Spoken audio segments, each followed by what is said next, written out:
We've seen ideas grow. We've seen communities come together. We've seen the rules challenged. And the world changed. The connections forged, the achievements made. Looking back, it's an incredible story. Rooms like this are full of people that see technology's potential to improve lives.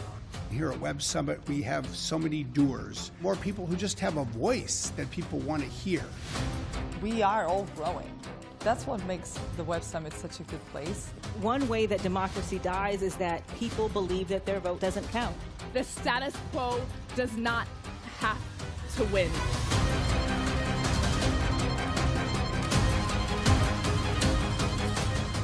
We're living in an era where facts are under assault. Every human being deserves the dignity of the truth. People are courageous and they should never have to decide between their careers or their freedom.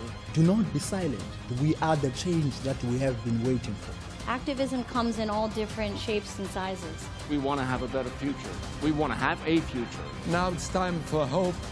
We must fight for that hope. It's a long journey, and we're just at the beginning. It begins here at Web Summit.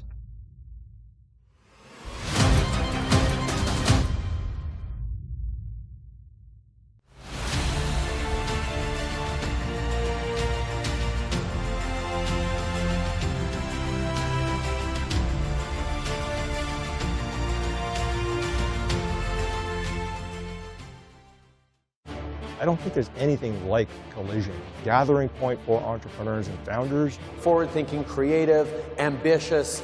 A place where entrepreneurs can all collaborate, changing the future. There is room for everyone to succeed. Technology is great, but it's about people. Collision has a very important role to play in bringing people together across sectors.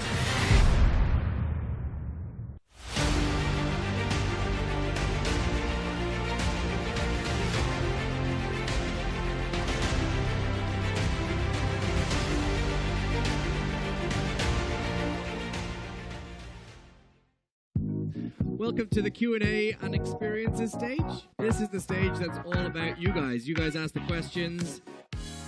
I'm excited about this. I'm excited to be out there talking to people in person in 3D because for me personally, that's where I get ideas. This kinds of thing I'm doing with you today, it's making me feel so much better.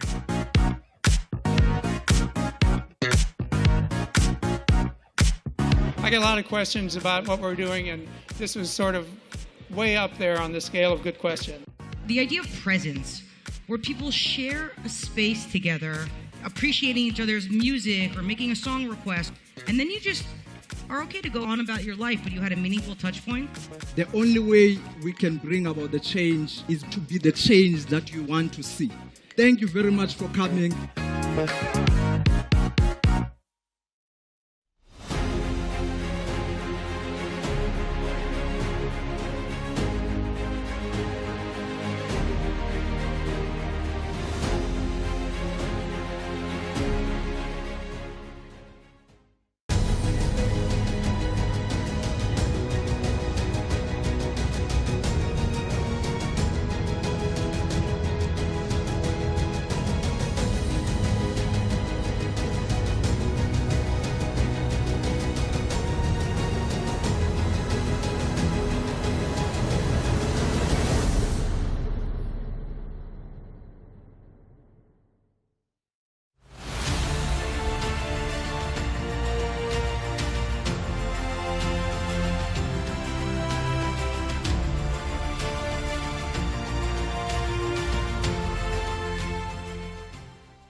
We can step into a new story. The status quo does not have to win.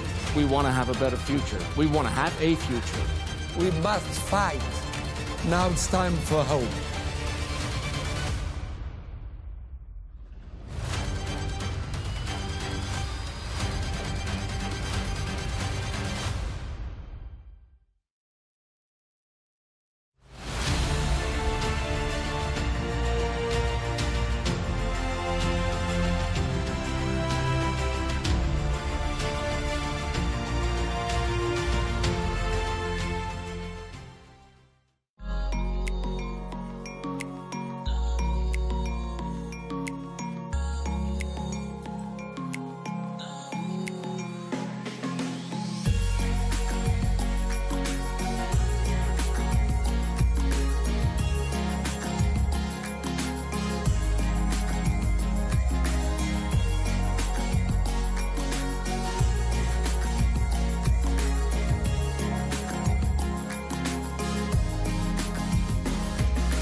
biggest fear is that we'll not figure out the answers in time.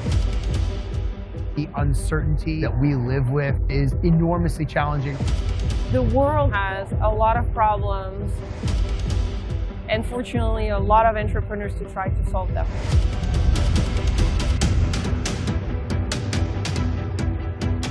The 5,000 people are coming from different countries, from different walks of life. That is the beginning of the change that we need.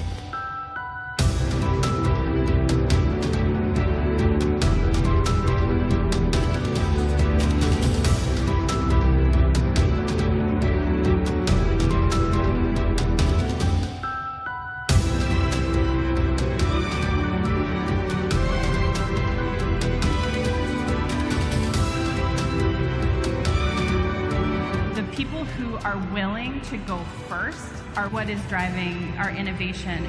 Human beings are built for resilience, and creativity often emerges in times of great struggle. We have to be able to dream of a future if we're going to be able to walk into it together.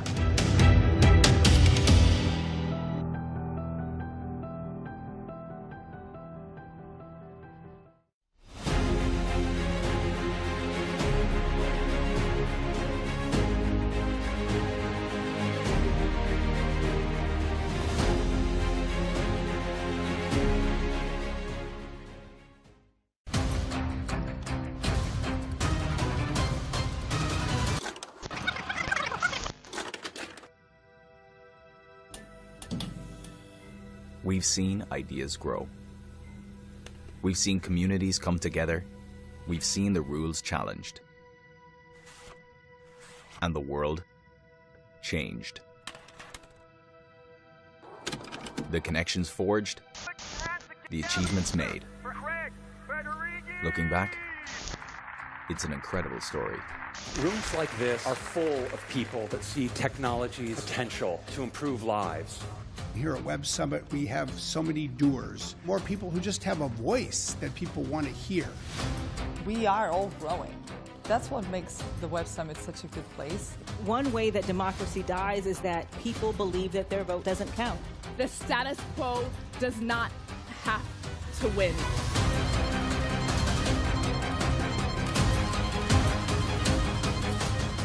We're living in an era where facts are under assault. Every human being deserves the dignity of the truth. People are courageous, and they should never have to decide between their careers or their freedom. Do not be silent. We are the change that we have been waiting for. Activism comes in all different shapes and sizes. We want to have a better future. We want to have a future. Now it's time for hope. We must fight for that hope. It's a long journey, and we're just at the beginning. It begins here at Web Summit.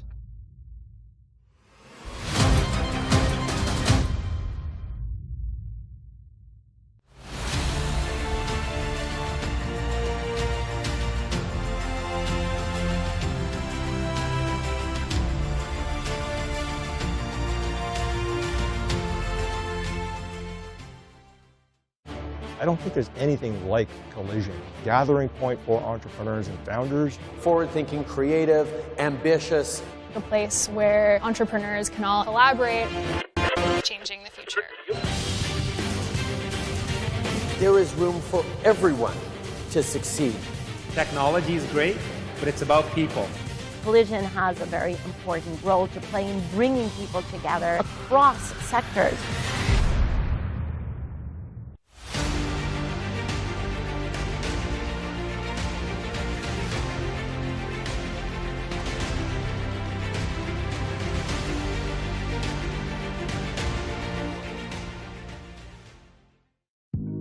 Welcome to the Q&A and experiences stage. This is the stage that's all about you guys. You guys ask the questions. I'm excited about this. I'm excited to be out there talking to people in person in 3D because for me personally, that's where I get ideas. This kinds of thing I'm doing with you today, it's making me feel so much better.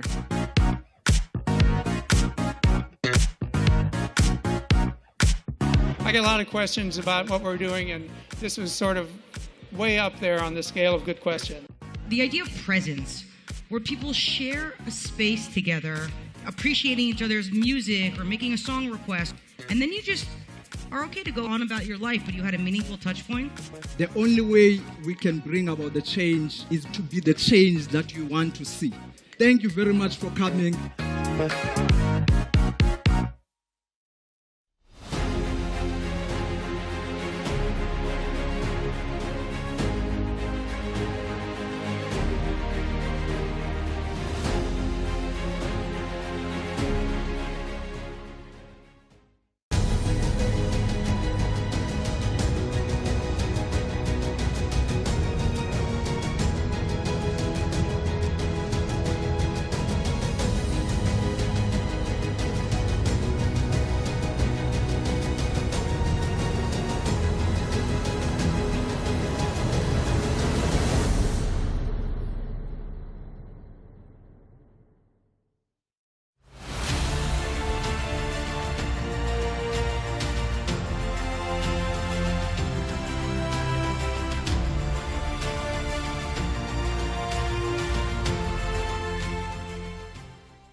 We can step into a new story. The status quo does not have to win.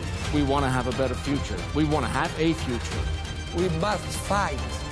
Now it's time for hope.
Take your seats. The stage will open in 5 minutes.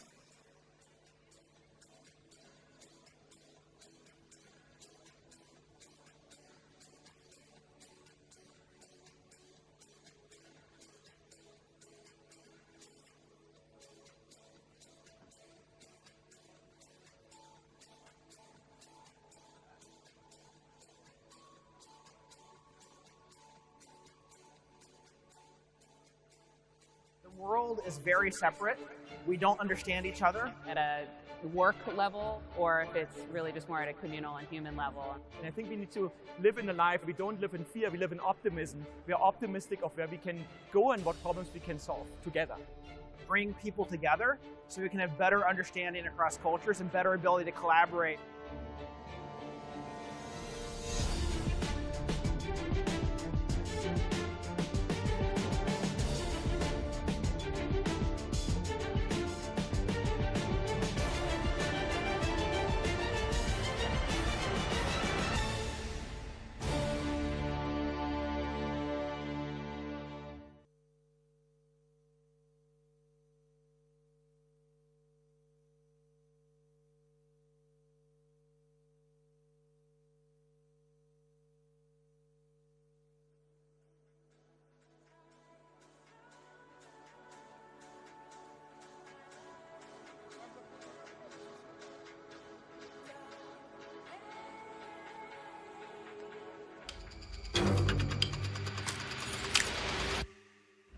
We can step into a new story. The status quo does not have to win. We want to have a better future. We want to have a future. We must fight. Now it's time for hope.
My biggest fear is that we'll not figure out the answers in time.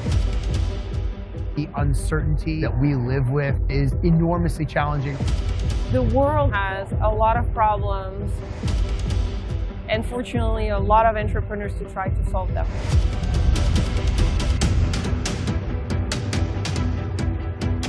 The 5,000 people have come from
Please welcome to the stage, co-host of Collision and managing director of Techstars Toronto, Sunil Sharma.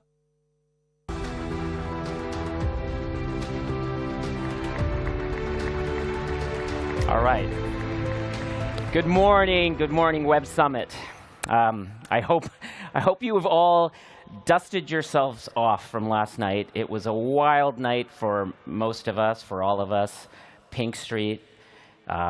It was just incredible. The number of private parties, the number of events happening around the city was just fantastic. But we have a lot of things to do this morning.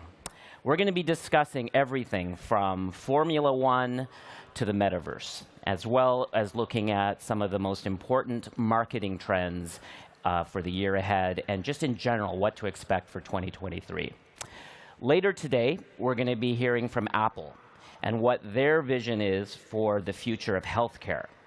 And after that, we're going to hear from Microsoft on how we can be innovating our way out of this carbon crisis. But now, it's time to start the very first session of the day. Quick question, does anybody here own any NFTs? Well, our next speaker joining us on the main stage is one of the top executives behind the pop culture sensation Bored Ape Yacht Club. Speaking to us now on the iconic NFT collection and how it rocketed to global domination, please welcome Yuga Labs CEO Nicole Muñez in conversation with Yasmin Gagne from Fast Company.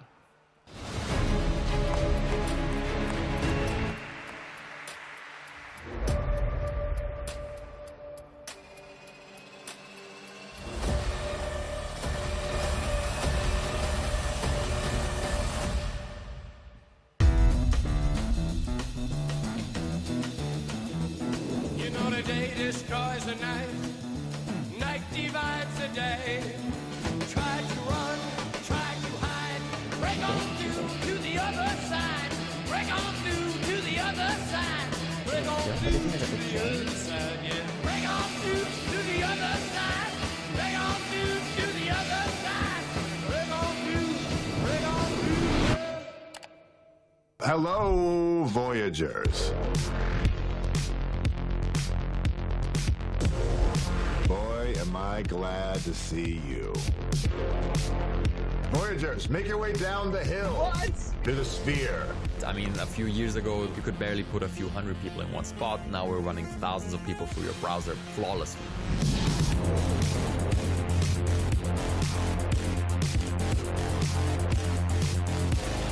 Impressive. It was really easy to navigate. It's boss fight time. I think the future of this metaverse is very promising, and it's about to be groundbreaking. This was like above my own expectations. They killed this. No, I don't want it, man. I don't want it. Killed this. Voyagers, see you on the other side.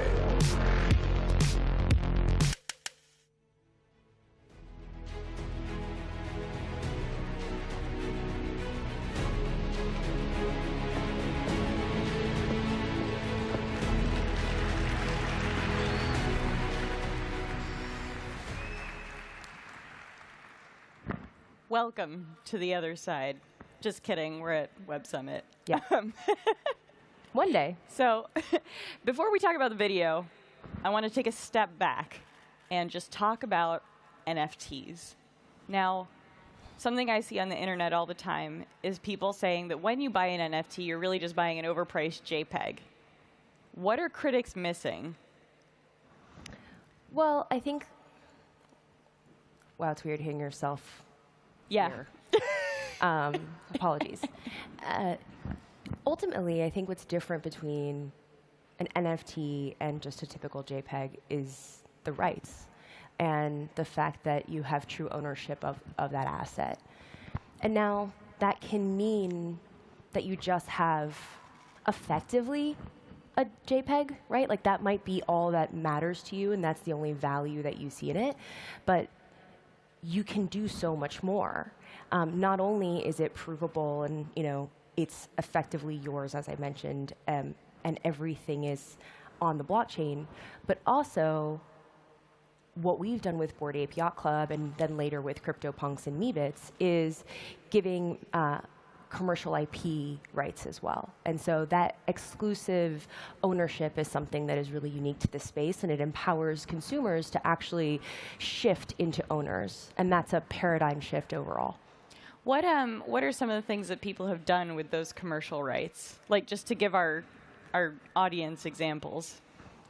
I mean, it's amazing to watch. We were just talking about this backstage, and you know, you have Jenkins the Valet, which is one Bored Ape in the collection, and they've created an entire like media company with it, and built on creativity and storyline and expanding the Bored Ape universe. Yeah. But then you also have things like what Snoop has done, and with Dr. Bombay, and you have Bored and Hungry, which is an awesome fast food chain in Los Angeles, and I believe they're expanding to other markets. I like it more than In-N-Out. I don't know if I'm allowed to say that. And even more. Now, you launched Bored Ape Yacht Club. It went super well. I know Mutants came next. Explain to us how you sort of decided to grow Yuga Labs after that initial launch.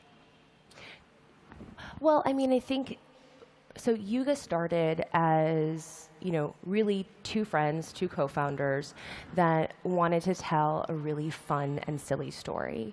And Bored Ape Yacht Club was the beginning of that.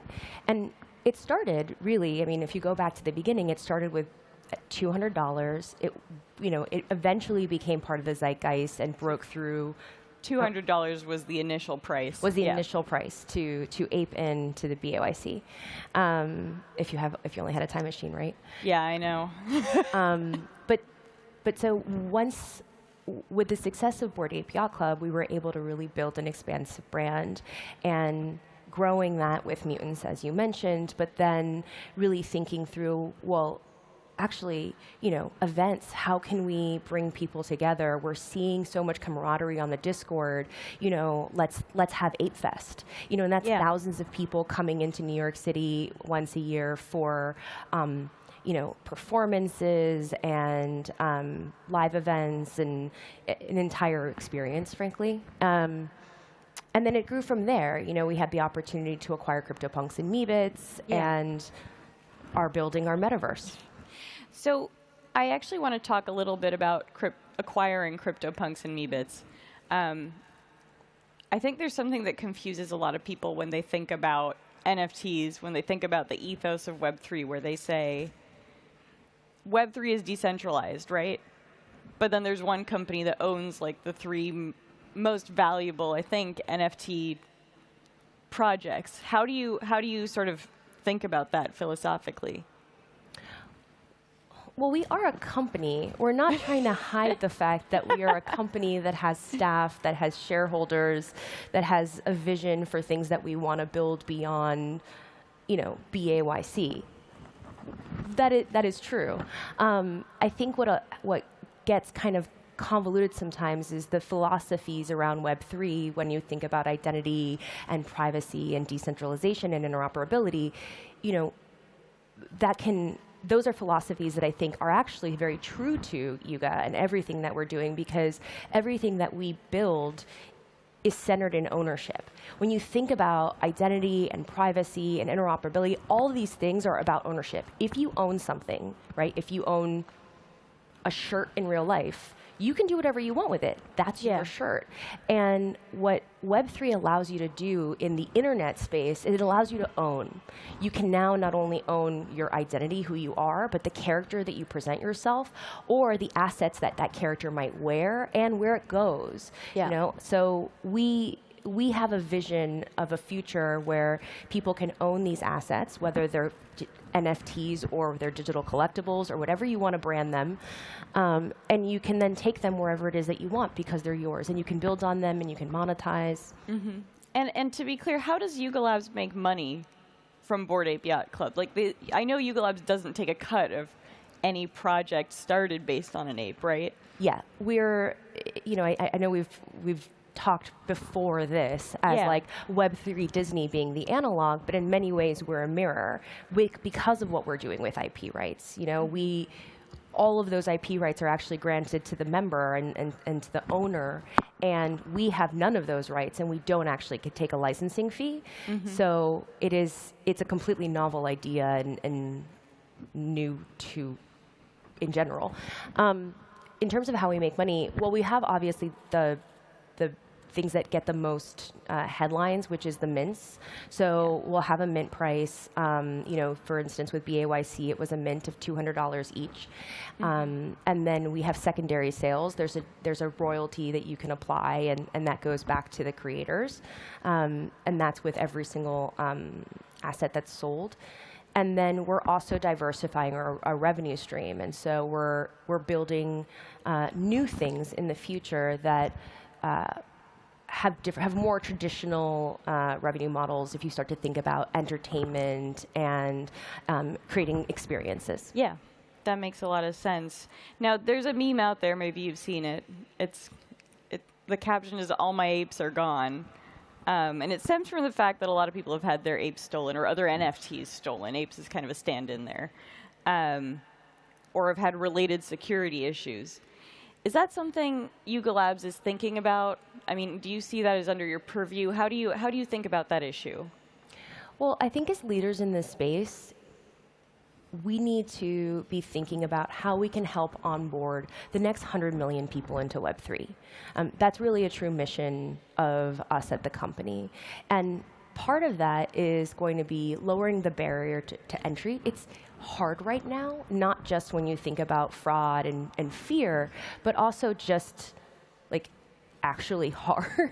Yeah, to buy an ape is difficult. It's difficult. I mean, I think it's like, you have to have a wallet and you don't necessarily know how to set it up, and there's just so much fear wrapped into the entire experience. Yeah. And when you think about what Web 2 got right, it's easy and it's safe.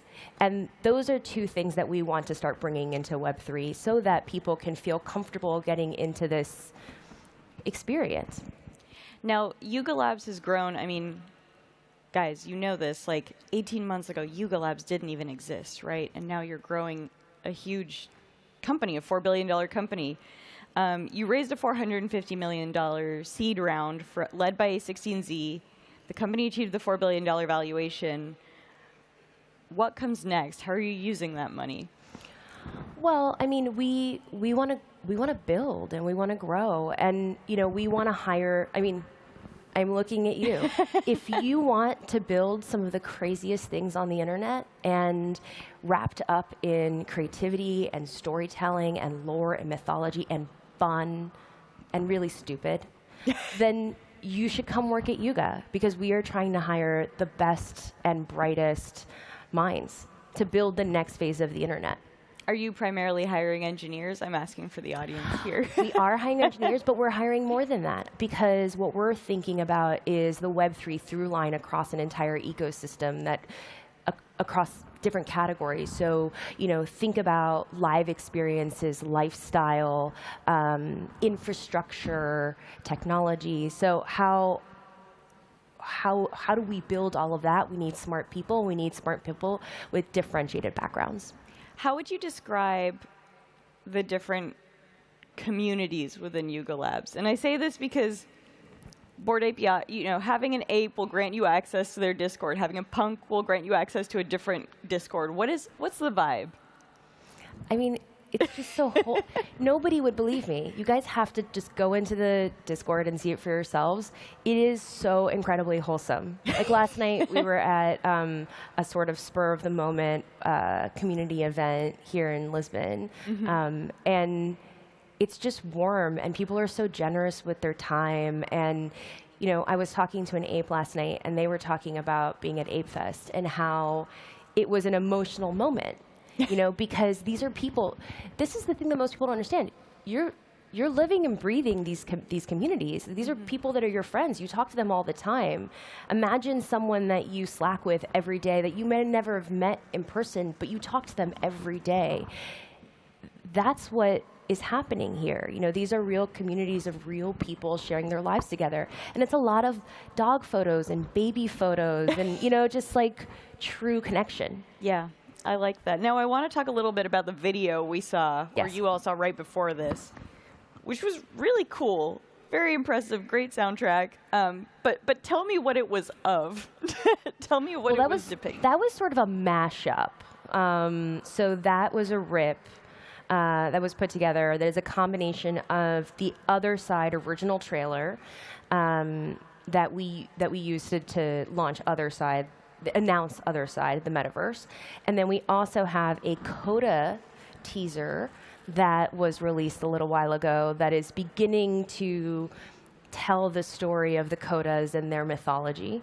And then we also had the first trip, which was a almost 5,000 person live event inside of Other Side, done with our partners and Probable. And that was capturing that event. Now, tell me just broadly, what is the Other Side? Well, what is the world? Well, the Other Side is it is a world. So we have 100,000 plots of land. They're differentiated, completely different environments. It is a world. It's a game world at its very base layer. You can go in. There will be a storyline. There will be a gameplay loop. There's things you can do. But going back to what we were talking about earlier in ownership, it is our belief that in Web3, you should be able to have true ownership not only over your assets, but also your identity. And so that also means that in our metaverse, in our world, you can be whoever it is that you want to be, and you can do much of whatever it is that you want to do. And so that means that all characters are welcome. So it's not just for Yuga properties. It's not the Bored Ape metaverse. It's not the CryptoPunks metaverse. It's not the Meebits metaverse. It's a metaverse for everyone, because that's what we believe is important in Web3. And so all characters welcome. And then on top of that, you can build, and you have ownership over the things that you build in that space. So I guess what you're saying is it's interoperable, right? Yes. Yeah, so it'll be interoperable. We're building with open object standards, and we're going to be releasing our ODK, our Other Side development kit, soon. And with that, the belief is that you will be able to build for Other Side, and then those things can then go into other metaverses, and ideally, things that you build in other metaverses will come into ours. That makes sense. I'm curious, do you have a timeline for all this? Yes. Are you? Well, we wouldn't be able to build it if we didn't have a production calendar. What are some of the other things we can look forward to from Yuga Labs this year? Or I don't know if it may not be coming this year. Other Side may not be coming this year. That's not what I was implying with that question. Oh, I didn't take it that way, but thank you for correcting it, because that's what the headline would be. Exactly. The headline would be that. No, we have a lot of really fun stuff that is coming this year. Truly, truly stupid. It's just stupid. I mean, one of the things that's the most fun part of my job, so last Friday we had a leadership offsite, and we all just sat in a room in New York and just talked about all the things that we're working on. And it's the most fun seeing early prototypes and early demos and animatics, and you're just like, this is so dumb. And it is awesome. And that's part of it too, is Web 1 was fun and silly, and we all got so serious that we want to bring the fun back to the internet. And that's a big part of the spirit and the DNA of our culture. I want to actually go back to a story you told me a while ago, and it was about the genesis of the project. Mm-hmm. And the co-founders told me that originally they wanted to do a series of digital artworks inspired by Miro, the artist. You may have heard of him. It was beautiful. It was beautiful. And what did you say to them? So going backwards, one of the things that was the unlock, well, my hypothesis, the unlock for why Bored Ape Yacht Club became the cultural juggernaut that it is today is because, one, we provided utility and we provided ownership rights. And that's, fundamentally subversive for the entire space. Utility was the thing that perked my interest. So our two co-founders, they had this idea for these Maru NFT, this set of NFT collections, and then that was going to be, a collection. Yeah. Anyway, and they would be a key to unlock this shared interactive art mural that people could do together. The utility I thought was really cool. The fact that you use your NFT as a key to do something else was really interesting because it's a unique identifier. It can actually be a way of saying, like, this is, you can prove your identity and authenticate with it. What I said is that people are going to draw penises. And I was told not to tell this story in front of all of these people, but that was it. I was like, look, this is internet culture.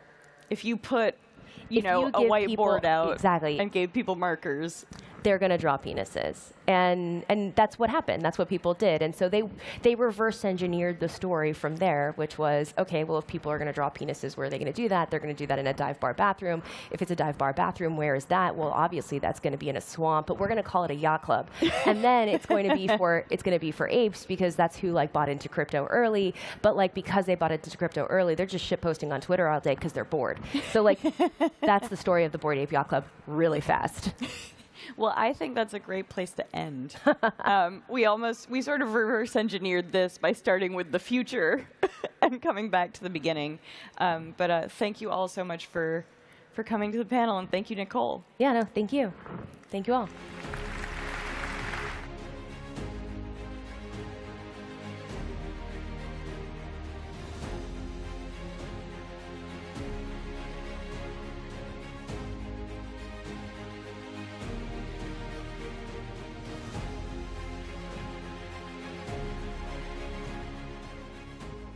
Is very separate. We don't understand each other at a work level, or if it's really just more at a communal and human level. And I think we need to live in a life. We don't live in fear, we live in optimism. We are optimistic of where we can go and what problems we can solve together. Bring people together so we can have better understanding across cultures and better ability to collaborate.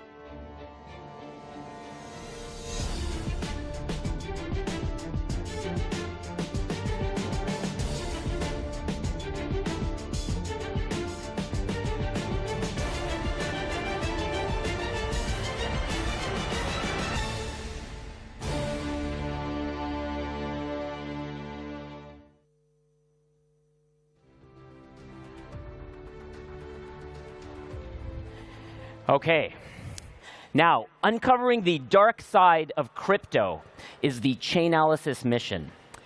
Backed by the world's top investors, including its first check from Techstars, it now holds an $8 billion valuation.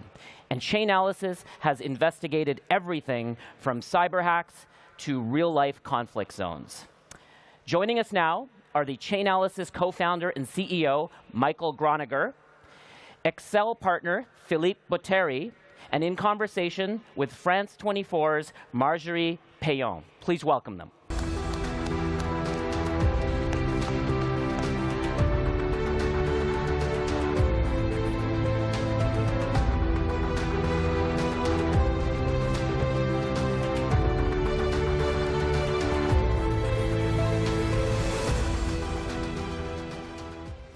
And so here it goes. So actually, Michael, you've really been reporting 125 hacks since the beginning of the year, with more than $3 billion stolen. 2022 is on the pace to become crypto's biggest year for hacking on record. So how about, guys, we first follow the money and seek out whom the crime benefits first?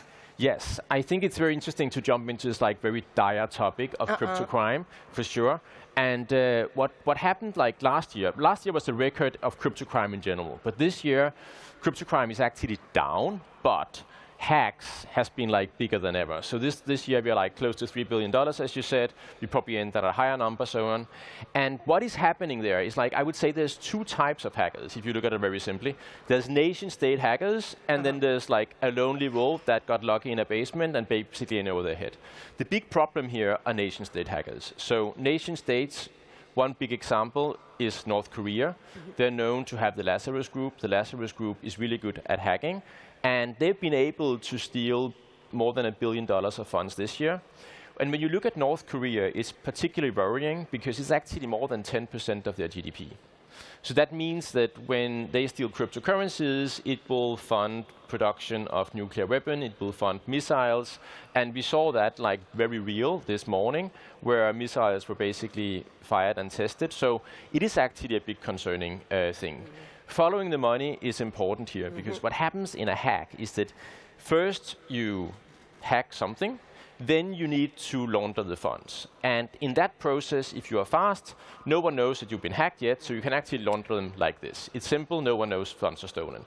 But then Chainalysis is notified to customers, to law enforcement, it's being notified in our products. Customers of ours, like 90% of the exchanges in the world, would stop and freeze those transactions. So now they need to obfuscate, they need to mix them, they do other things, and they gain maybe a window of a day or a week where they can launder more funds.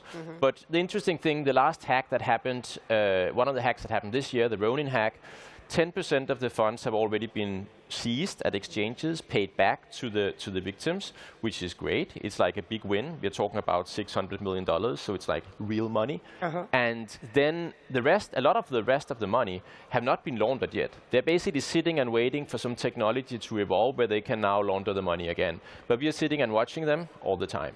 So yeah, they're definitely being watched. So do you think that one of the major trends too is definitely the fact that the war in Ukraine impacted on the crypto sphere like like never before? So how would you define the geopolitical facts, and how do they actually have an impact on the crypto sphere themselves? Yes, so I would say when you look at the war in Ukraine, we were like deeply involved in the early days, both with the Deputy Minister of Digital Transformation, enabling crypto donations to Ukraine. A lot of other things work really well. I think the main point in crypto is that it actually helps everyone on the floor. Everyone that sits in a house, a small family, it helps everyone. But it doesn't really help to the same extent the big oligarchs or the big bad guys. It actually enables liquidity where it's most needed. And I was involved in contact with people in Ukraine that needed funding for medicine, that needed other things. They were sheltering in the subway and doing other things, and suddenly they had funding. Of course, it can also be used to fund certain part of missionaries that wants to fight on the Russian side as well. But overall, it actually benefits Ukraine more than anything else. So it's been on the scene for that way, and that's one area. The other one, as I mentioned, is there's other concerns around crypto in APAC, where you have North Korea, but it's definitely on the geopolitical scene today. And actually, you guys have been up and running since 2014. So, I mean, you've made a long way since then. But why is Chainalysis the perfect tool actually to avoid actually falling into the dark side of cryptos? Yes, so I think what I saw when I came into the crypto space in 2011, so been there forever basically, and what I saw in the early days, there was this idea that this was anonymous money, and maybe that was good. But then at the same time, we saw that building crypto exchanges, we saw hacked crypto exchanges back in the early days as well, and realized that actually, if law enforcement can't do what they're good at and keep the society safe, follow the money, understand what gets stolen, and if private institutions are not able to do compliance by checking that the funds coming in have an origin that's kind of okay, then you have a big problem. And you couldn't do that on crypto before 2014. So then I developed the concept of blockchain analysis, enabling how to analyze the blockchain, identify wallets, see how the funds move between wallets, and then, as you ask, why is this good? Why does it even work? What makes us special? Being around for so long means that we have gotten a lot of ground truth data. Billions of data points collected through all our partners and customers in the private sector, and also from the public sector, where we work with more than 50 public sector institutions, more than 200 public sector institutions in 50 countries in the world, and they notify us if something bad is going on in a certain region. So that basically enables safekeeping of the crypto industry, that they know if anything bad is happening, and the data that we get from the legitimate part also enables us to say what is a good part of crypto and what is a bad part. So Philip, actually data and experience, that a reason why you got attracted to Chainalysis in the first place? Well, I think the first reason why we invested in Chainalysis is because we came out of our meeting with Michael and Jonathan like super impressed. I mean, at the heart, we're an investor in technology company, but the first thing we invest in is we invest in people, we invest in founder, and for us, that was like the number one factor. The number two factor is that we're a big believer in the growth in the crypto ecosystem in general, and the fact that this is going to have a very it is having and will continue to have even more in the future material impact on our financial system. And what we like about Chainalysis is that we thought really at a core infrastructure layer based on data. And that layer is basically, when we looked at it, said, well, this is a must-have if we want the ecosystem to flourish. But more importantly, it's also going to help that ecosystem grow even faster. So I think that's what drove our investment. I must say that we haven't been disappointed.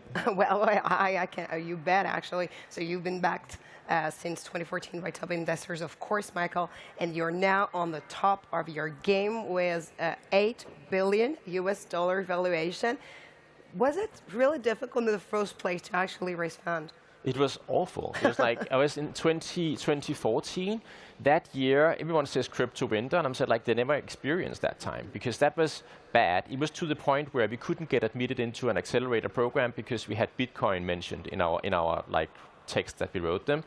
Also, even getting an office space, you'd be like, oh, you're in crypto. I'm not sure is that legal. So it was actually really hard. And then getting investments was like, comments as like, yeah, now you sold to FBI and now we're into 2015 where we actually have customers and everything. And they were like, yeah, but how many are there of those? Like, how big can this get? And there was a lot of skepticism around it. And at the same time, people who were core believers in crypto back then was like, oh my God, it's meant to be anonymous. So like, you're basically breaking what's the value proposition of crypto. And like, you're actually, this is the value proposition of crypto transparency. So it was like really hard to get funding.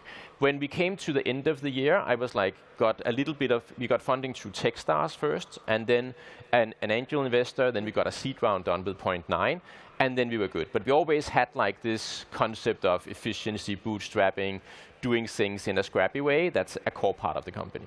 And we're fortunate enough to have both of you guys on this very stage, an investor and a founder. And being part of the same journey seems to me like being, in a couple therapy at some point.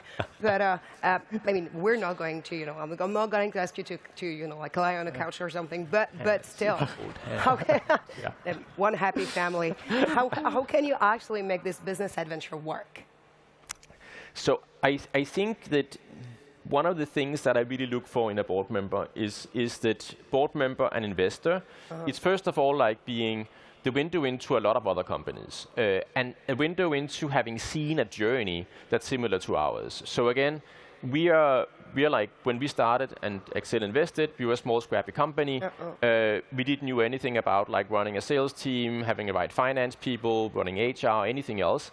And getting the help and guidance, like annoying questions is extremely valuable, and like questions around like, what are you doing about this? And I'm like, I don't know, but I can wing it. And then suddenly you get forward. And I think that that's always extremely helpful. Someone that had the journey before, seen it all the way to an exit, and I think that's been a very big part of it.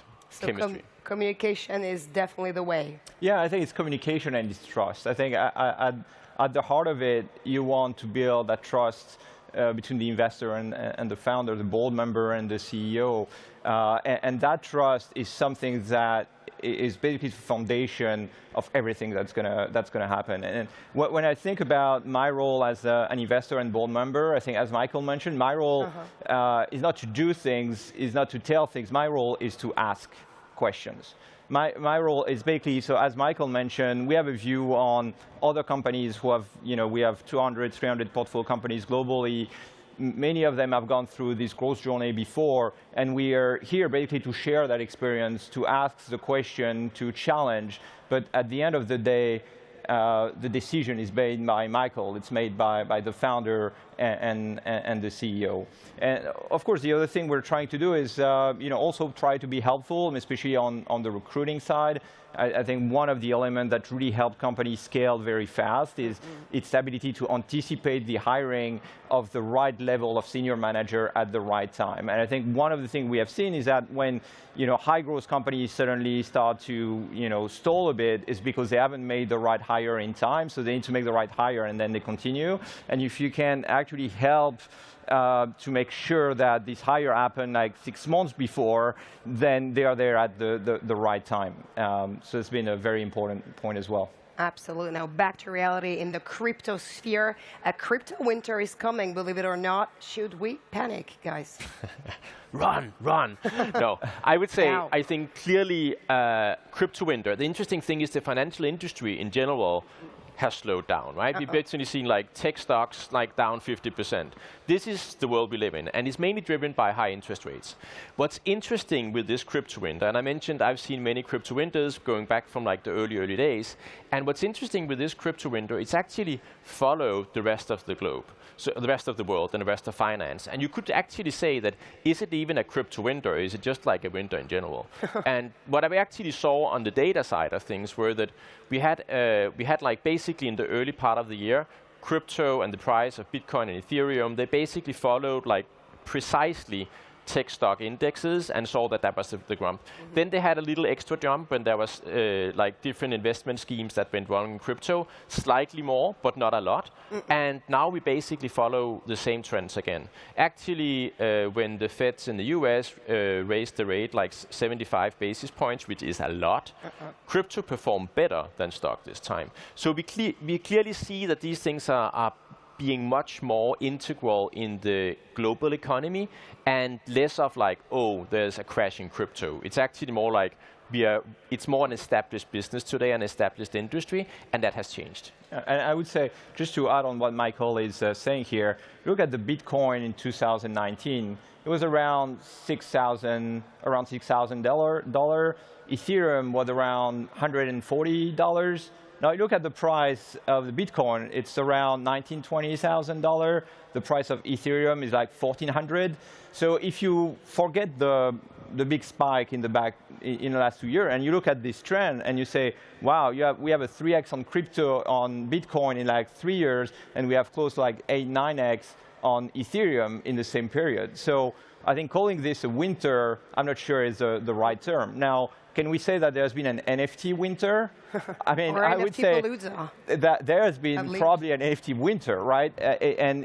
Because a lot of NFT, the basic price of NFT was just driven by speculation. Now, if you look at NFTs which have been used in real use cases, like gaming use cases, like take a company like Sorrell, for example, which uses NFT for soccer fantasy game. I mean, they're still doing very well because the NFT had basically a real role in a gameplay.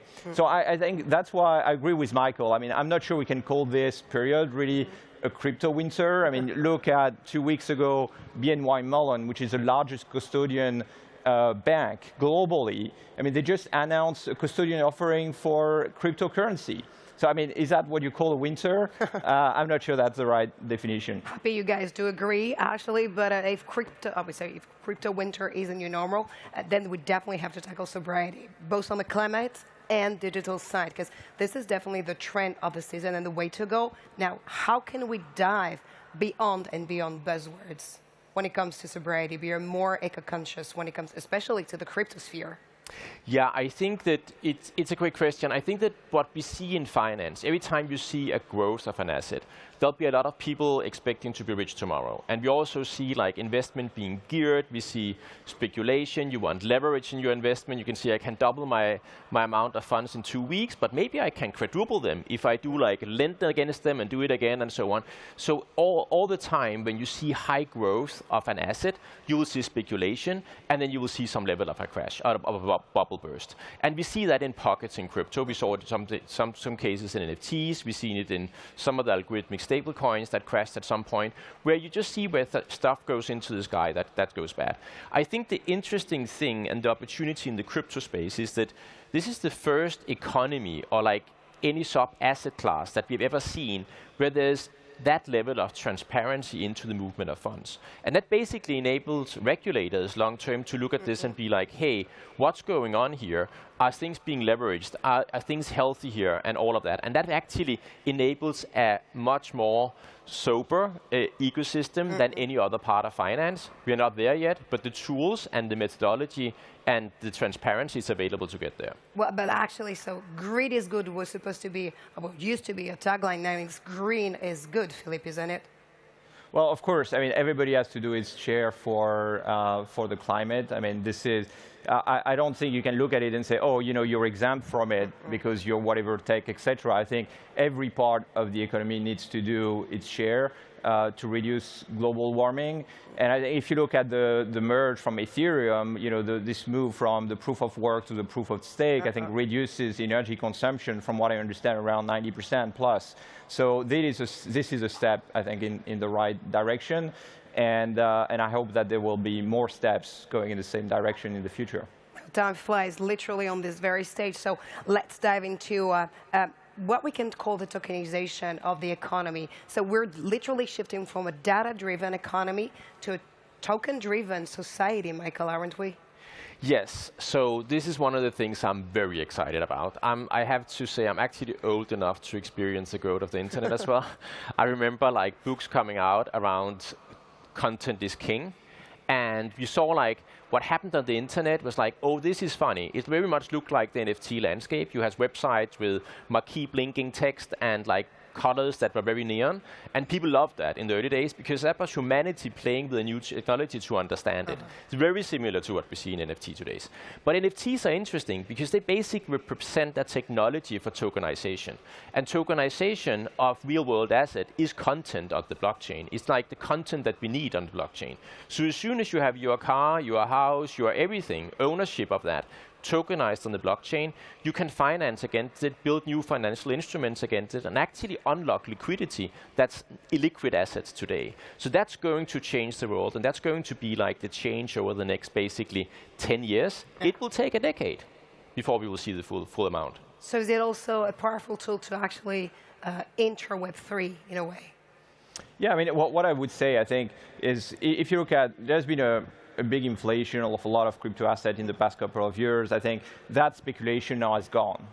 So now what we are left is the secular trend of growth of the crypto ecosystem. And that's when we're seeing, I mean, through Chainalysis, we're seeing all these big banks now building their infrastructure for crypto adoption for the next 10 years, which is like super exciting. And I think if you think about Web3, I mean, if you look at how long that it took for the web to actually the Web 1.0, then 2.0, I think Web 3.0 is just at its infancy right now. I think in my view, what will happen in the next few years is a simplification of Web 3, because I mean, right now the access is still, I think, a bit complex for a very wide adoption, but we'll see Web 3, you know, simplified and have, I think, a big impact in the world, in internet, in the coming years. Well, you guys literally leave me no time and no voice. Thank you so much for your perspective. Thank you so much for attending. Those guys deserve some applause, I guess. Thank you.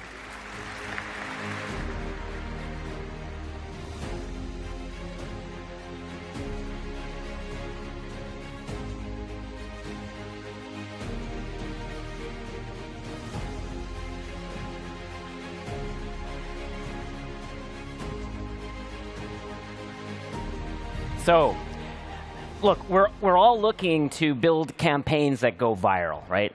So in this session, our speakers analyze the social media campaigns that have completely gone viral and discuss how brands can harness content creators and the power of social media in order to maximize their target audience.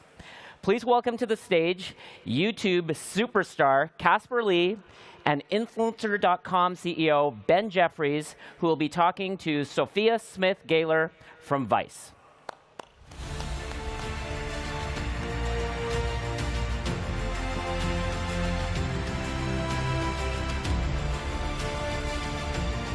I think I got it.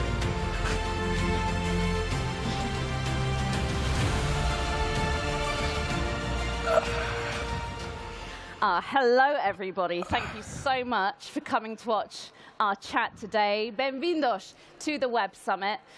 It's gonna be a fun chat. It'll be a serious chat too. We'll talk about some. You said you were going to go easy on us. Yeah, that's what you were promising. We'll talk about some we'll be very smart. We'll try to be, and we'll also essentially talk about something that is invigorating and exciting, which is the world of content creation, and then the crossing over with brand campaigns.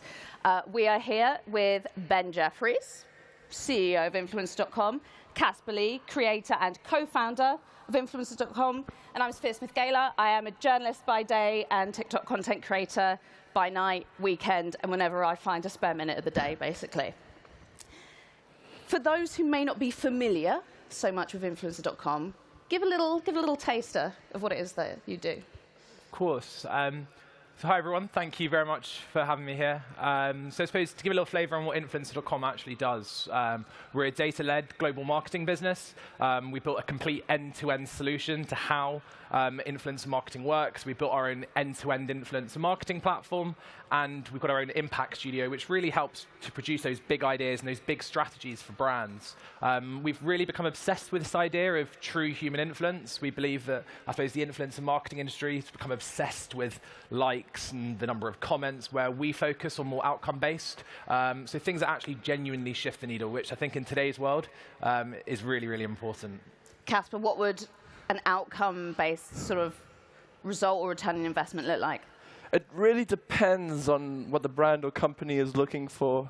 I suppose ultimately sales, but some brands are looking for brand uplift.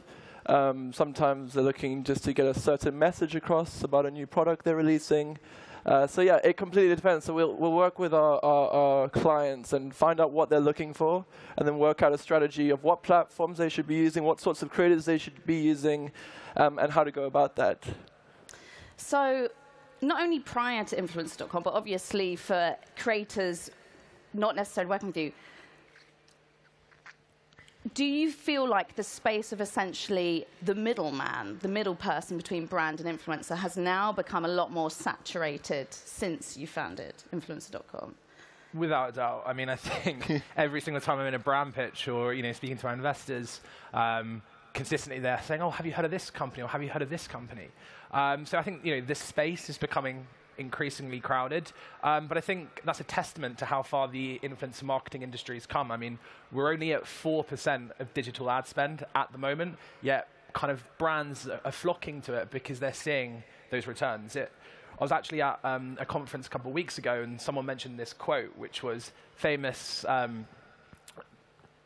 quote, which said, "It was the best of times, it was the worst of times." And it was about how, at the moment, obviously global ad spend is decreasing, but influencer marketing spend is increasing, and that's a testament to things like TikTok, which have been a phenomenal force over the last year. We've heard of TikTok made me buy it, TikTok made me play it, and TikTok seems to be everywhere. As you said, yourself actually spending it every evening. Yeah. And it's not only become a really important part of my professional life, but it's become part of my social media diet, as it were. So it's also become, it's cannibalized some of what was my streaming and Netflix time, in that I will just sit and scroll on TikTok. Do you find that this TikTokification of the space in general, but especially influencer marketing, are brands now looking to work with a different type of creator to, let's say, 4 years ago? Sure. I think the great thing about TikTok is any creator can go viral quite easily. So it means what's more important than the amount of followers someone has on TikTok is the creative idea behind that TikTok. So brands can work with all sizes of creators, and even if there's a massive creator, if the creative is bad, that TikTok won't do well. But if they work with a small creator with an incredible creative, that TikTok can do really well. So that's really exciting for us. It allows our impact studio to come up with amazing ideas that can help our clients. And I think it's also a great opportunity for people starting out in this industry to be able to work with brands by proving that they're just creating awesome content rather than just having the most followers. Do you think that the formats that TikTok is pressuring us to make more and more of? I think in the early era of the app, it was very short back, reminiscent of Vine. Yeah. Now, as the platform is focusing on even longer engagement time, we're suddenly seeing far longer videos being platformed. What kind of content are you seeing perform well at the minute? And can you anticipate how well it will do? One of the great mysteries of TikTok is its algorithm, and I felt from a creator perspective, it's the hardest sometimes to anticipate. You think the video will do really well, and then it tanks. And then a video that you pour 10 minutes of effort into inexplicably goes viral. So how is it changing the content that creators are being made to make? Yeah, I mean, it really comes down to scroll-stopping content. What is the watch time of everything you're making? It could be very short or very long, but are people stopping to view it? TikTok not only does video now, it also does carousels, and those are starting to do really well too. And then you look at YouTube, they're doing the same thing. They have YouTube Shorts, Instagram has Reels. They've just announced that they're deprecating their video. So everything's kind of becoming quite similar, but what remains the same is watch time. If you want to work with a creator and make sure that your content does well, you really need to make sure you're creating content that people are interested in, rather than shoving any sort of message down the throats of the consumers you're trying to reach. I think what Casper's just mentioned there as well about TikTok, about the algorithm. I was actually speaking with someone the other day as well who mentioned that they were kind of like heartbroken because they turn on two-factor authentication onto their TikTok, and the second part to their factor authentication they weren't able to get through. So they had to restart their TikTok and restart building their For You page and getting the algorithm to learn what they actually want again. And I think, now with the For You page, how kind of addicting it is, because you can literally think that you're spending about 5 minutes on there, but you probably you ended up spending about 30 minutes, an hour, just literally going through content. And that's because, the algorithm can learn about what's similar content much more effectively, I believe, than other algorithms that social networks have got. Analytics and insights are so important to what you do because it's how you help reassure a brand that you've done a good job for them. Now that you've been in this game for so many years, where are platforms still not being nearly as transparent enough as they could be to help people like you do your job? Yeah, that's a really good question. I think, TikTok were one of the first companies to really shout about their Creator Marketplace API. And our engineering team have TikTok's engineering team on what their system is called Lark. It's very similar to like a Slack channel. So TikTok are phenomenal at doing that. And I think Meta themselves have realized that they haven't necessarily focused on the creator partners to date and now have turned a significant focus to shifting on that. So Meta are playing a bit of catch up into the creator APIs to provide that measurement. And then I think, platforms like YouTube as well, by their investments into things like YouTube Shorts, they've recently announced as well that they're going to be offering creators a share of revenue of YouTube Shorts as well. All of this is to kind of, push creators more towards using the platform so that then the brands want to actually flock there.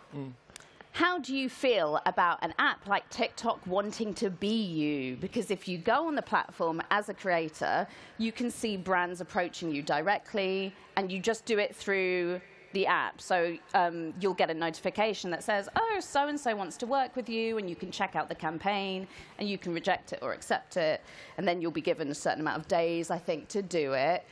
What do you make of platforms themselves trying to occupy this space that you want to occupy? No, that's a great question. I think what separates them from us is that we take a multi-platform approach for our clients.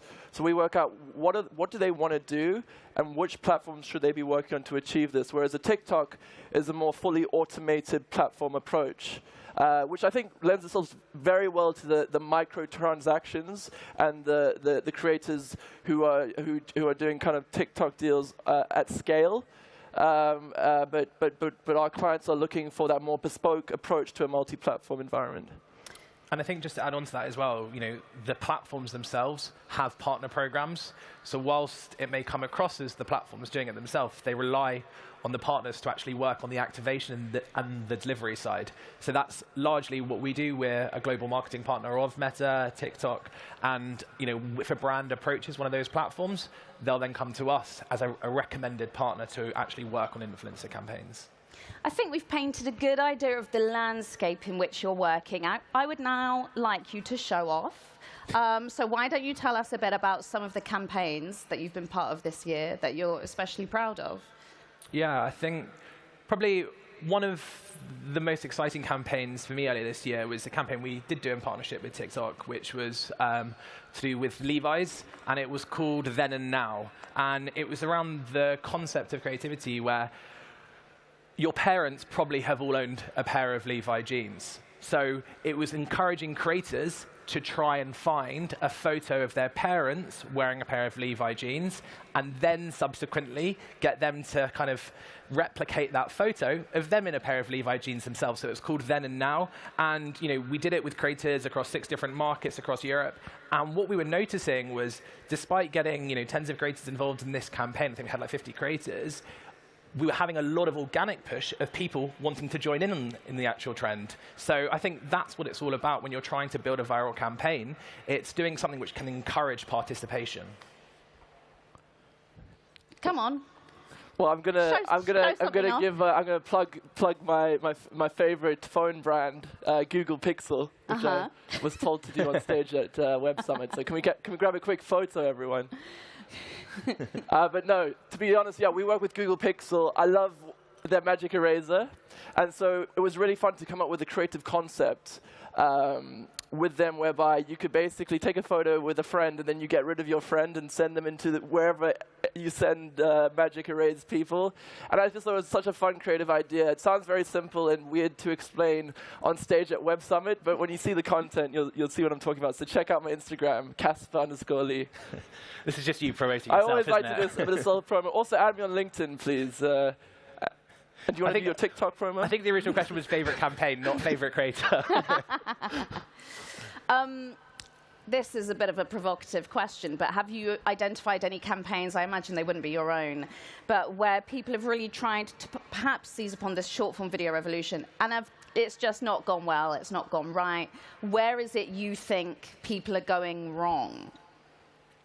I think often what happens is people are going wrong when they hear about a trend, and then maybe because they're a big corporate and it may take them 8 to 12 weeks to activate, the trend's already passed. So I think it's really important in a world of social, you have to be agile as a business to make sure that when you are going to go onto a trend, that you're moving quickly and that you're actually getting on that, because people want to, as I said earlier, encourage participation. So people want to participate in something which is relevant to that moment.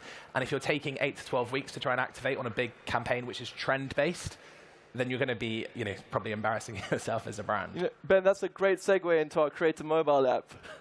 Yes, so there's a snazzy, shiny new app that you've launched. Tell us about it.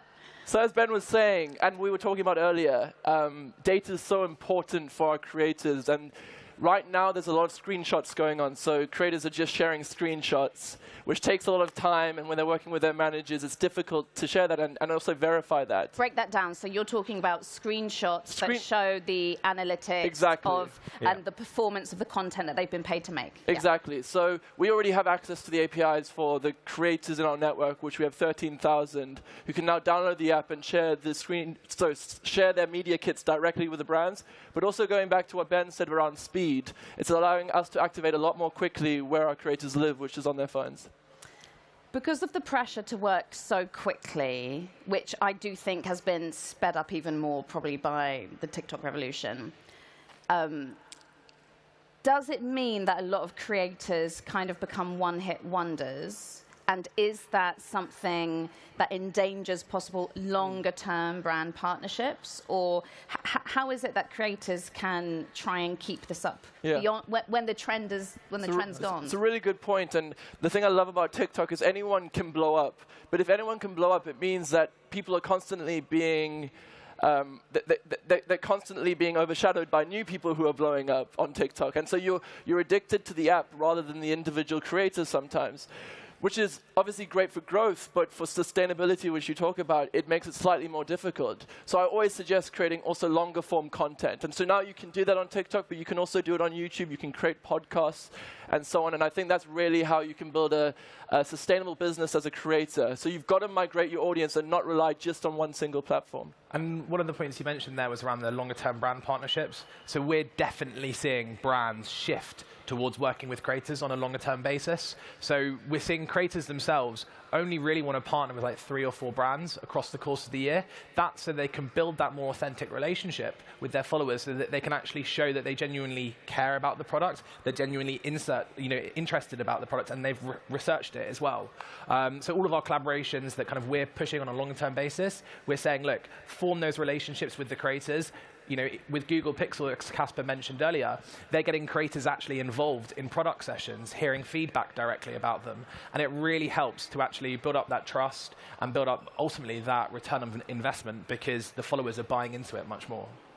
Let's talk about the future of influencer marketing. Obviously, you're launching a new app. You're always trying to come up with new ideas. But in terms of trends and things that you think it's really pertinent to keep an eye on, the good, the bad, and the ugly, what would you identify as things that everyone in here should be kind of bearing in mind for the years ahead? Yeah, for us, I think the biggest trend that we're finding goes back to that data point that we touched on earlier. We're really trying to push this whole kind of tone of true human influence. We want to be making sure that when we're running campaigns for our clients, that we're showing that the activations have genuinely moved the needle, and that's so that we're moving away from just saying the number of likes or the number of comments, but actually showing deeper analysis into how a campaign performed. Casper mentioned a few things like brand awareness, like sales, but it may be thematic analysis into kind of showing, have comments actually showcased purchase intent, have comments shown any key themes, and that's where we want to move to. Like sentiment and comment analysis. Exactly. That's terrifying. But it's great for creators, because this is how they make a living. This is how they can create content for free for their audiences. And then also something I think is really exciting is LinkedIn. I feel like as young people who've grown up with social media enter the workforce, they're obsessed with LinkedIn. And someone was telling me the other day, they were asking how many young people who are doing an MBA were on Facebook. And obviously most people weren't on Facebook. How many on Instagram? A few more. How many were on LinkedIn? It was like every single hand went up. So I'm also excited for the future of influencer marketing on LinkedIn, where I feel like it's very positive, because everyone's a little bit more professional and they have their real name there. So I love that. I did not think LinkedIn would be brought up today. Please add me on LinkedIn. You're really plugging yourself today. CSPARLE. So if you've been listening, things to focus on are TikTok is growing and is going to keep growing. But what you've said is what I have heard every year that I've been in social media, which is follow accounts are a metric, a good metric. They're not the most important, are they? It's about engagement. It's about long-term relationships. Yeah. And it's about the right fit as well, because when you're dealing with creators, they could have global audiences. But if you're a brand or a service that is looking for a particular niche or a particular market, you're wasting a lot of money by working with the biggest creator. And who knows, next year we may be talking about the comeback of Vine. Oh, yeah. That's a good one. Yippee! I can't wait. We'll see you there. Ben, Casper, thank you so much. Thank you. I'm in Sophia. Thank you for listening. Thank you very much.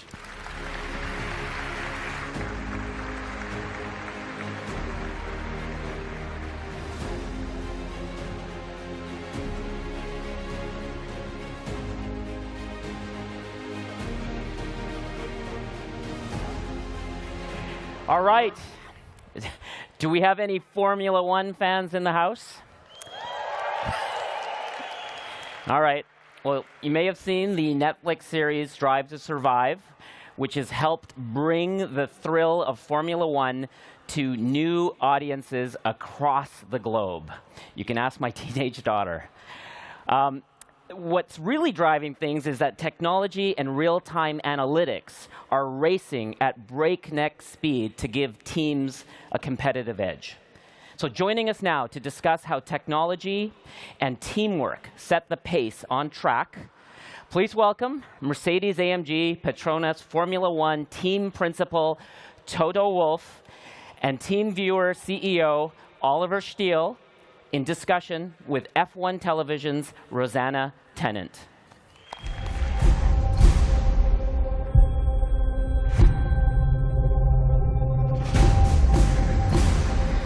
Formula One is the pinnacle of motorsport, the fastest laboratory on Earth.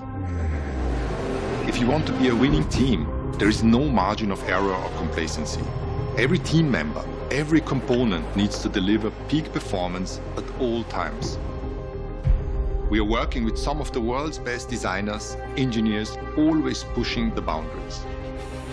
Is there a way to do this better, faster, smarter, to push the boundaries of the possible? Bringing TeamViewer to our partner portfolio is giving us a competitive edge.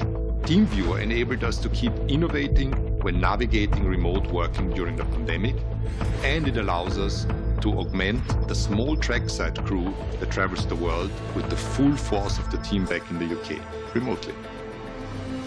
I'm excited about the future ahead, working together with TeamViewer to explore how their cutting-edge augmented reality and IoT can support our operations to stay at the forefront of innovation, both on and off the racetrack. With the latter supporting on our sustainability ambition, the countdown to zero. Together with TeamViewer, we are committed to playing our role in creating a world that works better.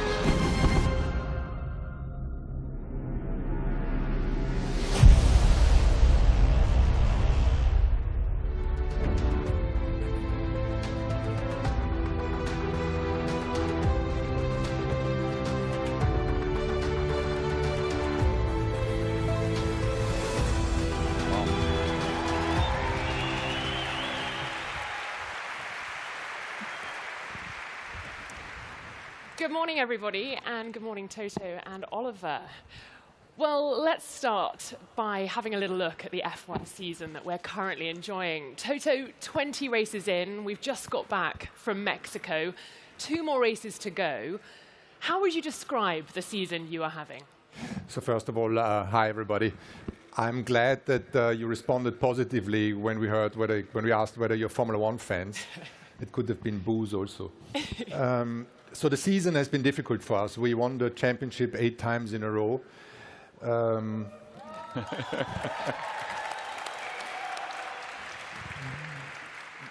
But that's the past. And I think you need to look at tomorrow, and we're going to talk about tomorrow with Oliver. But as a matter of fact, we had a difficult season. We just got the physics wrong.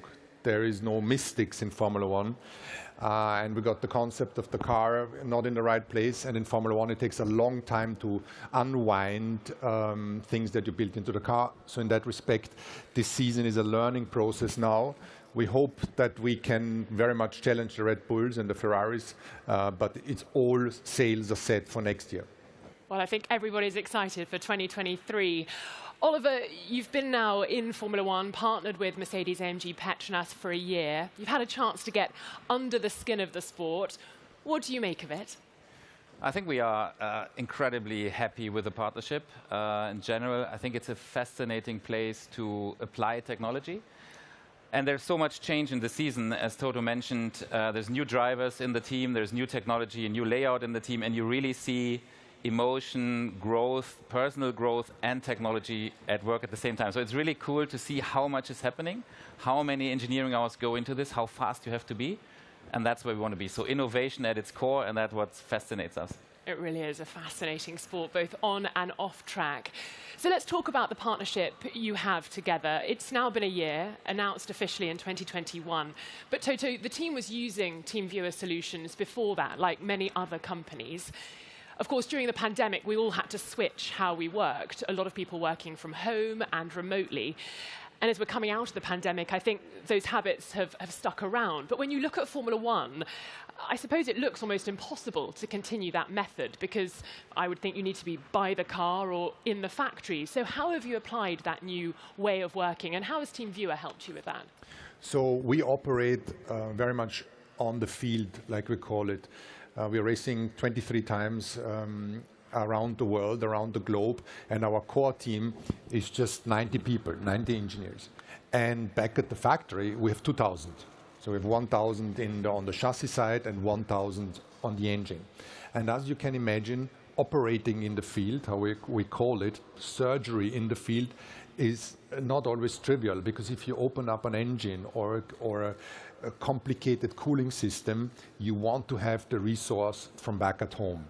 And TeamViewer is the only technology that allows us today in having the guy back at home look through the same boroscope into the cylinder head than a mechanic on the field, and that's why we have just a much more vast resource available that we would otherwise not have, because we are limited with the maximum of engineers and mechanics that we can take to the races. That's the rule. Exactly, and it's helping you work sort of around those rules on a day-to-day basis. You can't say around those rules. Sort of on the rules. We know what happens when you break the rules.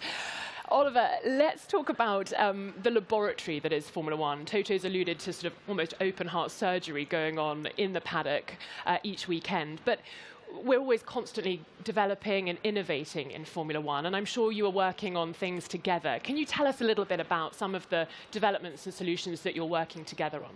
Yeah, so one fundamental concept is that we really try to have the mindset of remote first, as Toto was describing it. And when you talk about laboratory and when you think about what you have there, you have all kinds of equipment, you have all kinds of devices. And I think everybody knows TeamViewer for this fundamental idea of we connect to a computer and then we help somebody who has a computer problem, and that's all there, and that's very, very successful. But we've already, years back, we've taken that idea of, okay, whatever has an operating system should be connected remotely, or it should be possible to connect remotely. So you have robots, laboratory equipment, you have supercomputers, you have people also that can be connected with augmented reality. And we really try to go through a system like we have in Formula One, like a team, see the different parts and see what can we do differently if we connect in real time, in addition to what we do maybe on trackside or in the back office. And that's what we're really working through the different parts of the organization, testing, obviously production, maintenance, wind tunnel, all these kinds of applications where we try to see what can be better, and we take the learnings from all other customers, so to say, from all other industries, because Formula One is a very nice cross-section of a mid-sized company doing many things that other companies do. And we saw in the video both Sir Lewis and George using augmented reality. We saw them wearing the goggles. Mm-hmm. How can it help not just Formula One, but your customer base more broadly as well? Yeah, I think one of the big concepts is that you have so much data available now, and everybody's talking about data in the cloud, and that's fantastic if you think about people that work from the office. They have access to this data, they have multiple devices, easy. Now we're really going to the next frontier. We go to frontline workers, people that are at the forefront working with their hands, different tasks. So it can be driving, obviously, to the extreme, but it can be also repairing, adjusting, tuning, all these activities. And we try to bring whatever data is available in the headquarter, in the back office of the company, all the analytics, to the front line using glasses very often, and then helping that person have the best information available or support by somebody else, and then documenting all of that, feeding that back, because what you also need to have, you need to have these very fast feedback loops. You need to have simulations, you need to have digital twins of everything, because otherwise you're just too slow. So you need to mirror the physical work, the frontline worker, with your data models that you have in the best possible way, and that's what we're trying to do. And Toto, when it comes to Formula One, can you see a future where Mercedes-AMG PETRONAS is using goggles and the engineers working with each other and glasses at the factory? Absolutely, that's the reality. And the more we race remotely, the more we are capped in the amount of resource that we can take to the track. Today it's a maximum of 90 engineers and mechanics, and that number is going to be reduced because sustainability is a key topic for us, and traveling goods and cargo and humans around is something that we want to continue to limit. And this technology, TeamViewer's technology, is going to enable us to do many things remotely in those various engineering and mechanics field. And what is the goal? What is the ambition when it comes to sustainability? We know Formula One has big goals of being carbon net zero by 2030, but Mercedes seems to have been a real sort of pusher in the right direction when it comes to sustainability in the paddock. So how's TeamViewer helping you with that more broadly? So before we talk about TeamViewer and Mercedes, I think when you hear Formula One, cars racing around in circles and 5 777s transporting goods, it's counterintuitive to sustainability.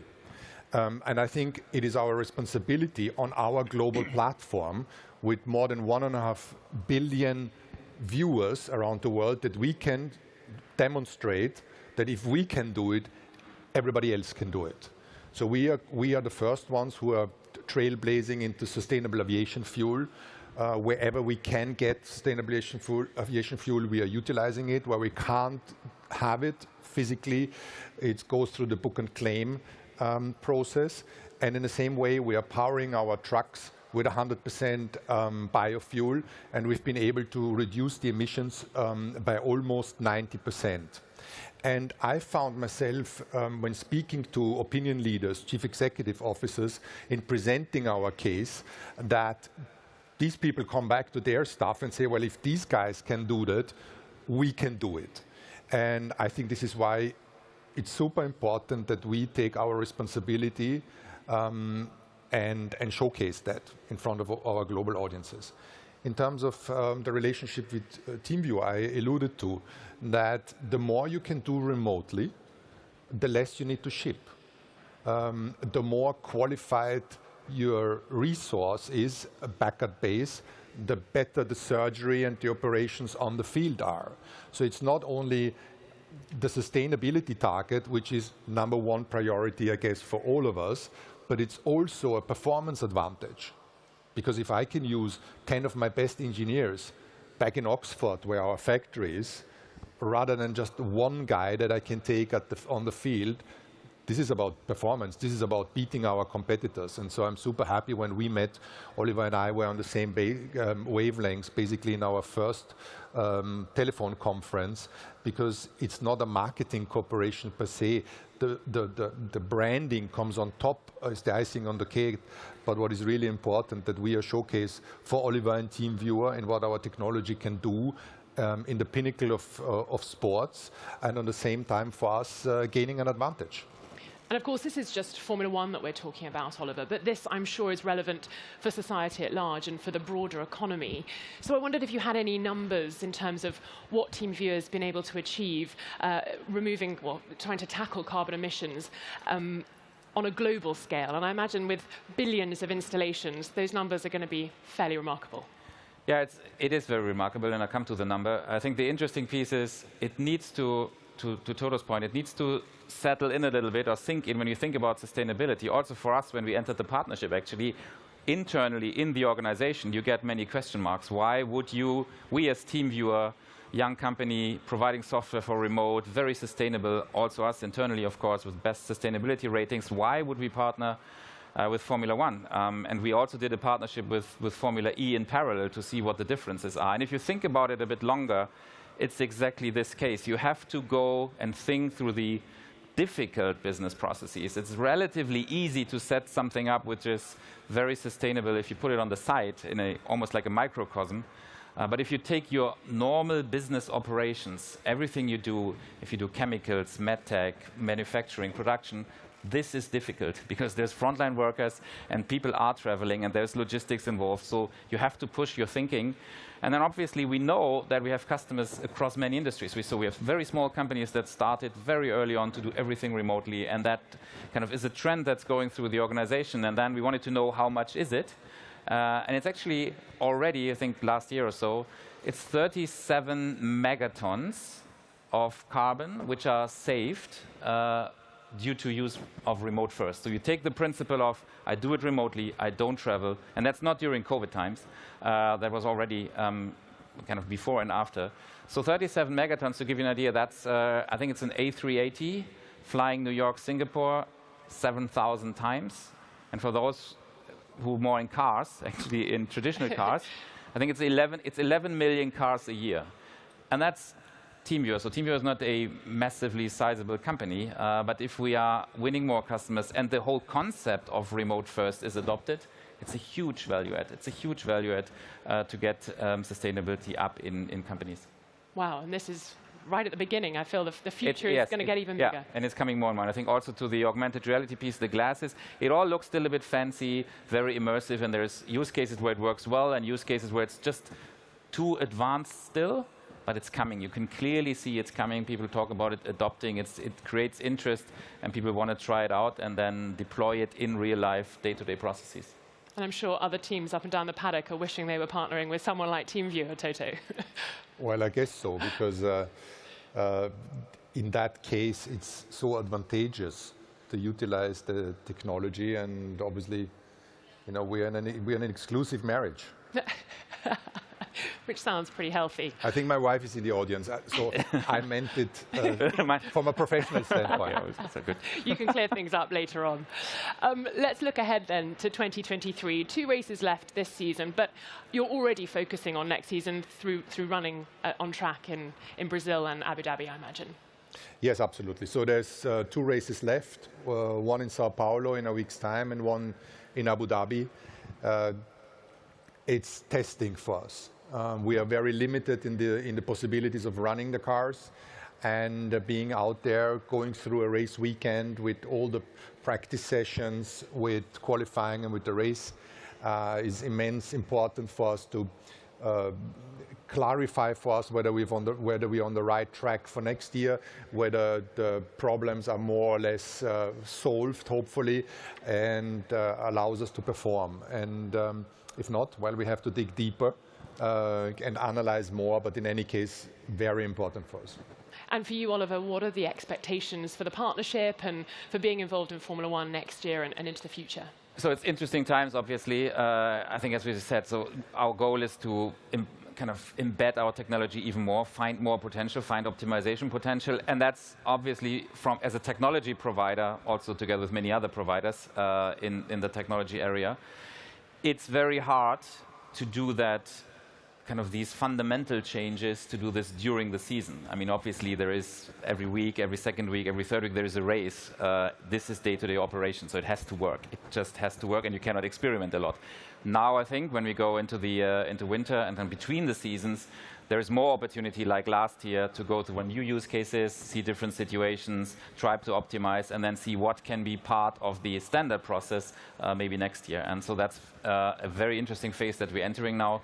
As you can imagine, engineering teams are always excited. There's always 100 things to do in a company like TeamViewer, but if you call them up and say, well, there is the idea to do something with the Formula One team here, people get excited very quickly.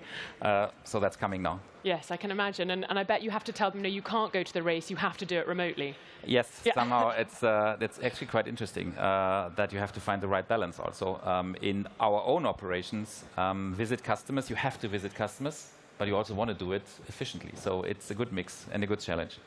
Well, how exciting. I think we're all excited for 2023. I'm wishing you both lots of luck with the partnership as it continues to go from strength to strength, and hopefully some success coming away in the next few races. Thank you very much, Toto and Oliver. Thank you very much.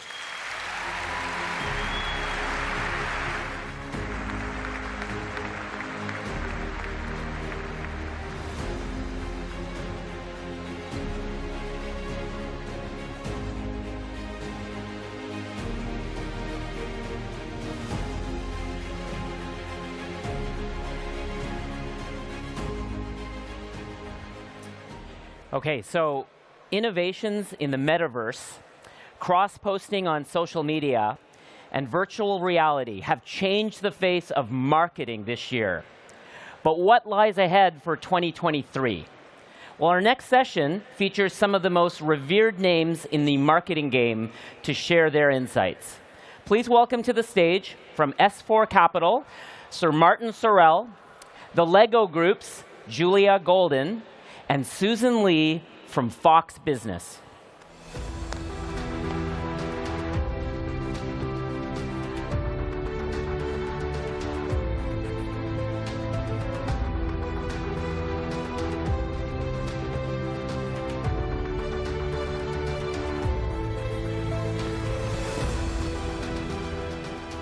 Hello, everybody. Sorry about the weather today, but thank you so much for making it here in the rain, in the metro strike. But we're so happy to see you. 12,000 out there. Can you believe that, Julia? Sir Martin? Don't believe you. 12,000. Thank you so much for joining us today. And you know, this panel is one of the most anticipated panel of Web Summit this year, because everybody wants to know. You say that to all the panelists. I don't believe No, it. it's true, because the attendee survey says that this panel, marketing in 2023, is one of the top topics that attendees want to know more about? Because look, Sir Martin, no, I think you're a big draw. So we're in a slowing economy. Everybody wants to know how to make more with less. And you guys, given your extraordinary careers in marketing, probably have the answers for this. So why don't I start with Sir Martin and then Julia? But are we heading towards a recession? Well, not technically yet. But maybe as we go through the first half of next year, in various parts of the world, we'll have what is technically a recession, which is 2 quarters of negative GDP growth. But I think we'll hear from Julia what she thinks of it from a Lego point of view. But globally, I think 23 is going to be a difficult year. Yeah. And 24 will be a difficult year as well. And that's enough. I don't think it's going to get any better until, in the real world, I'm not talking about stock markets, until we have the US presidential election in 24 and see what happens then. It may not be to everybody's taste as to who wins that, but from a business point of view, probably a Republican president will probably be good for business. Well, they're seen as better stewards of the U.S. economy. However, spending, we know, has juiced the economy. You know about that from a Fox Business point of view. I know politics very well in the U.S. Julia, as the Chief Product and Marketing Officer at the world's largest toy company, I'm just wondering, from your perspective, what do you do in these uncertain economic times? Yeah, so I'll stay away from the politics. I think what we're seeing is, for sure, that the world is turbulent and difficult for people. Whether there's real recession or whether the recession is coming, consumers are worried and people are looking for more value. And so I think for companies to continue to thrive, you have to be even more conscious about the value creation, the value of the experience, of the products, of the services that you're providing for your consumers. And we have been very focused on doing exactly that, because we know that children are still going to be a priority for their parents. They're still going to have birthdays. We're still going to have holidays. We know that for adults, taking time for themselves, their mindfulness, focus on themselves is still going to be important. We have been testing ourselves on how do we create the best possible products that tap into the most important passion points that really create desire and really deliver an amazing experience, holistic experience, to everybody who chooses to engage with us. And I think Lego is an amazing company, a toy company founded in the 1930s and making bricks. And we know that it's lasted throughout all the decades and possibly, definitely for a century. We just celebrated our 90th birthday. Wow. Okay. So, but just to Julia's point, and to your question, the world is going to be a very different place. So for the last 50 years, we've benefited from globalization. It didn't matter really where Lego or WPP or S4 planted its flags. As long as the demographics worked, it was a relatively frictionless world. The next, 10, 20 years are going to be very different. Why? We face 3 major issues. One, US-China relations and the divergence. So borders closing. Second, Russia. Yeah. Not just in the context of the Ukrainian war, but what happens afterwards. It's likely to go on for a long period of time, what happens afterwards. And thirdly, Iran. Those are the 3 big issues. That has fragmented the world, so Julia and our clients have to decide where they place their bets, if I can put it that way, not just geographically, but functionally too. So geographically, North and South America become relatively more important in my view. The Middle East because energy prices and inflation are going to be higher than historically. The Middle East will offer opportunities. Africa, very volatile. Europe, really up against it. Not just the UK faced with difficulties, but France, Germany, Italy, Spain. And then Asia, and if I could say ex-China, I don't mean ex-China, but our clients who have big positions in China have to balance the security risks around Taiwan in the longer view.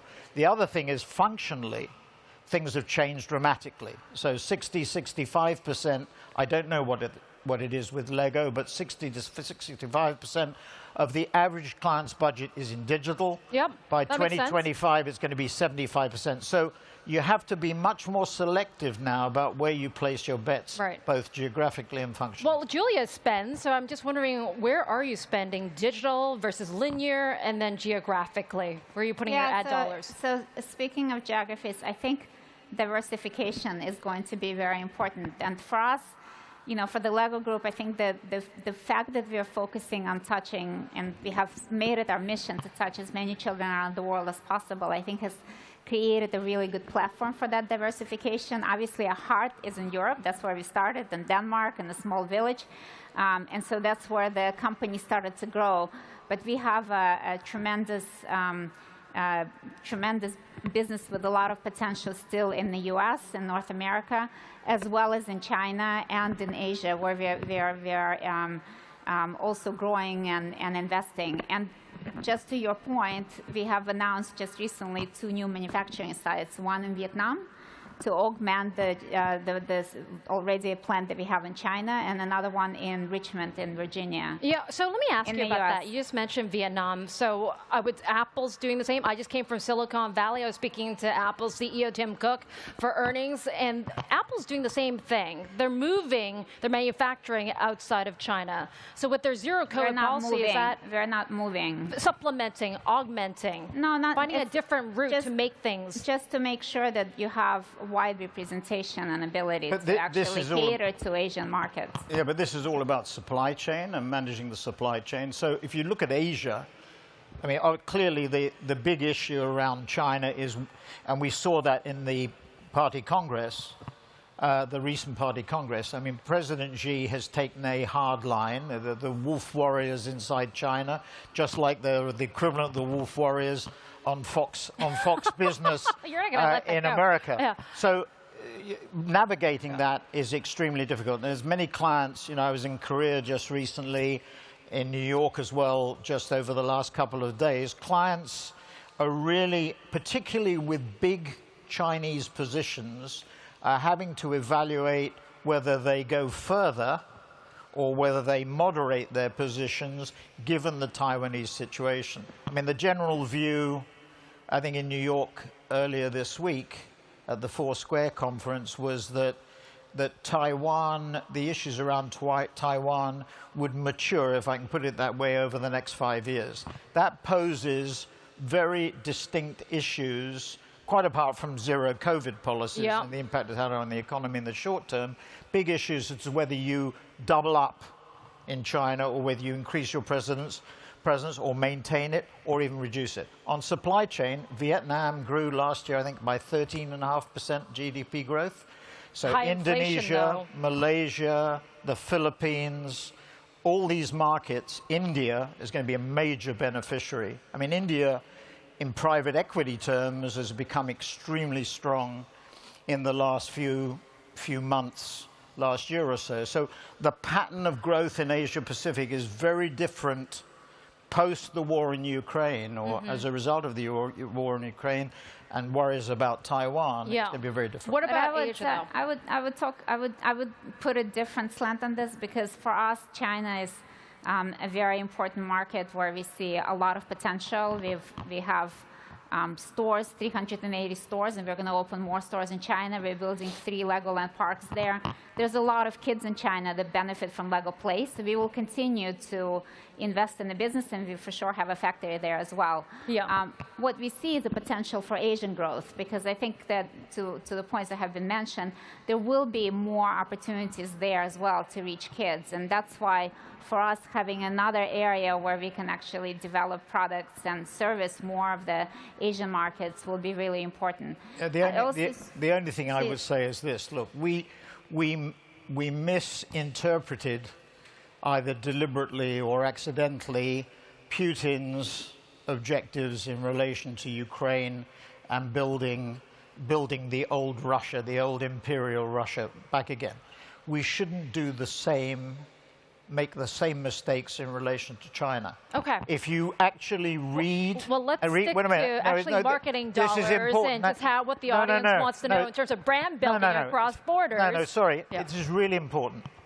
most of our clients, their number 1 or 2 market is China. Of course. The biggest issue they have to deal with is the bifurcation in relationships, the diversion of relationships between the US and China. You have President Xi, read what he says. It's a Marxist, Leninist doctrine, which is counter to what we are trying to achieve in the West. It is a bifurcation, it's very different. So clients have to, this is the biggest issue. In the last, I would say, month, the number of times we've had inbounds from clients about what they should do in China. And it's a real strategic Well, that is very obvious, challenge. given that these are the 2 largest economies let in me the help world. you a little bit on your other question, because you wanted, I know, talk a little bit about marketing, but let's talk a little bit about digital versus digital, linear. brand you want to talk building, about that. yes. So, you know, this is where the world is also evolving. This is another hot topic, right? Because, you know, the evolution of the digital space gives so much opportunity for having much more direct and personal engagement with your consumer and being much more efficient with how you invest. But it's not to say that linear completely is going away. I mean, we touch many kids, and kids still watch TV, you know, maybe in different platforms, in different ways, but they're still engaging. So over time, I do believe that majority of our spending will start shifting more and more toward digital, because there's just going to be so much more opportunity to be targeted and to be engaging and to be immersive. But I also feel that the linear TV will, that model will also have to evolve. Well, can I just quickly pick up on that? Because Sir Martin said it was 65% digital. For Lego, is it a 65% spend on digital? We don't share exactly how it does that sound about accurate? We're not that different from other companies. And to Julia's point, so just recently, the biggest response we had to a piece of research work we did was on what is known as TV frequency capping. That is the tendency for ads to be repeated, TV ads, linear ads, to be repeated on one channel ad nauseam, which upsets consumers and is expensive, number one, and then declining reach of linear. And if you look at the stats, it's driving our clients to embrace digital faster. So looking at 23, which, as I say, is going to be a tough year, I think, generally, as a purely digital operation, 2 things are going to help us. One is we're focused geographically in the areas where we think there will be growth. And number 2, we're focused on digital development and digital transformation. Because the pressure inside companies, I don't know whether this is the case at Lego, but generally clients, the CEOs and the CFOs are already starting to put pressure on the CMOs for performance. Yep. So performance, activation, moving down the funnel next year is going to become increasingly important. Measurement, ROI measurement, media mix modeling are all going to become increasingly important. And clients are going to be very concerned about reach and about frequency and moving to more effective. I mean, to Julia's point, kids are not watching TV like they used to do when I was a kid. They're watching it in a very, very different way. Yes. But also, I think there's going to be an evolution of the digital platforms, the streaming platforms that are available, because that's another area that is also evolving. There's so many right now, and there's probably going to be some level of consolidation. And with all of that said, I think data analytics have to go hand in hand with you know, the evolution of the digital space, because you can get a lot of really great data. I mean, we measure all of our performance on returns, and we can see actually how much, you know, how effective communication is. I think where it actually is going to go is that creativity and asset creation is going to be very, very important. But you haven't mentioned social media, and given that this is a young audience that primarily, of course, gets their information from social media. But it's also part of digital. But let me just, so it's just to say a little bit about how brands that can engage audiences in a very unique way, and I'm lucky to represent a brand like that, can navigate this environment. You know, the importance of owned, earned, and shared platforms is going to rise. So when we talk about digital, it's not just pure advertising or investment in search. It's also about how you cultivate the different audiences, how you connect with them, how you're able to engage with them almost on a personal, we think of it almost on a personalization at scale. Personalization at scale basis, because that's where the real effectiveness is. And where is that done best, in your view? Can you be specific? specific for this audience to understand where to best place their bets for 2023?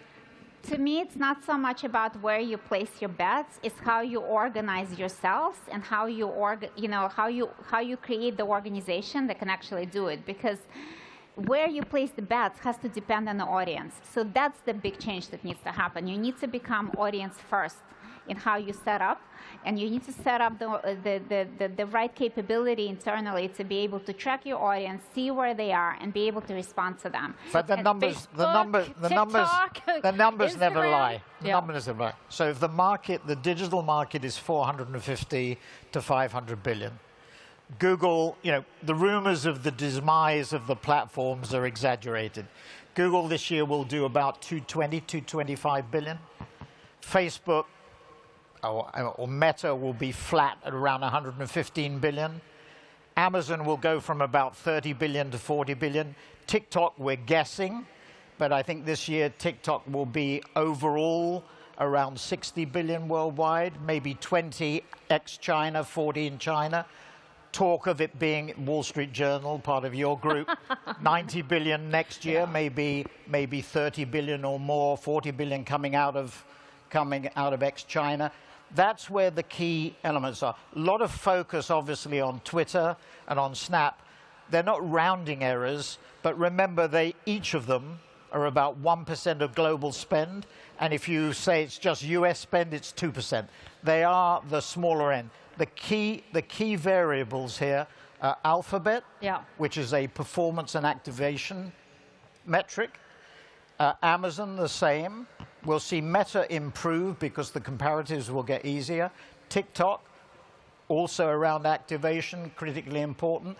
And then the up-and-comers are Apple and Microsoft. Right. Apple probably running at the moment around 7 billion. Microsoft about 10. But when Microsoft takes out Activision, stand by, because that will be another sort of game changer in the areas that particularly so for a brand like Lego. Microsoft needs to close that $68 billion acquisition of Activision Blizzard. So guys, I'm running out of time here, last few minutes, so I want to get to 2 more topics before this ends. Of course, it's up to Julia which one she wants to input on, but I'm going to start with the elephant in the room, Twitter, Elon Musk. He wants to charge $8 for the verification process. Do you think people will stick with the platform? Will they continue to invest and advertise on the platform? I think it's wait and see. I mean, I think there are so many variables here. I mean, just to back up for a minute, right? So Twitter's ad revenue is around 5 billion.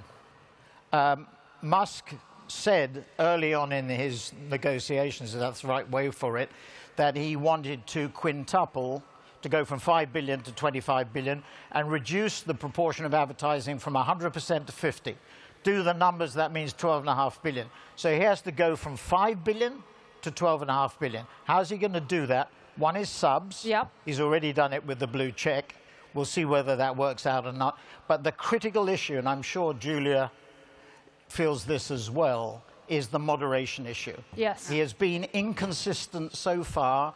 He's issued a tweet saying, trying to appeal to advertisers. He has to straighten out the moderation policy, because none of our clients are going to cope with controversy. They want something that is a stable, non-controversial platform. It'll be wait and see. What's your second topic? No. So GM has paused their advertising on Twitter temporarily. And L'Oreal too. Yeah, L'Oreal. What do you think from the Lego perspective? I think it's going to be, I think that everything has been said already in terms of the importance of understanding what's actually going to happen with moderation. We've always been very open about the fact that protecting our brand, ensuring that we protect the consumers that engage with our brand is super important. So we will do whatever is the right thing. Okay, final question, guys. We got to talk about the future metaverse. I go first. Don't interrupt me. Go ahead. I'll go very quickly because I want to say something about this. There's going to be... Sir Martin doesn't interrupt. Ever. So the metaverse, there's been so much discussion, and I'm sure there's many different opinions, and I'm sure Sir Martin has a very strong one about what it's going to be. But I want to talk about something that we have decided in the Lego group that's very important. whatever it's going to be, whether it's one or whether it's many, it's going to happen. Because there's definite, we see it. Technology is going to enable immersiveness, hopefully operability across the full gamut of different experiences that's going to happen there. That we'll see whether that's going to be possible. It's going to be possible whether people want to play with that. It's going to enable tremendous amount of experiences, different type of creation with engines like Unreal, ability to engage with millions of people in community at the same time, and do it agnostically on different devices. With all of that said, there's one audience that's really important. It's not represented here, but I represent them, children. We need to make sure the metaverse is designed with children in mind. Web 2.0 was not. So we are partnering with Epic Games, the LEGO Group, to create something really exciting, an exciting experience that will give children all of these wonderful experiences that I just talked about, but do it with a framework that's going to be with digital child safety from the start. And we hope that that's going to actually be not just leading the industry, but an ability to engage at a global level for all of the creators of the metaverse to actually start using that digital child safety framework to ensure that children can actually travel freely in that world in a way that they cannot do today in the world that we currently live in. Yeah, privacy, security, of course, top topics. Privacy, security, moderation, parental consent, and fairness with respect to monetization and other things. Is the metaverse going to happen, Sir Martin? Huge applications. Healthcare, probably one of the most important. Training. Working from home, in addition to what you'd expect, gaming, music, sports, work with the NBA, not just in the West, but in the East too. But it's going to take time. How long? 10, 12? When do you see us sitting in our living rooms with goggles? That's something that Meta is wrestling with. I mean, it doesn't have to be through goggles, actually. No, there's some interesting different executions coming along. So that's the issue that Meta has to wrestle with. Your guess, quickly? It's going to take 5 to 10 years. Wow. Okay. I think we'll see something happening by 25. Wow, that is bullish. What? The metaverse. We don't have to do this in person next year in a few years. Thank you so much, Julia of LEGO, and of course, Sir Martin Sorrell. Thank you, guys. Have a great Web Summit.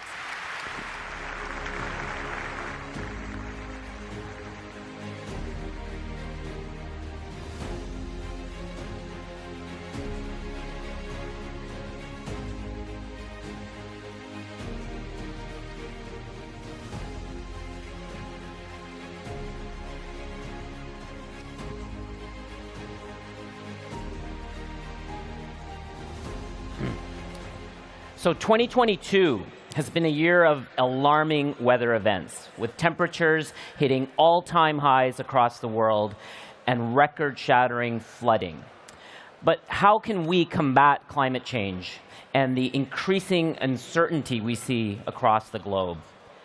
Joining us now to discuss how we urgently need new tools, technologies, and skills to shift our global dependency on carbon, please welcome the Vice Chair and President of Microsoft, Mr. Brad Smith.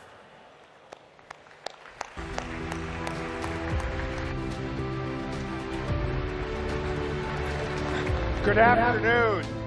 It's really my pleasure to be here today to talk about the issues that are so important to our time. I want to talk about the climate, the planet, sustainability, but I first want to put it in a little bit of context. Just think about what we've been living through. We've lived through the worst pandemic in 100 years. We're now living through the biggest war in Europe in 70 years.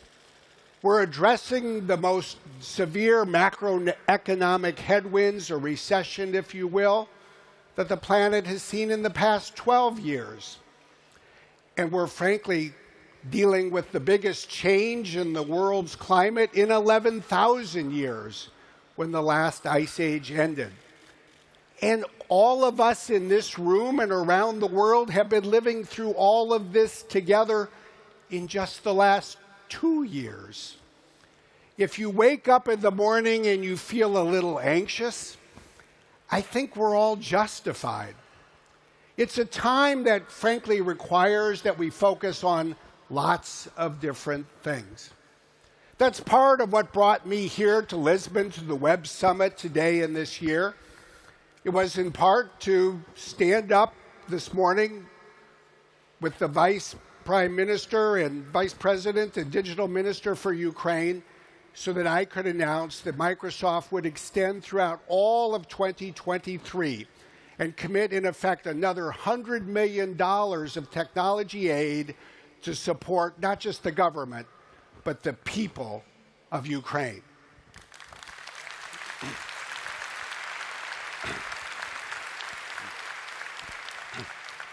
But even while we defend Ukraine, while we recover from COVID, we can't lose focus on the world's climate.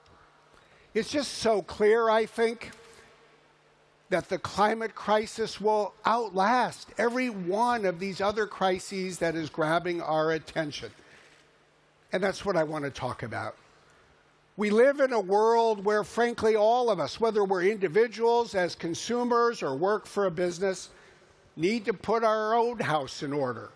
That's what we're doing at Microsoft as we're striving to become carbon negative, water positive, and zero waste by 2030. It's transforming every part of our company. But what's really interesting to me is the way this is sweeping across the economy in every country around the world. Already, more than 3,900 companies have made climate pledges. That is good news, and that number is growing every single day. But we all face the same challenge.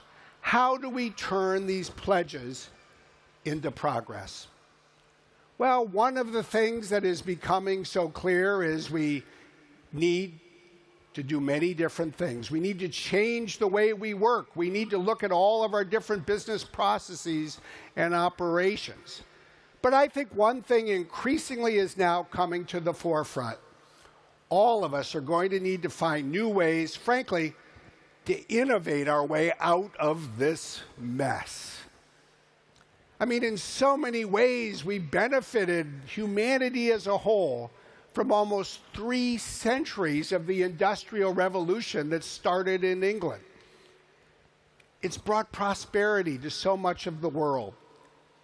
But it has created a level of carbon emissions, 51 billion tons this year, that is now unsustainable. Last week's reports from the United Nations underscored that even more. We basically can only emit about another 420 billion tons before we use up our entire budget, if you will, if we're in fact going to keep the world's increase in temperature below 1.5 degrees centigrade. And at current rates, we will do that in just 11 years. How the heck are we going to move fast enough? Well, one of the things we found at Microsoft as we've worked with so many of the companies where you all work is that there are a number of enabling factors on which we all rely. We need to put new data to work, harness the power of data and AI. We need to build new markets, especially new carbon markets. We need innovation for new laws and policies, especially carbon policy and electricity policy and waste policy. And we need to foster new skills. In fact, just yesterday, we released a new report at Microsoft that we call Closing the Sustainability Skills Gap. Think of it this way.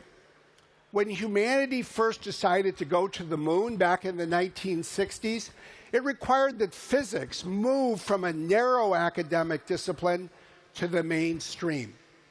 And even more so for most of our lives, the digital era required that computer science move into schools and that digital fluency becomes something that all of us acquire. Businesses invested in skilling their workforce. Now we are entering a new era. It's an era that will be marked by a sustainability revolution for the next 3 decades, and it will require that sustainability science and sustainability fluency move into schools, into colleges and universities, but even more so, especially with the tight deadline we have, that we move it into the workforce as quickly as we can. That's part of what we all need to work together to do. But perhaps even more than that, we need to move as fast as we can to connect new digital technology with new climate companies. Companies that, frankly, many of you work for, or companies that many of you may found in just the next few years. Because the truth of the matter is the key to the future is going to be a new generation of people with a new generation of technology coming from a new generation of companies. And I think the best way to see what's emerging is, frankly, to focus on a few of these and the stories that they tell about where the world is going. One of my favorites is called Planet. It's based in San Francisco. It makes very small satellites. They call them doves. They weigh about 4 kilograms or about 9 pounds. I happened to see their plant just a couple of weeks ago. These satellites go up, they have telescopes, they have photographic capability, but within a few years, they'll be able to measure all the methane on the planet, all the carbon dioxide emissions on the planet in real time. That data will be a game changer, both for enabling us to measure on a planetary basis what's going on, but also help governments focus on individual sites and address through regulation the need to reduce emissions. Planet is one of the companies that is taking our climate revolution into the future. But what's interesting is it's not just startups in the corporate space. There are startups in the nonprofit space as well. Seeds is a nonprofit in India. I visited them 6 weeks ago. They're using data that comes from satellites. And they're using AI that comes from Microsoft. But what they're doing with it is taking photographic images of all of the rooftops in India and using an algorithm to identify homes that, for example, will be most susceptible to excessive heat. And they identify ways to help the people who live in those homes through very simple technology, namely burlap bags that are used to ship vegetables, shield the rooftops to lower the temperature inside. It's an extraordinary combination of high-tech and low-tech coming together. And then volunteers, many in high school, take the data and they go visit homeowners and they give people advice about how to keep their family safe.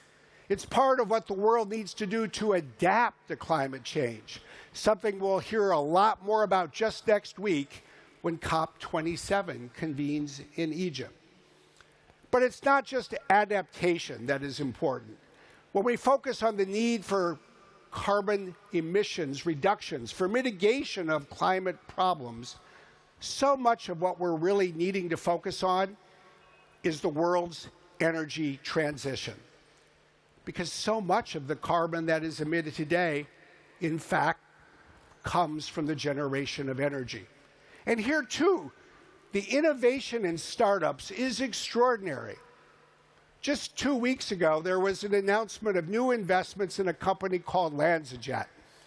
Microsoft committed $50 million to LanzaJet earlier this year through our $1 billion Carbon Innovation Fund, and then Breakthrough Energy Catalyst, something that we've committed $100 million to with many others, including the European Commission supporting Bill Gates, provided a comparable investment. LanzaJet is doing something great that I'll bet will benefit almost all of us in this room if you came here on an airplane. Because they're taking feedstock and even waste, and they're using it to create sustainable aviation fuel. Fuel that can power jets while reducing carbon emissions. A great example of the kinds of technology innovations that can ensure that prosperity and travel and people getting together can continue even while we reduce carbon emissions. An even more interesting example to me in some ways is a nonprofit called Terra Praxis. This started as an incubation project by a group of employees in Microsoft who came together in a hackathon, but it has been taken by this extraordinary nonprofit. It looks at the world and sees the generation of coal. There are more than 5,000 coal-powered electricity plants in the world. They generate 37% of the world's electricity, and let's remember, we still live in a time when electricity, I think probably the greatest invention of the 19th century, has still not reached 770 million people on our planet. But the problem with coal, as we all know, is it emits a lot of carbon. In fact, last year, 29% of the world's carbon emissions came from those 5,000 coal plants. So what should we do? Well, a lot of people look at coal plants and they say we need to close them down. Well, the problem is we need electricity. And the interesting thing about coal plants is there's actually more to them than the furnace that is burning coal. Think of it, they're connected to the electrical grid. They have water cooling capacity. Typically, a coal plant has 12,000 employees that actually are very skilled in running power generation. So what Terra Praxis saw that others did not was that coal plants could be converted. They could be repurposed. They could be repowered, in many cases, to run small modular reactors or fourth-generation nuclear reactors, the kind of nuclear reactors that for decades have been in submarines and on aircraft carriers. And if you did that, you could cut the cost of building a new power plant by up to 30%. And what Terra Praxis saw was a need that they could help fill in two ways. First of all, if you run a coal plant, you probably don't know how to convert it to a nuclear power plant. So they're taking all of the knowledge and expertise, they're standardizing it, and they're making it available for free to coal plants around the world to accelerate their innovation. And then they're working with Microsoft and MIT and others so we can standardize and accelerate the permitting process so that this repurposing of coal plants can move ahead faster. I think it's a great example of innovation at work. And then there's one last example that is another one of my favorites. It's a startup based in Switzerland called Climeworks. I had the opportunity to spend a Saturday morning with them a few weeks ago outside of Zurich. Look at that device that you see behind that logo. Each of those horizontal layers is about 15 meters long. And those are giant fans that engage in direct air capture. The air moves through, and there's in effect a big sponge that collects carbon. And after a couple of hours, the fan stops, it closes, it's a vacuum, and heat collects the carbon and releases it as gas. The gas is then taken and it's cooled, it's turned into a liquid, and then in places around the world where the geology is right, including Iceland and parts of North America and elsewhere, it goes underground where it's collected in mineral form, and in effect carbon is taken out of the air and it's deposited deep underground where it will remain for literally thousands of years. Climeworks stands for two things in my view. The first is this: it's extraordinary to see the technology and business model and economic innovation that can and needs to come together. Right now, we at Microsoft have invested in Climeworks through our Climate Innovation Fund to spur its technological progress, and we're purchasing carbon removal from it. We've made 2.5 million tons of carbon removal purchases in the last 2 years, more than any other company. But what we see is that what costs $1,300 a ton today needs to come down to probably 100 or 150 in the next 20 years for this to take off. But take off it can. And that's the second thing that I think is so interesting. Think about the world that we need to create. Think about the world that so many of you are working to create. It needs to be a net zero world by the year 2050. What does that mean? It means that the 51 billion tons of carbon emissions this year need to be brought down to 12 or 10 or 8 or even lower, but we're still going to have some carbon emissions. So what we need to do to get to net zero is offset them through high quality, long duration carbon removal through new technology, like direct air capture. There will come a day in the future when the governments of the world will come together and you will read about a new climate convention. A climate convention that I will believe will require that the rich countries spend money to remove carbon from the atmosphere in a way that will benefit the planet as a whole.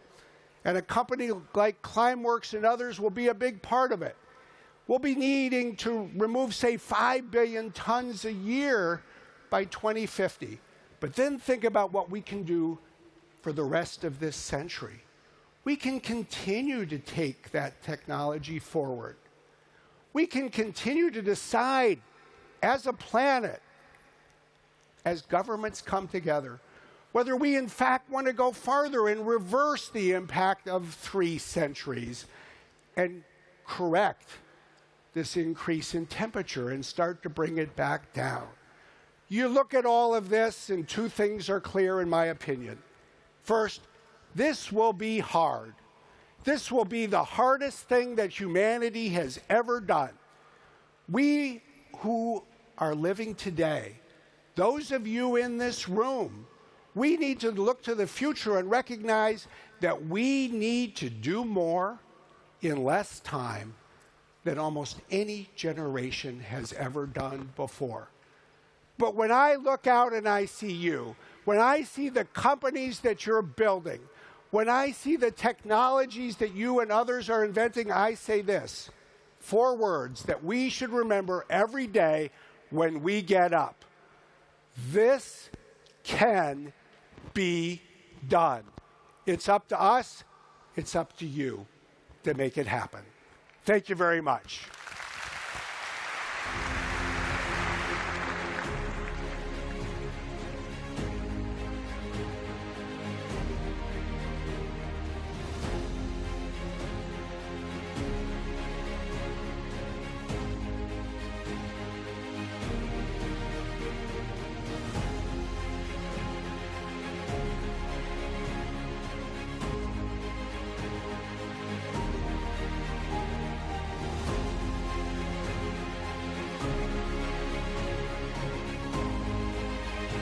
Okay. So, well, based on that, what makes a great leader? I'm sure Brad will agree that ideas can be infinite. But the spotlight that leaders have found themselves in over the last 2 years, it shows no sign of fading. And with global crises and market strife and war defining the year 2022, our next panel will discuss strategies to lead and how to drive your business forward. So please welcome to the stage the founder and chief operating officer of Remote, Marcelo Lebre, the CEO and founder of BetterMe, Victoria Repa, and the founder of Branch, Mada Sagate. They'll be in conversation with acclaimed international journalist Ali Aslan. Please welcome them.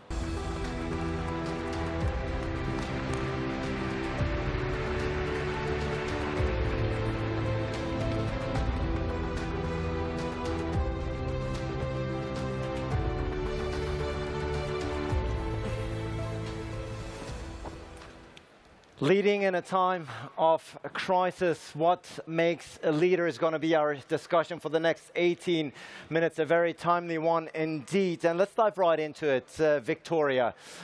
When we're talking about crisis, unfortunately, your country has found itself in a crisis beyond words since February 24th, the unjustified aggression of Russia against your own country, against Ukraine.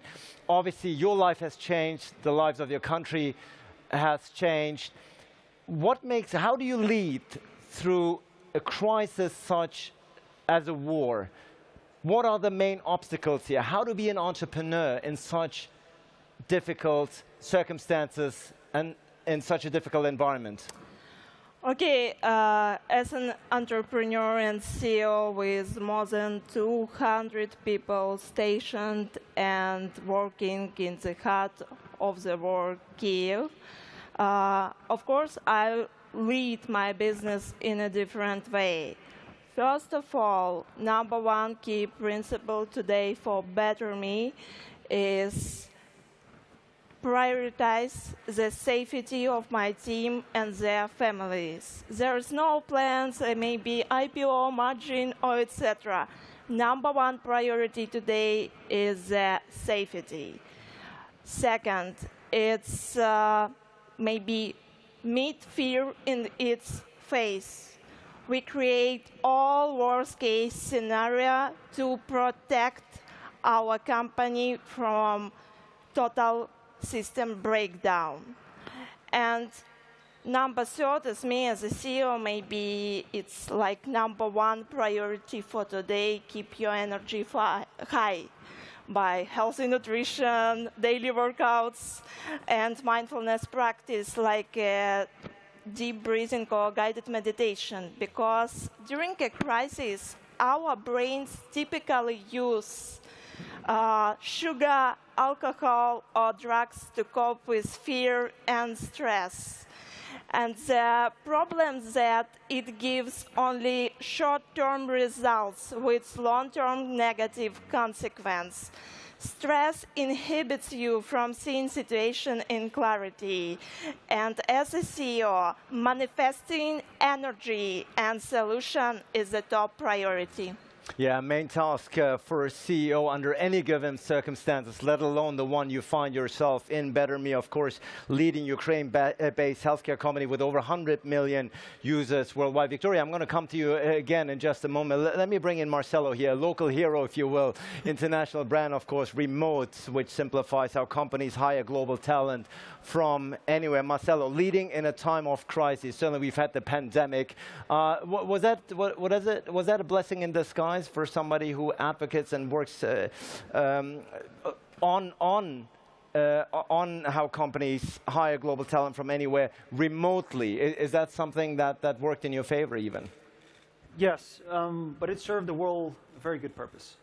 Indeed, the remote work used to be perceived as sort of a flexibility and option, but today we see it as a real mainstream option rather than just a flexibility, because it not only allows people to lead different lives, but people that are in the middle of a crisis situation in companies that have access to all the talent in the world, and so you bring opportunities and talent together as well, and this bridges a very important gap because talent is everywhere, opportunities are not.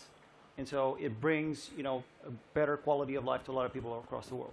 Yeah, across the world, for sure. That's where you come in, obviously. Marcel, I'll revert to you in just a moment. Let me bring in Maida here, co-founder and VP of Branch, of course, the mobile linking platform for top brands such as Airbnb, Adobe, BuzzFeed, and many, many more. Maida, Branch certainly a success story, but you've been in Silicon Valley for many, many years. You stem originally from Romania, certainly had your ups and downs, had to overcome some obstacles. Give us a sense of your path throughout the past couple of decades here. Oh, my personal path, it's interesting. Well, the biggest obstacle I had to actually go after were around immigration. My visa got denied once due to a clerical error. My green card got denied the first time. So I think for me personally, figuring out how to really navigate uncertainty and not really knowing where will I be. I think the way I dealt with it is very similar to what Victoria is saying about how you deal with a crisis in a business and the way we think about branch of a potential crisis. And it really is around trying to plan scenarios and having a backup for the backup for the backup. So in my case, I was like, well, if I can stay in the States, this is what I will do. And I had a backup plan. And if that plan didn't work, I had another backup plan. And I think it's very important when you are in a business to plan for the best, but also have a backup plan for the worst. So, and I go with that in both that helps me take a lot more risks because I know that even if things go really wrong, I have a plan for it. And I think it's how we've really thought about planning in the business as well as we've grown over the past 8 years. Yeah, and you certainly are a wonderful example of how immigration, of how migrants are coming to another country and adding value to their new country that they live in this case, the United States, of course. Victoria, resilience is a word that we hear a lot, resilience and courage in the context of Ukraine, the Ukrainian people. We have an unusual amount of, a disproportionate amount of big number of Ukrainian startups here. It's wonderful to see.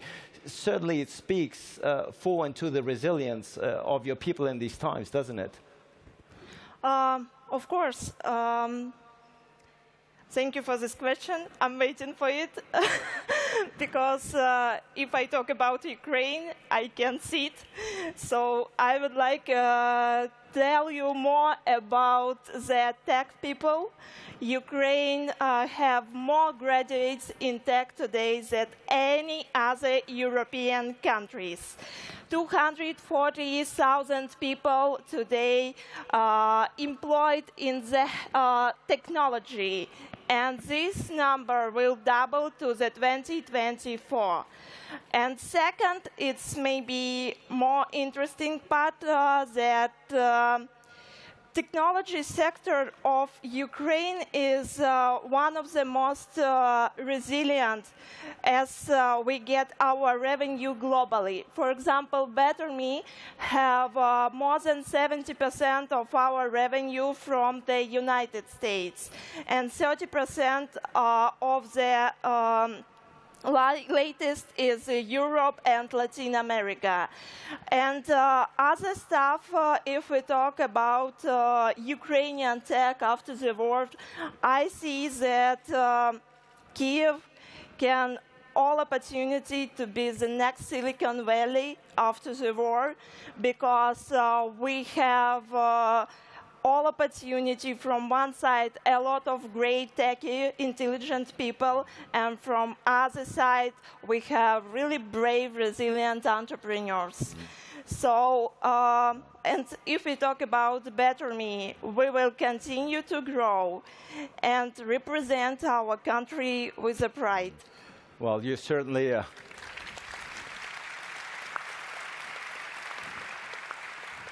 you're certainly a shining example of that resilience, courage, and leadership from your country. Kiev is going to be a hotspot, you say. Perhaps we'll have the next Web Summit in Kiev. I don't know about that, but we'll talk about that backstage. Marcelo, at the end of the day, we're here. You all three are role models. You are leaders. You are success stories. You found yourself in the spotlight. But of course, there's crises you have to go through on a daily basis, sometimes maybe tragedy. What is the single biggest lesson that you have learned on your trajectory upwards? Certainly a lot of failures or obstacles along the ways. Many in the audience trying to get to where you are. What is the main lesson you can convey here? So to give a bit of context, Remote was founded January 2019. We went through the first pandemic, COVID. Then we started with the war. And we're going through an economical crisis as well. And a lot of this creates turmoil. It creates tragedies, terror. And you will have to make all the decisions in a split second. Some will be easy, some will be hard, but you can always be kind. Doesn't matter, what kind of message you're delivering, who's going to be affected, or impacted positively, but you should never fail to be kind. That to me, you always have an option, no matter what is in front of you. And being kind is today, as we evolve as a species, something that we should not forget at all. Being kind, I think that's the message that everybody here rightfully can rally behind, and certainly you embody this message also through your style of leadership on a daily basis. Meda, if we're talking about the ups and downs that I think every entrepreneur has to go through, there's just no alternative. Even somebody like Brad, who was just here speaking on behalf of Microsoft, for him to get here, I'm sure that would have been another talk for him. What are some of the main lessons, perhaps the biggest single lessons that you have acquired over the past 2 decades on your way to success? Maybe I'll actually do 2. The first one is, I was talking about this with someone earlier, this idea of having a growth mindset. I grew up in Romania during communism, and I don't think the growth mindset was there. I think there was this idea that you are born in a certain way and you're good at some things and you're not necessarily good at some things. And when you have a fixed view of yourself, it's very hard to take feedback. And in the early days of my startup, when people would give me feedback, I would take it extremely personally. And I had a very hard time changing and evolving. And I ended up reading this book called Mindset, and it really changed my life. I was like, wow, this is amazing. This is how my co-founders think. I would give them feedback, and they think about it as an input that can make them better. And I actually make sure that every branch employee who starts gets that book, because if you grew up in a growth mindset, it's very easy. You get it. You're like, oh, this book, I know it. But if you haven't, I think it can really help you understand our culture better. And the second is really around grit. I think if you think of failure as just a step in your growth, and just one way that you can keep learning and getting better, I'm extremely confident that everyone in this room can succeed of whatever you put your mind to. Some of you will succeed earlier because you'll get lucky and maybe your idea will be good. And some of you might take you 3, 4 times. Branch was our 4th idea as a founding team. It took us 2 years to get to it. But we just had the grit to keep going, So the biggest learning is, to have the grit and to really take your failures and learn from them and grow. Grit is certainly an ingredient that is indispensable in this environment, in any environment, for that. But especially in this one. In this one, leading in a time of crisis. What makes a leader, Victoria, is a question we're trying to answer here.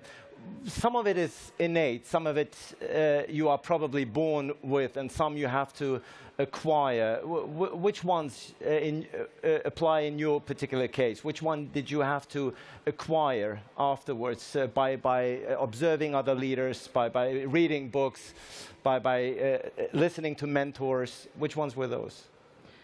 After the war, maybe number 1, it's just focus on your mission and allow the universe to co-create your vision, because plan, it's nothing.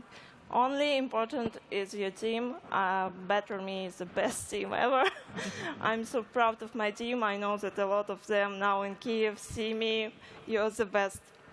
And the most important part in any business, it's people, and it's number 1. It doesn't matter what can. Without a good team, without a doubt, Marcelo, that's something you can, I'm sure, sign on the dot in a second. Without a good team, even the greatest vision is worthless. But still, the question of, you are a leader, clearly. Some of it you had to probably learn throughout the process. What made you a good leader? What made you a great leader throughout the process? I think that as you grow in a company and leading people, my ultimate lesson as a leader was that ego plays no good part in it.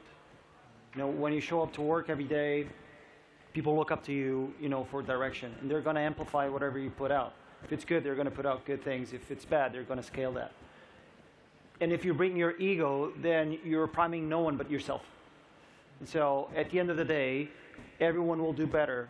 You know, as if a leader, you focus on the mission ahead and the execution and well-being of people. Ego stays home. Meta, you are based in Silicon Valley, picking up on where Marcelo left off, kindness, empathy, being a team leader. If you don't possess these, do you know examples of people who've made it despite lacking these? You don't have to name names here, but at the end of the day, are these indispensable, the ingredients and the talents that we're talking about to making a great leader, of rallying troops? Yeah, I think so. I mean, it's very interesting. I want to write a book called Startup Monsters, about the monsters you have to face to start a company. And actually, the first monster I'm working on is ego, because I do think there are people who made it, but I don't. It's like up to what point? At some point, ego it will be very hard to actually be a good leader if you have it and if you don't let go on it. And I actually think feedback and looking at yourself in the mirror and acknowledging it is one of the tools to deal with your ego.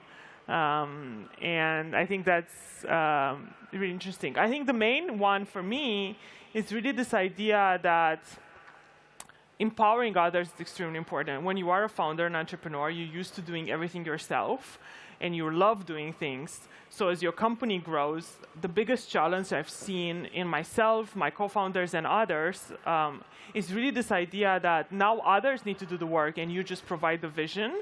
And that can be a hard change to adapt to as your company grows. But the leaders who do this well and empower others to do the work and are okay stepping back and just setting the vision are the leaders who continue to lead their companies as they grow. As this great session is slowly winding down, perhaps get a very short answer from all of you, a few seconds each. Victoria, what is the number one thing you wish you would have known before starting out this app, embarking on this journey? The number one thing that you would have liked to know before, and something that perhaps this audience can take with them. Business, it's emotional soul game. So number one, it's about mental stability, act and not react. Because time you spend in negative reaction, you can spend on positive action to grow your business. Marcel, now you're sitting on a stage and you are the one telling other people or advising them on how to get to where you are. What is the number one thing you would have liked to hear? You know, many years ago, something that I learned today is that anxiety is either a superpower or a super problem. As a founder, as a leader, you're always going to be faced with this. And it's up to you, really. Meta? It's okay to focus on yourself. I think I felt very guilty. I felt I always had to put the company first. And if you don't put yourself first, it will be hard to actually be the right leader to lead your company. It's great talk with three leaders who value and exercise that leadership on a daily basis. Victoria, Marcelo, Mara, thank you so much for this talk. It was a pleasure. Thank you. Appreciate it.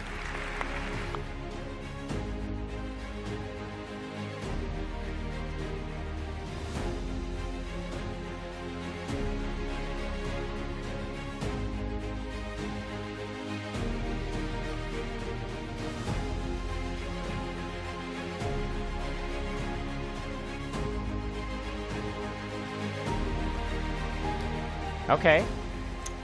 So coming up next, how excited are you that there are now legs in the metaverse? It's been just over a year since the term metaverse entered our lives. And love it or hate it, a lot of businesses are getting involved. So joining us to discuss whether the metaverse is all hype or maybe the great next innovation of the internet age is Siemens Chief Technology and Strategy Officer, Peter Corte, and the CEO of Accenture Europe, Jean-Marc Aulinier, who will be in conversation with the Wall Street Journal's Caitlin Ostroff. Please welcome them.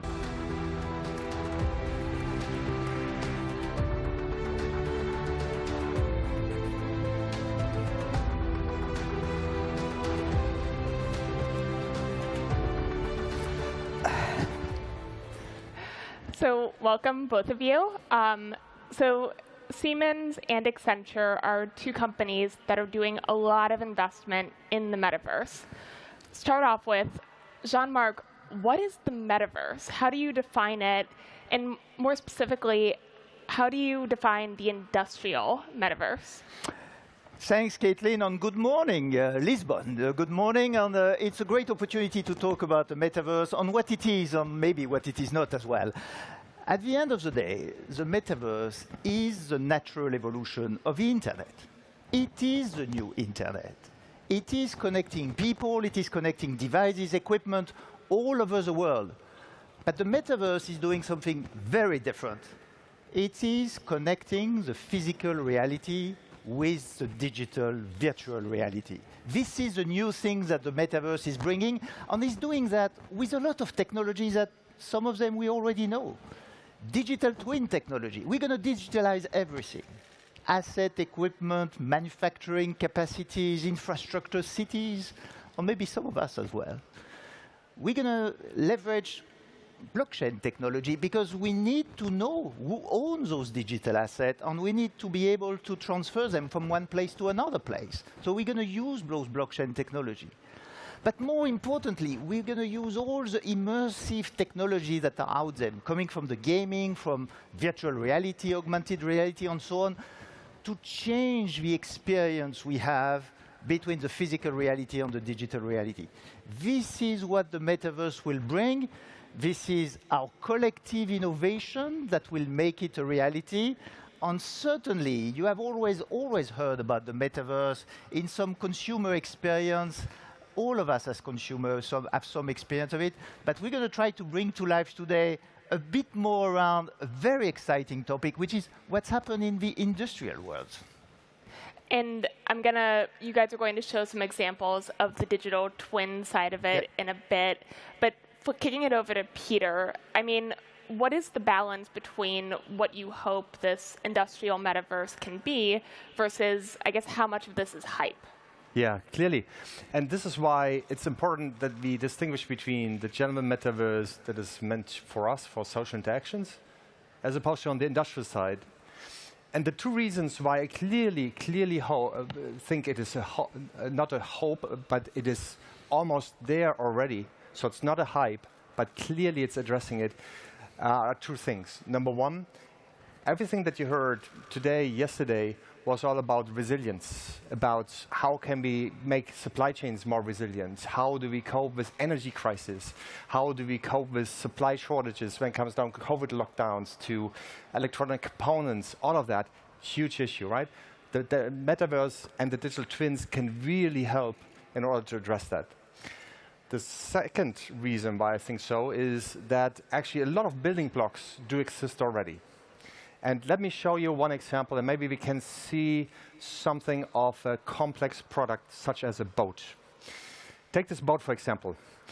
This is all about design, right? So you design for the metaverse. You design digital twins. We can do this already today. This is CAD designs. They're complex CAD designs, but CAD designs after all. You can do fly-throughs, you can look at it, you can cut it in sections, all of that, that's great. However, as we now move into the metaverse, we want to make things more intuitive and much more immersive, which means they have to become photorealistic. So now we're taking to the next level. And if you take the same boat and put it into the metaverse, this is how it looks like. This is how the real deal looks like, except this boat has never been built. You can look at it from different angles, at night, at day. You can look at it, of course, from all the illuminations from within, from afar. You can, of course, now collaborate and change as we speak in real time. You can change the colors. You can change the flooring, of course, all the furnitures. Everything that you want, you can change in real time. So what I'm telling you is the building blocks for an industrial metaverse on design, simulation, in real time, in a collaboration with multi-physics simulation, these tools are there. Maybe not all in combination, but clearly they are there. I mean, start with Jean-Marc on this one, but then I also want to kick it to Peter. What are the benefits to doing this kind of industrial application of the metaverse? I mean, specifically, how does this differ from just doing a model of a boat, as you might have done in the past, to get a sense of performance and other tweaks that you might need to make? No, I think the example of Peter is great because you start to feel and touch what is the potential and the benefit for all of us in societies, but certainly for all of us in the business. So I would say 3 things that come to my mind around what do we expect from the metaverse in the business. First thing is better product and services. I think you get the example of the boat, but you can apply it to a plane, to a car. The more you can design in the virtual world, the more you can design better product and the services, and you can do that faster, but also cheaper. This is the potential of those new technology, and you can think about your cars tomorrow on your plane will be certified, will take off maybe first in the metaverse before you do the real prototype that will run as a car or that will take off as a plane. But you also can save a lot of CO2, and this is a better planet type of technology. We have evaluated that we can save 7.5 gigaton of CO2 between now and 2030 by using those technology. And why? Because as you design those products, you can ensure that they are more energy efficient. You can ensure that the sourcing of material is more sustainable. And the more you do it in the virtual world, the less prototyping you are doing, so the more efficient you are also in terms of the CO2 emission and the sustainable nature of those products and services. But what is more fascinating is what happened to the workers around and to the employees that can work differently, leveraging virtual reality and augmented reality to be more effective as human beings. And I want to take an example that I think is very fascinating because it's applied to us as a company, Accenture. During the COVID period, and some of you remember, we were looking at how the metaverse can help us. And you know what? We get to something very interesting. During that period, we recruit 150,000 people across the world. We have onboarded 150,000 people in the metaverse. This means that we have been able to welcome them, coach them, train them, leveraging those technology. Today, we have the largest university in the metaverse as Accenture, and we are going to continue to leverage this to develop the employee experience. Those are simple things that we see in the business, and if you want to know more, meet me in the metaverse at our Accenture booth. Peter, anything to add on the benefits? Yeah, absolutely. And what Jean-Marc is saying is spot on. Let me give you an example also, a concrete example that we just did for automotive car manufacturer. So maybe we can roll actually the video on the factory. So factories, it turns out, are responsible for 28% of all greenhouse gas emissions. So we have to make them more sustainable. Again, we can really start at building digital twins, simulate them, and make them like the real deal. And this is what you're seeing here. So you see on the left side a product that is called Technomatics. This is nothing new in a way, because this is where you really design that. What's new, though, is that we now can make this photorealistic so that everybody feels like this is the real deal. Why is this important? Number one, production engineers, service engineers, and of course the workers themselves, they can immerse themselves. They can actually get trained on it and see how actually really it feels. So that's a big benefit. The second one, though, is as we move into the age of AI, it's very important that we train our models efficiently. By the means of doing photorealistic renderings of the real deal, we can images like this, thereby create the algorithm already because of synthetic data, and with that speed up your AI development significantly in all kind of scenarios that you would not find otherwise in the real world. So what is the benefit of all of that? If you do this, your factory can start right from the get-go 20% more productive. We've done that to ourselves. It's amazing. It gives you much more flexibility in terms of 30%. It gives you much more material flow in terms of improved flow of all that goes through your factory by 50%. And the best thing of this is it really cuts down on carbon emissions simply because you save a lot of energy and you can optimize for that. So that's why we are so excited about the metaverse, because A, the technology is there, but B, it has tangible benefits for everyone. I mean, and how are you talking about this to clients? Is this something that they're buying into, or that you need to kind of make your pitch of why this digital transformation is important? So should I start, Jean-Marc? Yeah, I think it is part of the digital transformation. You know, I have been fortunate enough to see many CEOs during the COVID period and during the current situation we are in across the world. Everybody realizes that if you want to run a successful business in this world, you need to accelerate your digital transformation. And digital transformation take into account all the current existing technology, but also the ones that are coming, like the metaverse. Because if you want to be successful, you need to not only cope with what matters in your business today on the technology, but also what is coming. And you need to have the agility to do that. And it is like all those digital transformation. Is it easy? Well, not really. Because digital transformation is, first of all, a transformation that you have to do with people and for people, not against them, because it's not going to work. And you need to have a vision. You need to understand how you can transform your business. And I can tell you today, all the different CEOs I'm talking to, there are big transformations on the way in the energy sector, in the mobility sector, in the consumer goods sector. All major industries have to change in a big way to be more resilient and more sustainable. You need to have the courage to change. You need to understand the potential of those technologies, apply them, test them, but go beyond the MVP or the proof of concept. You need to scale them. You need to scale them to get the real value. And this is the hard part. Because you need to get the people with you. You need to mobilize your team. You need to define the value, and you need to define the quality of the services you want to achieve with your people.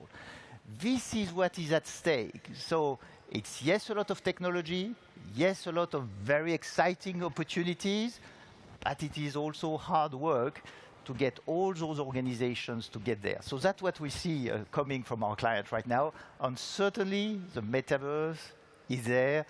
And you know what? Very much in the industrial world. That's very true. And let me build on what Jean-Marc just said, because we see the very same thing. It's ironic, isn't it? After 10 to 15 years of talking about digital transformation, not sure how you feel, but I mean, this topic, I mean, how often have we been talking about this? But still, it's very complex, right? And we spoke to many customers, and 86% of them said, well, look, we got legacy systems. We even don't know where to start. So how now you come with this metaverse thing, so how is this going to work? And there's a lot of fear also with regards to vendor lock-in and all of that. So this is why we realized is actually we need to think, in particular, digital transformation in business differently. That's why we launched a platform, a digital business platform, which is open, called Siemens Accelerator. And what is doing this actually is it really connects providers of good technology together with use cases specifically tailored to verticals, such as food and beverage or, for example, automotive industry. And we bring this all together in a way that it is open. And if there's one thing that I learned, your technology needs to be open. All the old world in terms of closed systems, I wholeheartedly believe it doesn't work. What I just showed you, of course, we did this in partnerships. We did this, and you may have seen that with NVIDIA. We created a partnership to bring, of course, high-performance compute to the shop floor, and, of course, are using a lot of their technologies as well. With Accenture, we work very closely of bringing the latest technologies to our customers because they are all bespoke, unique, and we have different expertises in these fields. And I could go on and go on and on and on with all the partnerships that we have, because there's no single company that can do it alone. So if you follow that logic, you need to be open by design, otherwise you will always make it complicated. And you talk about how complex this is for companies to actually do all the systems to integrate. What is the time horizon for actually making these products integrated in companies? Maybe I start, Jean-Marc, in this case. It really depends on actually the maturity of the company. What we find is interesting. So digital transformation for, in particular, also startups is not a problem because they start greenfield. So they don't have this 86% of people saying, you know what, the legacy systems are holding us back. So they just pick and choose what they like. They like, of course, if it's SaaS-based, so it's easy, it's hassle-free in terms of the implementation, it scales as they grow, all of that is fine. Where it's getting really complicated are the companies that already have the legacy systems and then have to think about, you know, how do I defend my previous investments? How do I retrain people? How do I make data silos break up and all of that? This is where it's getting complicated. Yes, and I will say for me as well, it's all of us has a role to play to help industries to transform because, as I say, there's still a bit of imagination we need to have to see what is the potential of those technology. And this group, this Web Summit is an opportunity to collectively imagine the future.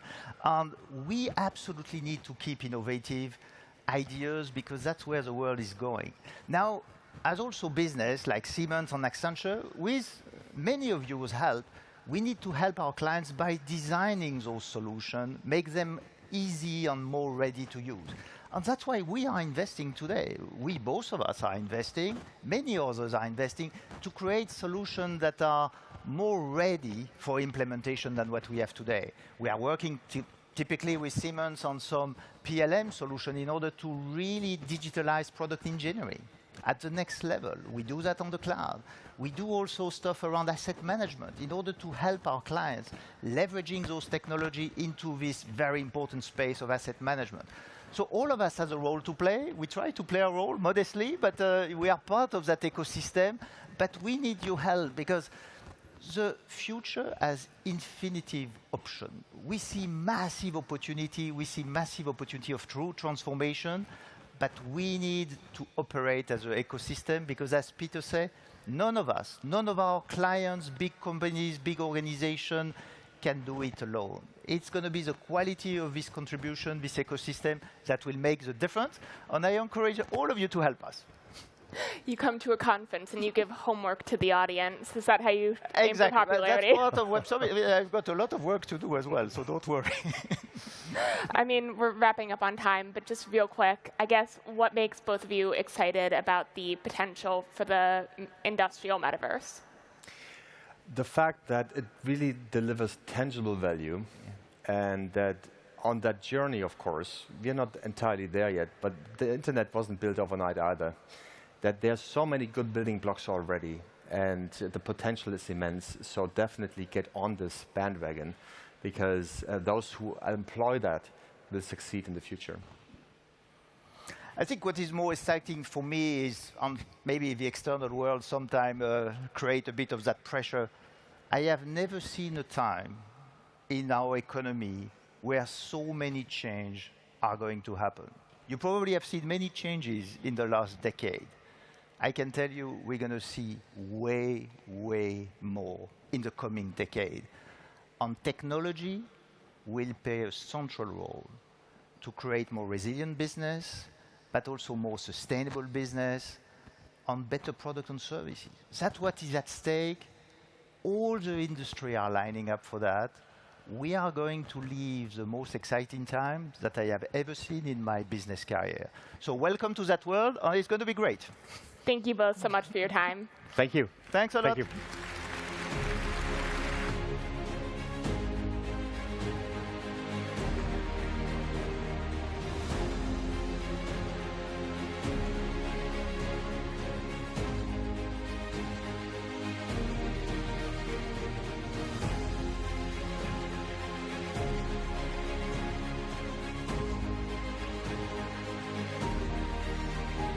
Right?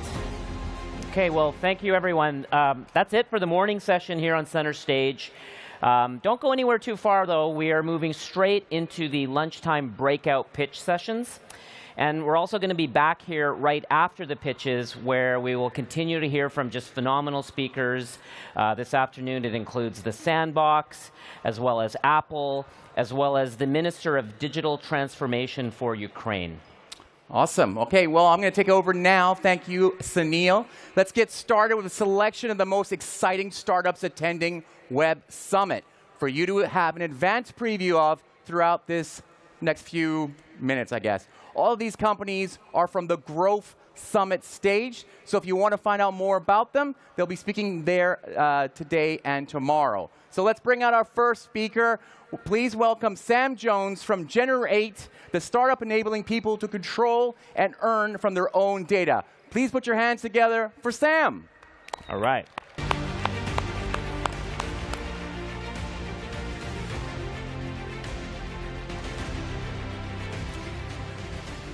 Hello, Web Summit. In 2018, The Economist said that the world's most valuable resource is no longer oil, it's data. As a result of this, everything that you do online is being tracked, and your data is covertly sold many times every day. It seems like everyone is earning from your data, except you. We can step into a new story. The status quo does not have to win. We want to have a better future. We want to have a future. We must fight. Now it's time for hope.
My biggest fear is that we'll not figure out the answers in time. The uncertainty that we live with is enormously challenging. The world has a lot of problems, and fortunately, a lot of entrepreneurs to try to solve them.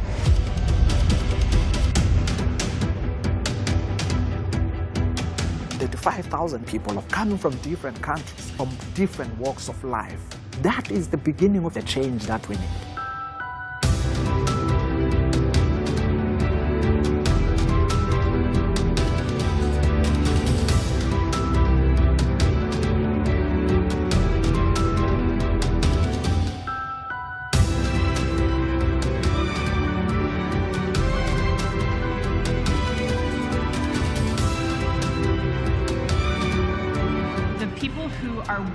To go first are what is driving our innovation. Human beings are built for resilience, and creativity often emerges in times of great struggle. We have to be able to dream of a future if we're going to be able to walk into it together.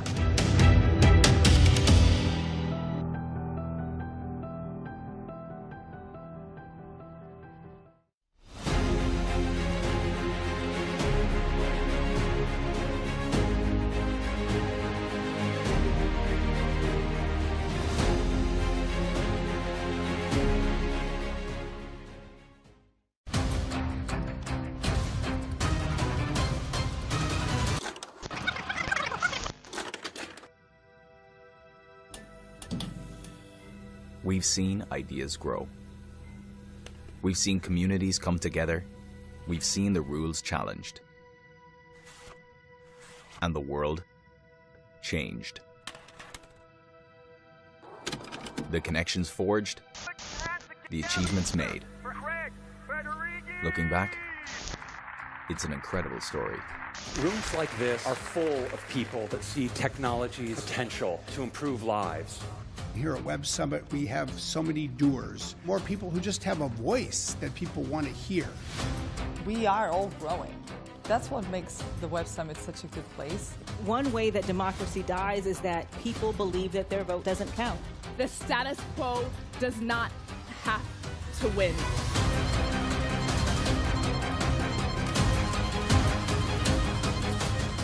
We're living in an era where facts are under assault. Every human being deserves the dignity of the truth. People are courageous, and they should never have to decide between their careers or their freedom. Do not be silent. We are the change that we have been waiting for. Activism comes in all different shapes and sizes. We want to have a better future. We want to have a future. Now it's time for hope. We must fight for that hope. It's a long journey, and we are just at the beginning. It begins here at Web Summit.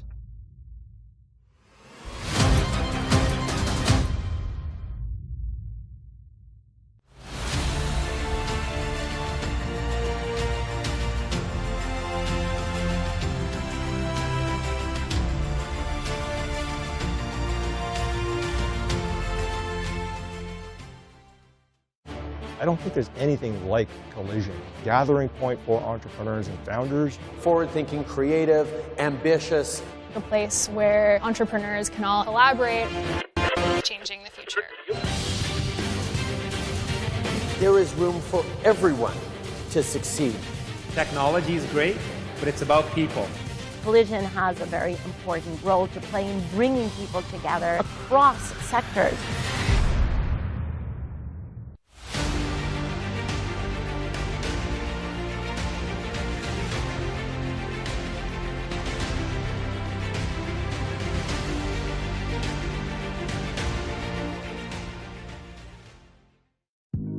Welcome to the Q&A and experiences stage. This is the stage that's all about you guys. You guys ask the questions. I'm excited about this. I'm excited to be out there talking to people in person in 3D because for me personally, that's where I get ideas. This kinds of thing I'm doing with you today, it's making me feel so much better.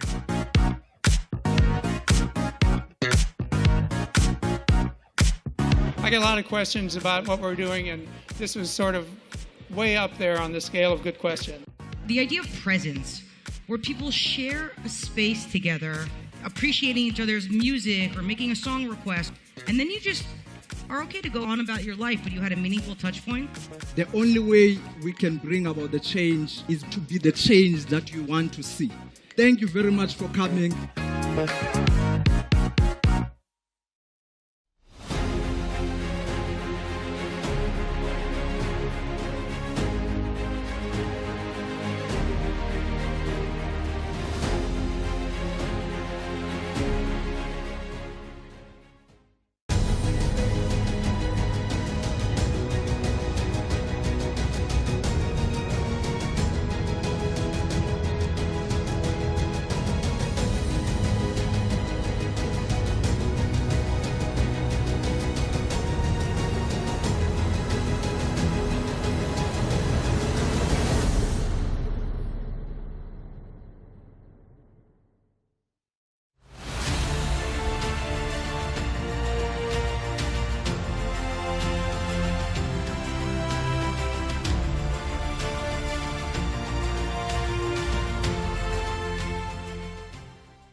We can step into a new story. The status quo does not have to win. We want to have a better future. We want to have a future. We must fight. Now it's time for hope.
biggest fear is that we'll not figure out the answers in time. The uncertainty that we live with is enormously challenging. The world has a lot of problems, and fortunately, a lot of entrepreneurs to try to solve them.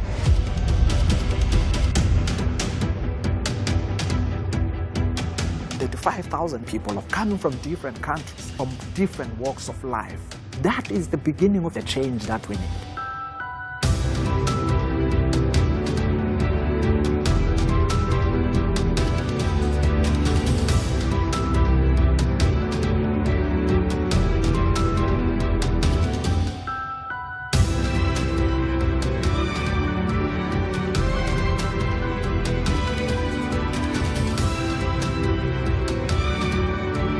People who are willing to go first are what is driving our innovation.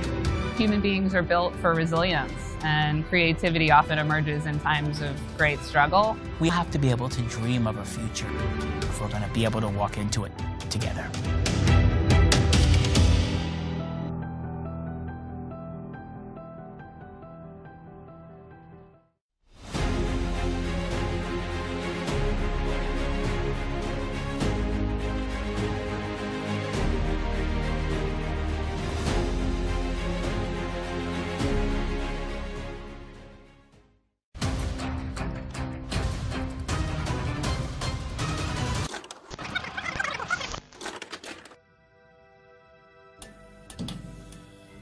We've seen ideas grow. We've seen communities come together. We've seen the rules challenged. And the world changed.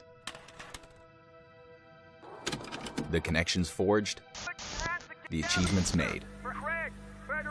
Looking back, it's an incredible story. Rooms like this are full of people that see technology's potential to improve lives. Here at Web Summit, we have so many doers, more people who just have a voice that people want to hear. We are all growing. That's what makes the Web Summit such a good place. One way that democracy dies is that people believe that their vote doesn't count. The status quo does not have to win.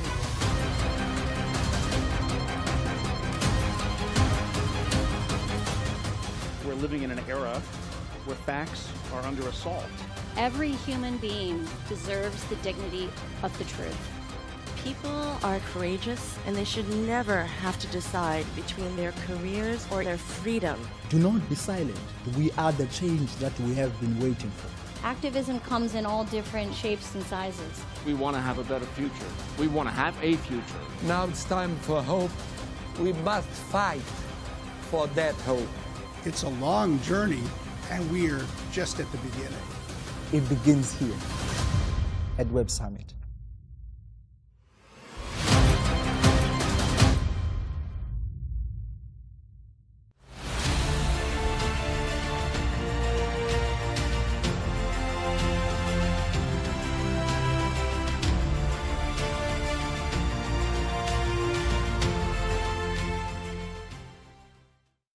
I don't think there's anything like Collision, gathering point for entrepreneurs and founders. Forward-thinking, creative, ambitious.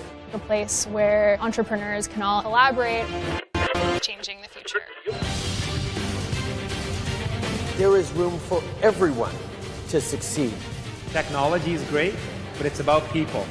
Collision has a very important role to play in bringing people together across sectors.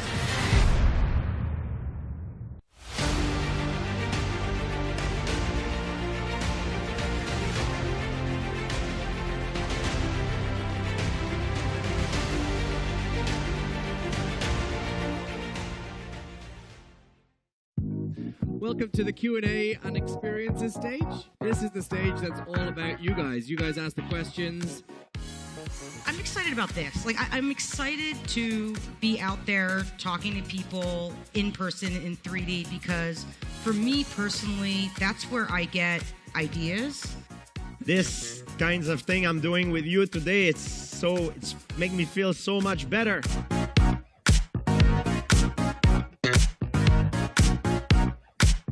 I get a lot of questions about what we're doing, and this was sort of way up there on the scale of good question. The idea of presence, where people share a space together, appreciating each other's music or making a song request, and then you just are okay to go on about your life, but you had a meaningful touch point. The only way we can bring about the change is to be the change that you want to see. Thank you very much for coming.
We can step into a new story. The status quo does not have to win. We want to have a better future. We want to have a future. We must fight. Now it's time for hope.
My biggest fear is that we'll not figure out the answers in time. The uncertainty that we live with is enormously challenging. The world has a lot of problems, and fortunately, a lot of entrepreneurs to try to solve them.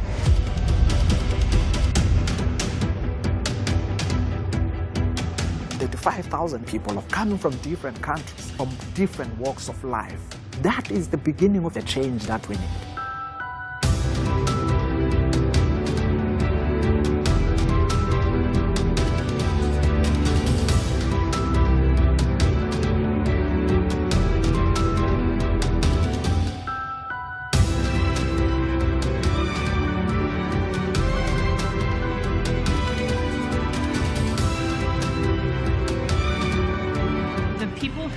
Willing to go first are what is driving our innovation. Human beings are built for resilience, and creativity often emerges in times of great struggle. We have to be able to dream of a future if we're going to be able to walk into it together.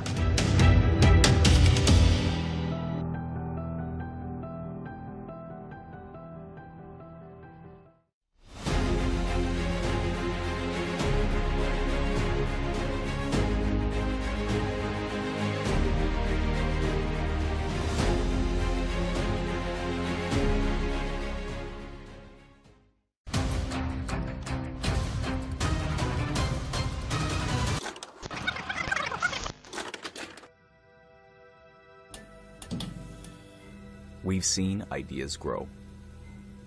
We've seen communities come together. We've seen the rules challenged. and the world changed. The connections forged, the achievements made. Looking back, it's an incredible story. Rooms like this are full of people that see technology's potential to improve lives. Here at Web Summit, we have so many doers, more people who just have a voice that people want to hear. We are all growing. That's what makes the Web Summit such a good place. One way that democracy dies is that people believe that their vote doesn't count. The status quo does not have to win.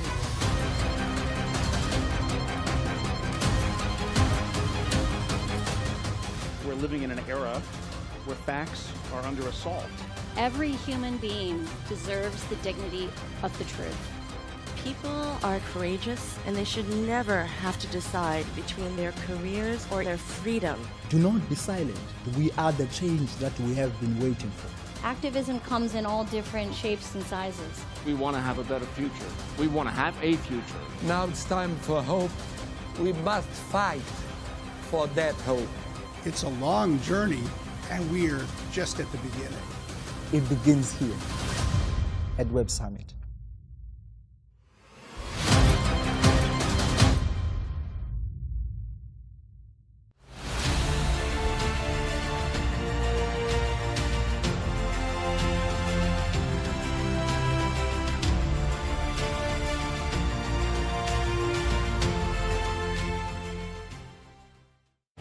I don't think there's anything like Collision, gathering point for entrepreneurs and founders. Forward-thinking, creative, ambitious.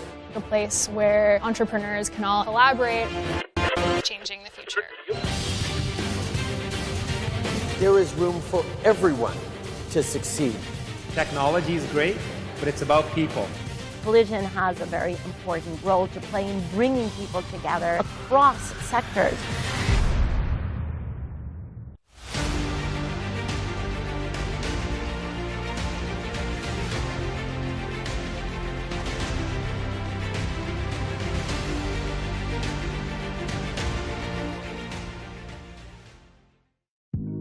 Welcome to the Q&A and experiences stage. This is the stage that's all about you guys. You guys ask the questions. I'm excited about this. I'm excited to be out there talking to people in person in 3D because for me personally, that's where I get ideas. This kinds of thing I'm doing with you today, it's make me feel so much better.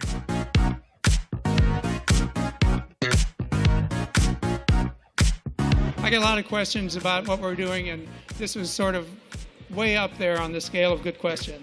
The idea of presence, where people share a space together, appreciating each other's music or making a song request, and then you just are okay to go on about your life, but you had a meaningful touch point.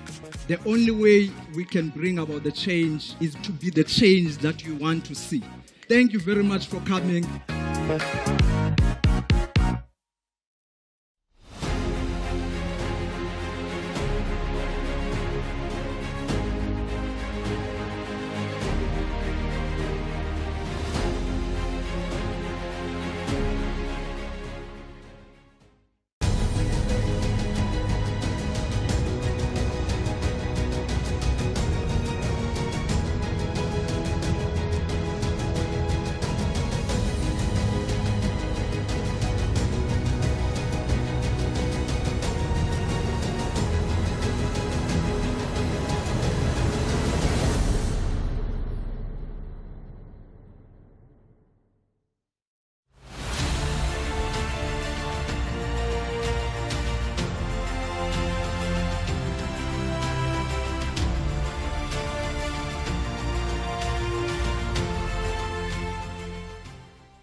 We can step into a new story. The status quo does not have to win. We want to have a better future. We want to have a future. We must fight. Now it's time for hope.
biggest fear is that we'll not figure out the answers in time. The uncertainty that we live with is enormously challenging. The world has a lot of problems, and fortunately, a lot of entrepreneurs to try to solve them.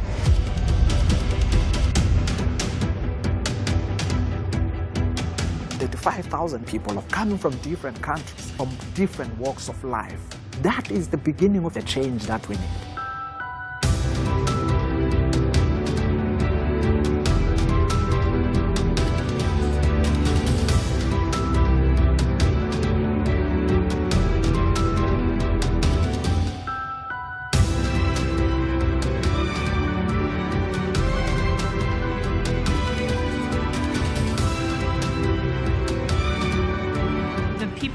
Are willing to go first are what is driving our innovation.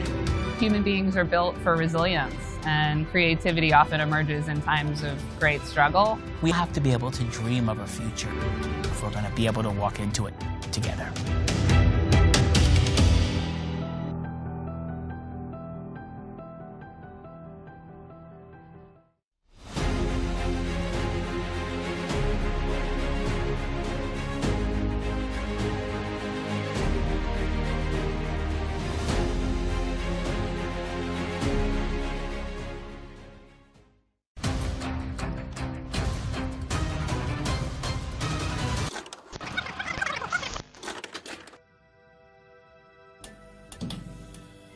We've seen ideas grow. We've seen communities come together. We've seen the rules challenged. And the world changed. The connections forged. The achievements made. Looking back, it's an incredible story. Rooms like this are full of people that see technology's potential to improve lives. Here at Web Summit, we have so many doers, more people who just have a voice that people want to hear. We are all growing. That's what makes the Web Summit such a good place. One way that democracy dies is that people believe that their vote doesn't count. The status quo does not have to win.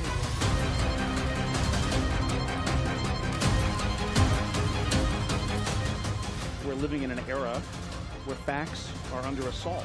Every human being deserves the dignity of the truth. People are courageous, and they should never have to decide between their careers or their freedom. Do not be silent. We are the change that we have been waiting for. Activism comes in all different shapes and sizes. We want to have a better future. We want to have a future. Now it's time for hope. We must fight for that hope. It's a long journey, and we're just at the beginning. It begins here at Web Summit.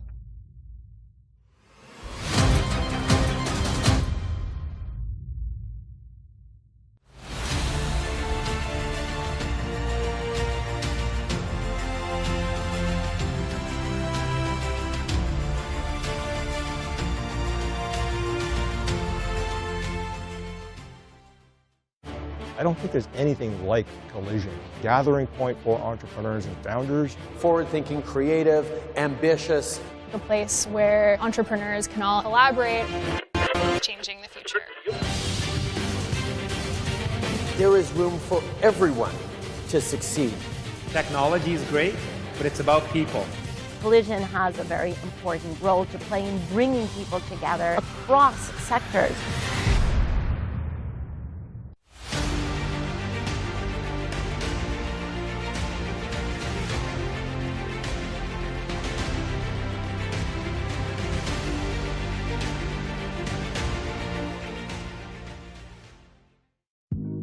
Welcome to the Q&A and experiences stage.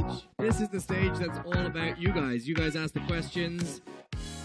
I'm excited about this. I'm excited to be out there talking to people in person in 3D because for me personally, that's where I get ideas.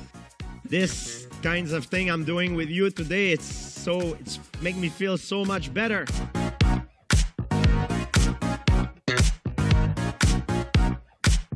I get a lot of questions about what we're doing, and this was sort of way up there on the scale of good question.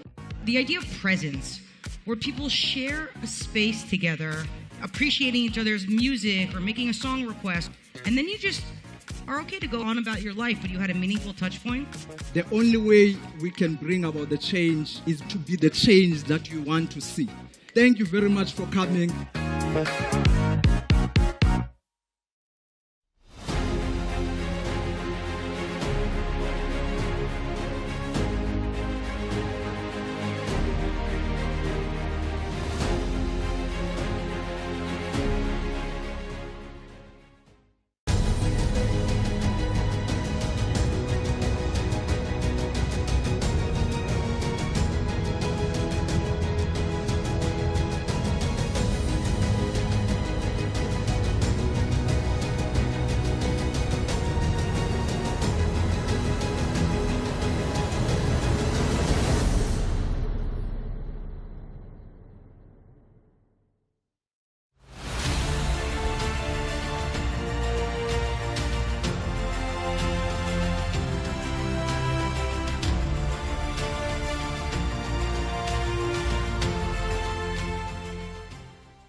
We can step into a new story. The status quo does not have to win.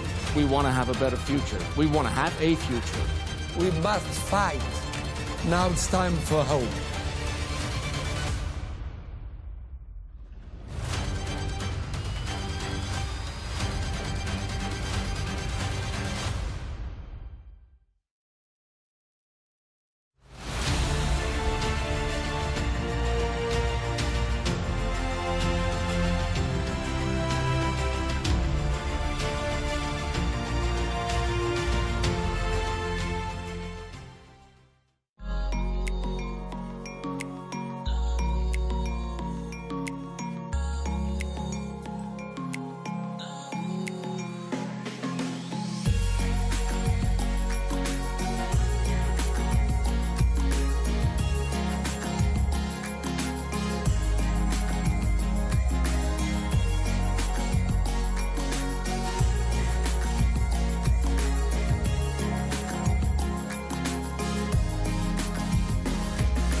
My biggest fear is that we'll not figure out the answers in time. The uncertainty that we live with is enormously challenging. The world has a lot of problems, and fortunately, a lot of entrepreneurs to try to solve them.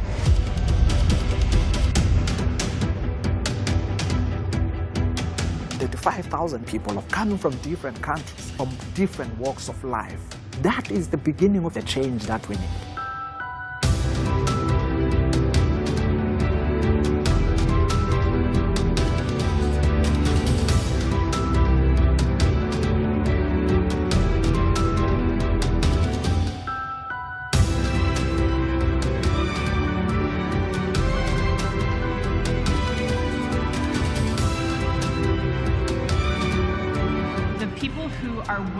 To go first are what is driving our innovation.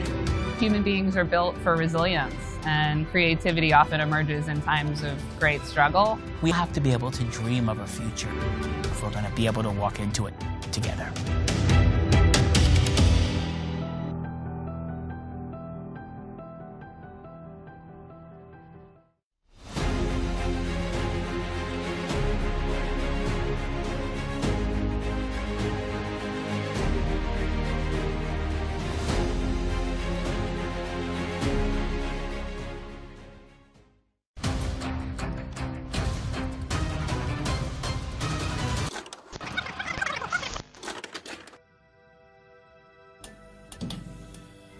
We've seen ideas grow. We've seen communities come together. We've seen the rules challenged. and the world changed. The connections forged, the achievements made. Looking back, it's an incredible story. Rooms like this are full of people that see technology's potential to improve lives. Here at Web Summit, we have so many doers, more people who just have a voice that people want to hear. We are all growing. That's what makes the Web Summit such a good place. One way that democracy dies is that people believe that their vote doesn't count. The status quo does not have to win.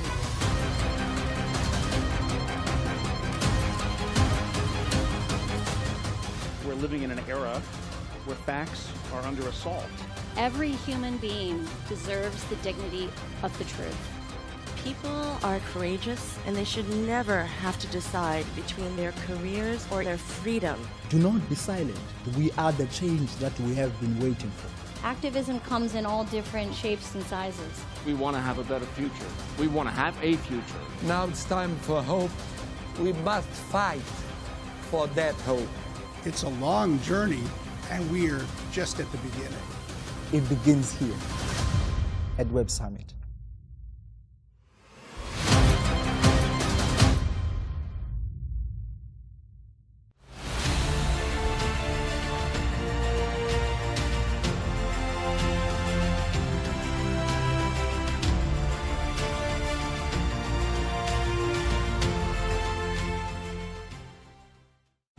I don't think there's anything like Collision, gathering point for entrepreneurs and founders. Forward-thinking, creative, ambitious.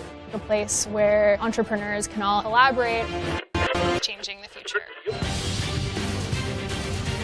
There is room for everyone to succeed. Technology is great, but it's about people. Collision has a very important role to play in bringing people together across sectors.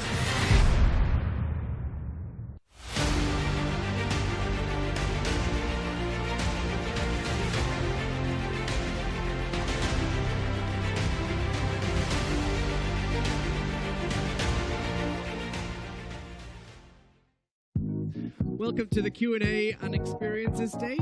This is the stage that's all about you guys. You guys ask the questions.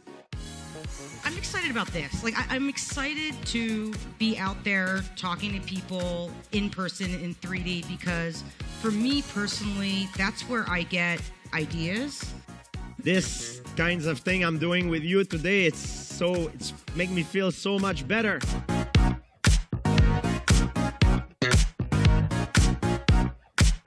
I get a lot of questions about what we're doing, and this was sort of way up there on the scale of good question.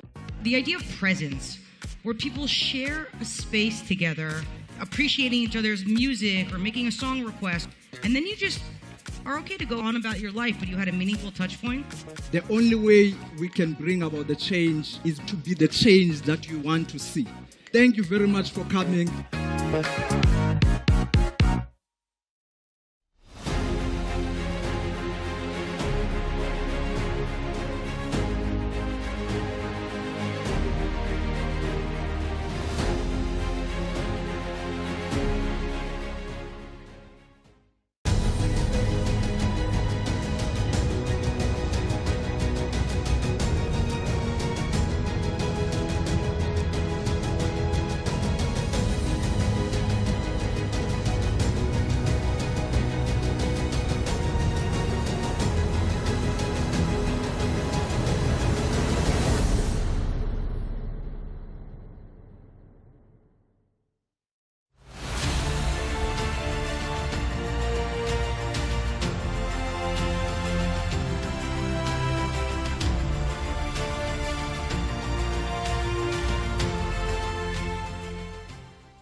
We can step into a new story. The status quo does not have to win. We want to have a better future. We want to have a future. We must fight. Now it's time for hope.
biggest fear is that we'll not figure out the answers in time.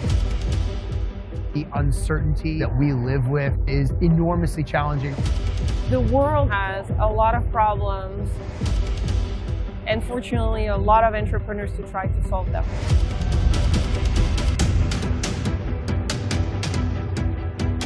The 5,000 people have come from different countries, from different walks of life. That is the beginning of the change that we need.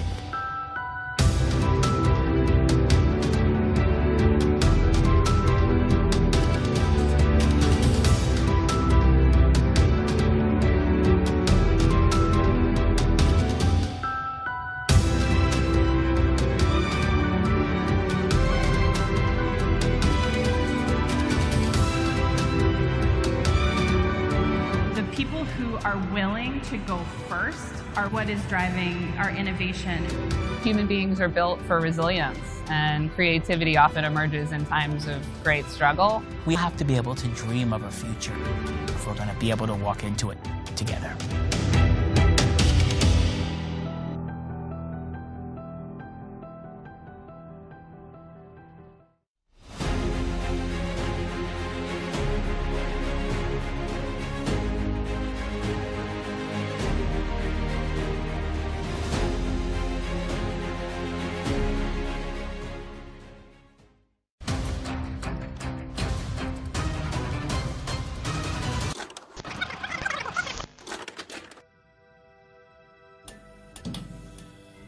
We've seen ideas grow. We've seen communities come together. We've seen the rules challenged. And the world changed. The connections forged. The achievements made. Looking back, it's an incredible story. Rooms like this are full of people that see technology's potential to improve lives. Here at Web Summit, we have so many doers, more people who just have a voice that people want to hear. We are all growing. That's what makes the Web Summit such a good place. One way that democracy dies is that people believe that their vote doesn't count. The status quo does not have to win.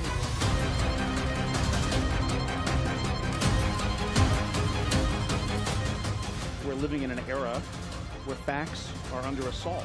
Every human being deserves the dignity of the truth. People are courageous, and they should never have to decide between their careers or their freedom. Do not be silent.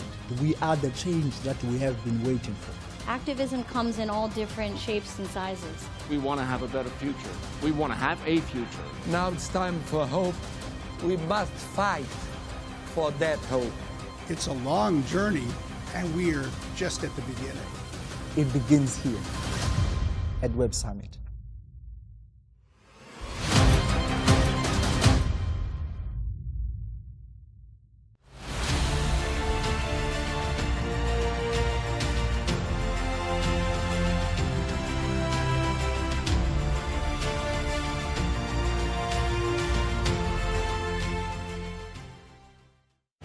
I don't think there's anything like Collision, gathering point for entrepreneurs and founders. Forward-thinking, creative, ambitious. A place where entrepreneurs can all collaborate, changing the future. There is room for everyone to succeed. Technology is great, but it's about people. Collision has a very important role to play in bringing people together across sectors.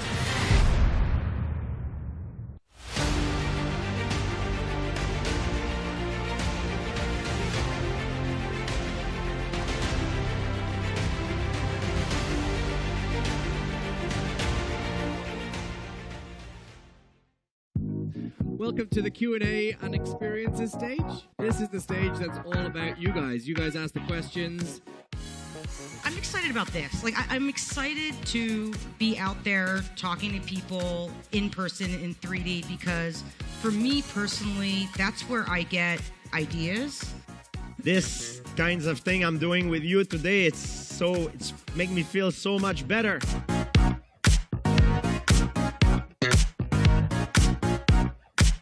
I get a lot of questions about what we're doing, and this was sort of way up there on the scale of good question.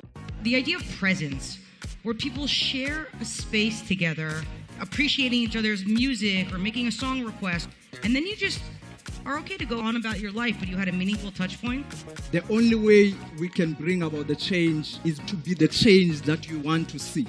Thank you very much for coming.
We can step into a new story. The status quo does not have to win. We want to have a better future. We want to have a future. We must fight. Now it's time for hope.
My biggest fear is that we'll not figure out the answers in time.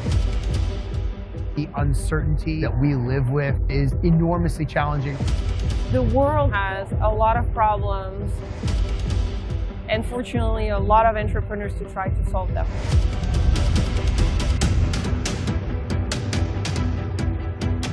The 5,000 people are coming from different countries, from different walks of life. That is the beginning of the change that we need.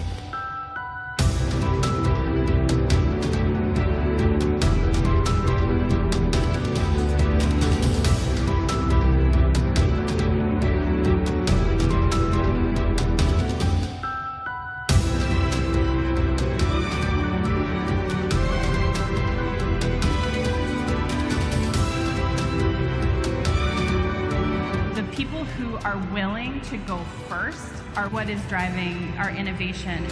Human beings are built for resilience, and creativity often emerges in times of great struggle. We have to be able to dream of a future if we're going to be able to walk into it together.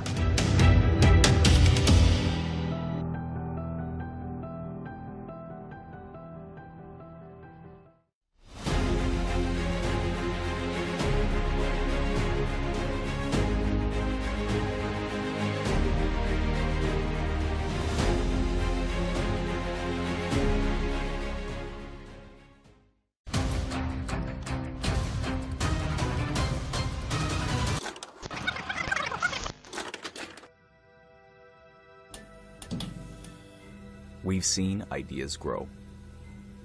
We've seen communities come together. We've seen the rules challenged. and the world changed. The connections forged, the achievements made. Looking back, it's an incredible story. Rooms like this are full of people that see technology's potential to improve lives. Here at Web Summit, we have so many doers, more people who just have a voice that people want to hear. We are all growing. That's what makes the Web Summit such a good place. One way that democracy dies is that people believe that their vote doesn't count. The status quo does not have to win.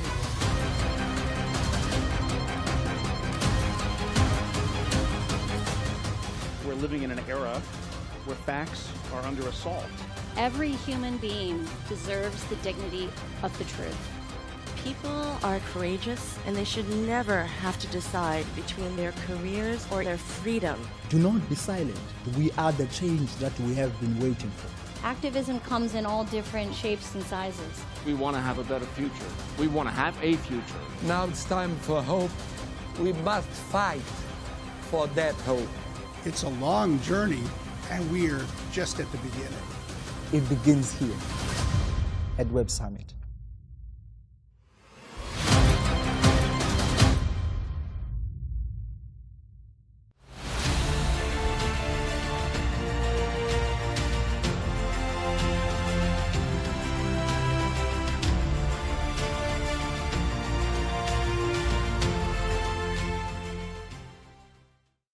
I don't think there's anything like Collision, gathering point for entrepreneurs and founders. Forward-thinking, creative, ambitious. A place where entrepreneurs can all collaborate, changing the future. There is room for everyone to succeed. Technology is great, but it's about people. Collision has a very important role to play in bringing people together across sectors.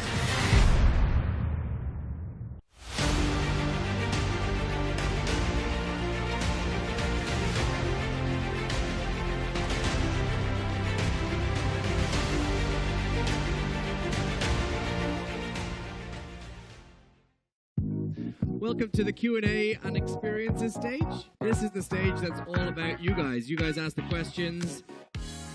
I'm excited about this. I'm excited to be out there talking to people in person in 3D because for me personally, that's where I get ideas. This kinds of thing I'm doing with you today, it's making me feel so much better.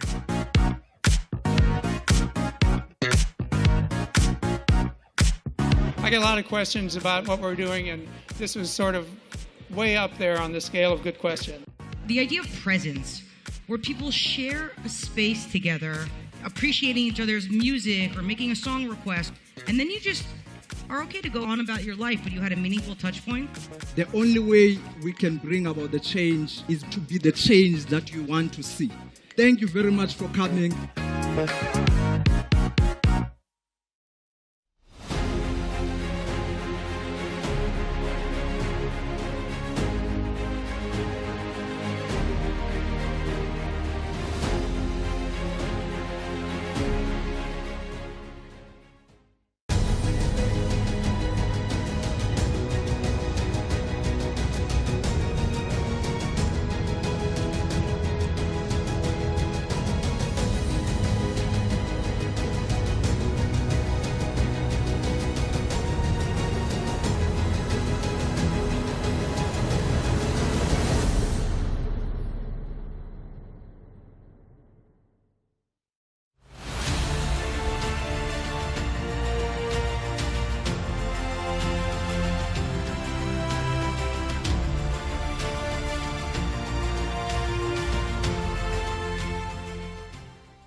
We can step into a new story. The status quo does not have to win. We want to have a better future. We want to have a future. We must fight. Now it's time for hope.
biggest fear is that we'll not figure out the answers in time. The uncertainty that we live with is enormously challenging. The world has a lot of problems, and fortunately, a lot of entrepreneurs to try to solve them.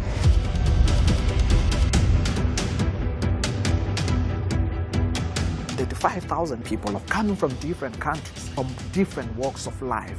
That is the beginning of the change that we need.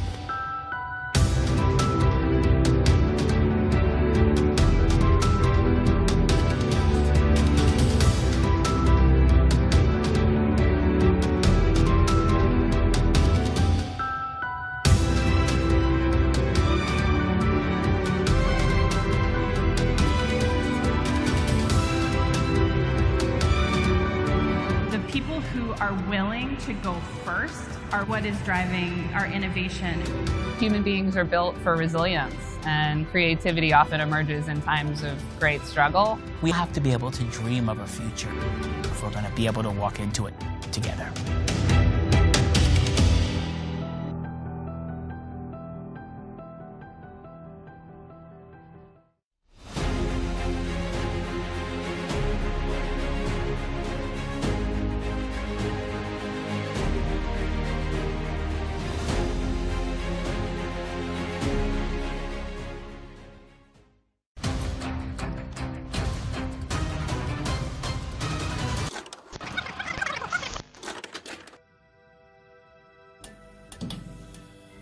We've seen ideas grow. We've seen communities come together. We've seen the rules challenged. In the industry, and it's wonderful to see so many people here representing startups and innovation. For us, we try to take the question of if questions versus when questions. In other words, you look at technology companies and they're working on something and you say, I don't know if this is really going to solve a pain point, and I don't know if this really will ever make sense, versus when questions, where you look at it and say, yeah, I can see this is going to happen. At some point in time, are we going to want self-driving cars? Absolutely. There will be a generation after us that will look at it and say, humans drove those cars and caused that many fatalities each year. So an example is around autonomous driving and the such, where we look at it and say, that's a long game. There's a lot of investment required. The type of technology that ARM works on is very, very long term. We're the brains, the computers, if you will, of products. So we look really, really hard at if questions versus when questions. And if it's a when, I'd say be patient. How patient? The constant trade-off is to your investors, to your employees, to your stakeholders. But again, I think for entrepreneurs and founders, I would say if you think you've really got a good question around the when, give yourself time, because the general magic idea is a great example. Look at how ubiquitous that technology is now. A bit of it is around when do you start, but if it's when, give yourself runway. Tony, talk about some of the lessons that you've learned and mistakes that you made that you think you can save folks some time. Well, so the first thing is, everyone has great ideas. There's lots of great ideas out there. And too many times, and this is what I did in my career, was as soon as I had a great idea, I started implementing it. I was like, oh, I want to go do it because I was an engineer, a designer. I'm going to go make it. What I learned was, through a decade of failure, General Magic included, you had to go and think about all the other aspects, the sales, the marketing, the business model, the financing, all of those things, and really think it through before you commit. And you do it with a tiny team. Before you go like, oh, I built a prototype, go and make sure you understand all the other things. Because most of the people out here, you don't have experience. You have experience in one or two disciplines, but not all the disciplines necessary to make a really successful startup or long-term business. You need to bring other people in to help you see the full picture before you truly commit and take those investor dollars. Because once you take those investor dollars, it becomes a whole different game. And so try to do as much upfront planning and understanding of what you're trying to do in all dimensions. Because every time you take a step, it's a risk. So if you can de-risk lots of different things, you're going to feel more emboldened, you're going to feel more confident to go out and do that business, because you're going to say, this has to exist because the business model's right, these things are right, we're going to have things better than the competitors. So you really have to do your planning. Don't just rush into building something. So let's talk about your dream team then. There's a lot of stories, I'm a longtime Apple reporter, about how Steve Jobs actually brought in unusual people into his teams, ethnographers, designers, English lit majors, all that kinds of things. So when you're looking at a team, you go into a startup, and obviously the front line are the engineers who are going to be building something, or so they think. What's your dream team look like? Well, your dream team is going to be multi-generational. First of all, you're not going to, you're like, oh, I want all the people who are going to be like me on my team. You actually want people to challenge you. So you want to have different levels of expertise as well as different levels of energy. So you're looking at generations. So you want to get young talent. Like a lot of times when you're starting your startup and maybe you're 20 people in, the first people you want to hire are seed crystals. The seed crystals are these people who you come in and bring into the company, and they might be co-founders or they might be executives of the company, but they are the seed crystal who can then create a whole team behind them. They have such a respect that people follow them wherever they're at, because wherever they go, people are like, that's got to be really interesting. So first hire the seed crystals, and then from there, make sure you have a multi-talented organization, not just all engineers or not just all designers. You have to have people in each discipline to really understand and help you build out this full-fledged organization who can help you, realize your mission. So somebody has a great idea, they walk into ARM, and they say, help us invent the future. You've seen a lot of business models, you've seen a lot of companies. Why don't you tell the crowd, I was impressed by how many devices ARM technology touches today. So ARM is probably the most ubiquitous technology company that maybe people have never heard of. We design IP that goes into semiconductor chips, which goes into billions of devices. We are in iPhones, we are in Android phones, we are in PCs, the data center, IoT. To your question, how many chips have shipped? 30 billion in the last year, which is a gigantic number. So we do see everything, and we're really, really fortunate. And one of the areas that really excites us, we were talking about this earlier, Tony and I think is the area around medicine. Because I think the medical area is still a field that is 30 years behind the rest of the technology space in terms of innovation. We still go into a doctor's office in the United States when we're there for a checkup or a first-time visit, and we get a clipboard, a pen, and a piece of paper, and we start checking boxes. That is ripe for disruption. And when you think about being able to profile yourself, your metabolism, what did you eat the last day, the last week, the last month, very, very specifically to get a profile exactly on what is going to be the right diet for you, the right medicine, the right vitamins, there's huge opportunity for that. And there's technology and people working on that. There's AI, a lot of machine learning around those spaces. Another example that Tony and I were talking about this morning is around MRIs. And MRI machines, you know them, they're loud, they vibrate, they hum. They typically have a very old computer attached to them that are able to make assessments of the images. Imagine having a device that can now take a full scanned image of your body very quickly in a number of different areas, and you can have as your record, something like you have as an X-ray of your tooth. Tony can elaborate. Real companies are working on that. So at ARM, we get really excited about those type of spaces. About spaces where that disruption that we've seen in some industries, you know, I don't know when I'll be going into the metaverse. I don't know about you, but I actually like coming to Lisbon in person and walking around versus strapping a device on my head and trying to experience it. So applications that are actually going to have an impact on people in the short term. Painkillers. Talk about it. Talk about medicine and the opportunity you see there. Well, as Renee was just saying, there's a company out there called Prenuvo. And Prenuvo, P-R-E-N-U-V-O. And what it does is it takes, in 50 minutes, takes a full body scan of you. And you can see inside. You actually literally get all the data yourself, and you work with a radiologist, and they read the scans, and they actually can find things that you might not even know of. Common tests today can't even find these things. I've had 4 friends, their lives saved because they found stage 1 brain cancer, stage 1 ovarian cancer that couldn't be found any other way but through these scans. So these Star Trek moments of where you can literally get body scans every year, and then you can difference them year to year to see how your bone mass changes, if your heart enlarges or shrinks, how your spinal health is doing. These things are coming. They're actually available now, and it's going to be everywhere within 5 to 10 years, and it's going to be enabled by all the systems, all these hardware systems and software systems that are being created on top of ARM. So the two of you are going to be looking at these opportunities going forward. Obviously, ARM already. You now as a member of the board. You've talked about self-driving cars, autonomous tech. You talked about med tech.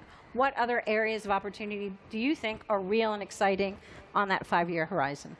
Well, I'll start. And again, I think you look at the social problems that we're facing. So I talked about medicine. The other obvious is climate change. There are so many opportunities to take computing technology, machine learning technology, AI, to just make smarter decisions about the climate. And that's not just about the products you build, but the materials, everything that goes into it for a carbon footprint that will be ultimately neutral, because our planet only has so much time. You just have to look at what the heat looks like every single summer to know that we're in a real crisis. And that's an area, again, where ARM can really provide a lot of solutions. Yeah, and the benefit of ARM that I see is ARM technologies all the way down to solar-powered without battery-driven little sensors, all the way into the cloud with the biggest AI accelerators, these kinds of things, and everything in between. And so it's amazing to see where this technology is today and where it's going to go. If you just taught 30 billion devices last year, think 30 billion devices in the last year. Soon it's going to be 1 billion devices a day, right? This technology is everywhere, and I can just see how it can only help, because the more data we get a feedback loop. And if we have a feedback loop, what we can measure, we can improve. And so we can start to improve many, many things around us because we can actually measure it, and then we have the data crunching in the data centers to help us find the solutions to get us out of this climate crisis that our previous generations created for us. Okay, so what I'm hearing is that you want people to work on analytics, predictive technology, providing real-world data that we can do analysis, autonomous tech, medicine, climate change. Those are big areas for you. Underpinning that is AI. What's our confidence in the evolution of AI? Oh, I think in 10 years, AI is going to be like a term like Wi-Fi. In other words, it's ubiquitous. It has it. Every computer will get smarter. Every computer will think. It's a bit of table stakes. And you're seeing that happen it's happening a lot now in terms of, you see it just in terms of your phone being able to sort of predict not only your calendar, but curate your news, curate exactly what areas in a new location, map-wise, you might like to use. That's all simple AI. And going forward in 10 years, I truly believe AI will be in part of every single computer. It won't be some new magical type of technology we're talking about. It'll be fundamental table stakes. And so I believe that as well, but I think of AI differently. If you think of AI, it's called artificial intelligence. For me, I think of it as IA, intelligent assistance. If we think about the tools that we create, because so many people are getting worried about AI, if you look at all the tools we created since we discovered fire and iron, humans have co-evolved with the technology we create. We continue to co-evolve. I remember back when Deep Blue beat Garry Kasparov in chess. And everyone said it was the death of chess. And what happened? Humans co-evolve with the technology, and humans can beat computers at chess still, because we get smarter and smarter because we find new ways of solving the problems that the computers show us. So if you think about new materials, new drugs, these things, these intelligent assistants that are going to be created out of AI are going to help us find these new paths to solve climate crises, these things. So I'm optimistic, not pessimistic, about intelligent assistants and how we are going to co-evolve with these technologies we're creating, not just be subservient to them. Okay, well, we'll see. I still think Terminator when I think of AI. Good or bad, we'll see. Okay, this panel again is about making great products at the right time, knowing when to build, when you should build it. So all of these entrepreneurs, if they get a minute of your time, give them the minute pitch, each of you, about what they should be doing. Well, I'm not going to give a pitch in terms of what you should do, but I'll give you a pitch in terms of when you should do it, and you should do it now.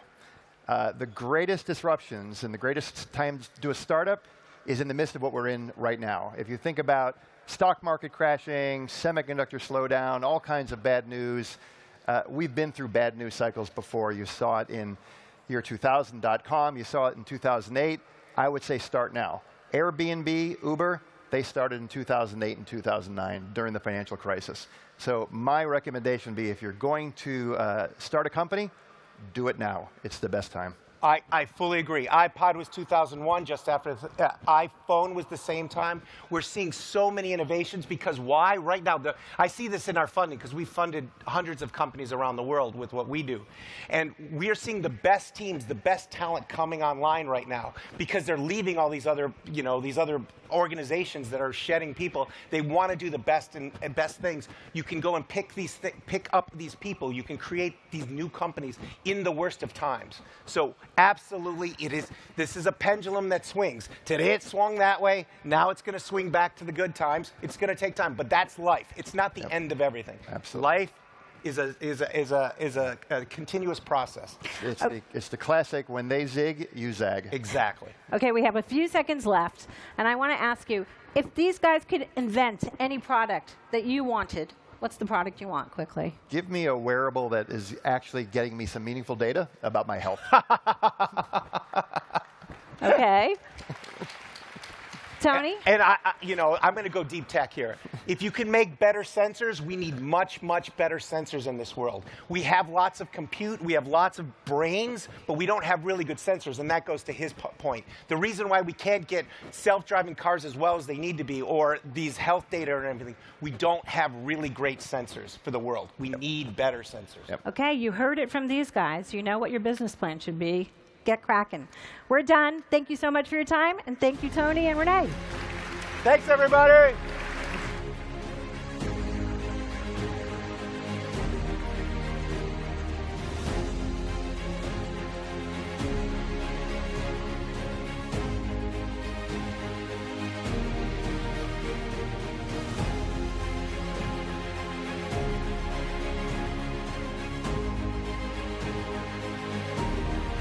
Okay, that was interesting. The last panel wanted a better health sensor, so I think they'll want to stick around for the next talk. Our next speaker, we're so excited to welcome another visionary leader from a company that you probably heard of and we all love, and I think it's a pretty good chance you have one of their products in your pocket, in your backpack, or on your wrist right now, like myself. That's right, I'm talking about Apple. And today, we're going to hear from the leader of Apple's health initiatives, Dr. Sumbul Desai. Dr. Desai leads the many engineers, physicians, researchers, and more who work every day to create technology that empowers people and helps them live healthier lives. She's passionate about the intersection of human health and technology, and before joining Apple, served as vice chair of strategy and innovation in the Department of Medicine at Stanford. Today, she's here to tell us more about her story and Apple's vision for health. So please give a big Web Summit welcome to Dr. Sumbul Desai.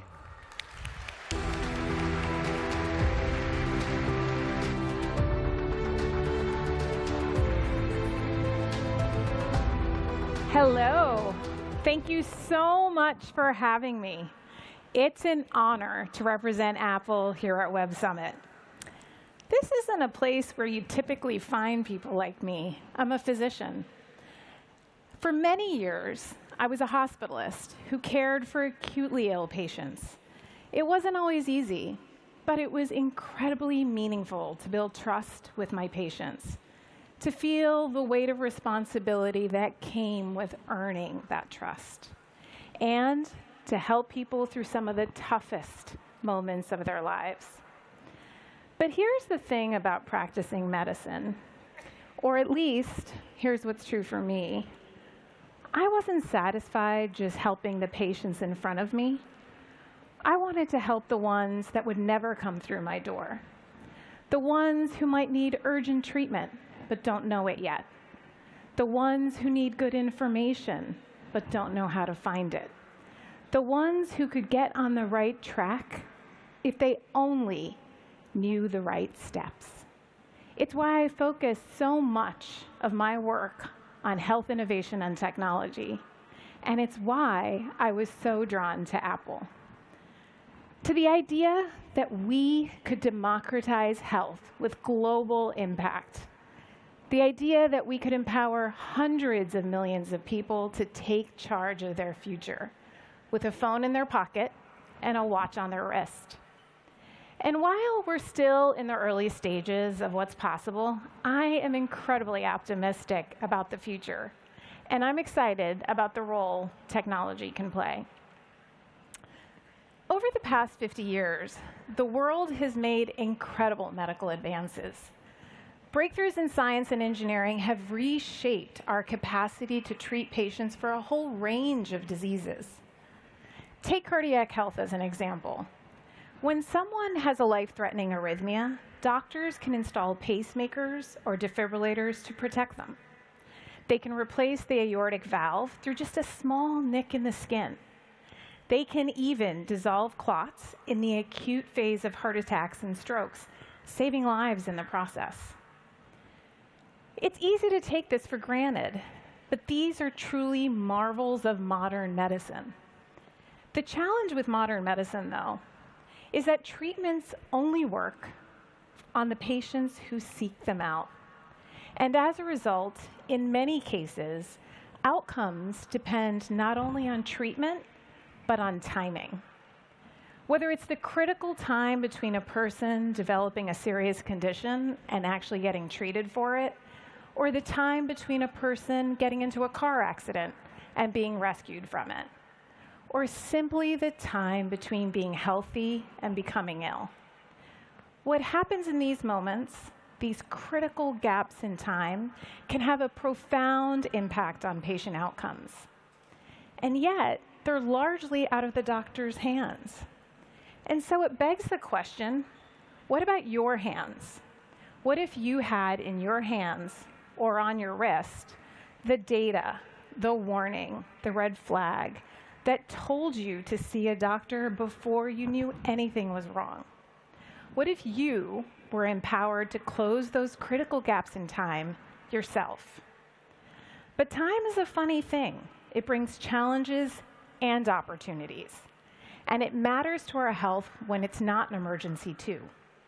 The time between heartbeats, between cycles, between breaths, the time we're sleeping and the time we're active, the elusive time in the day we need to take small steps to build healthy habits that help us take better care of our bodies and our minds.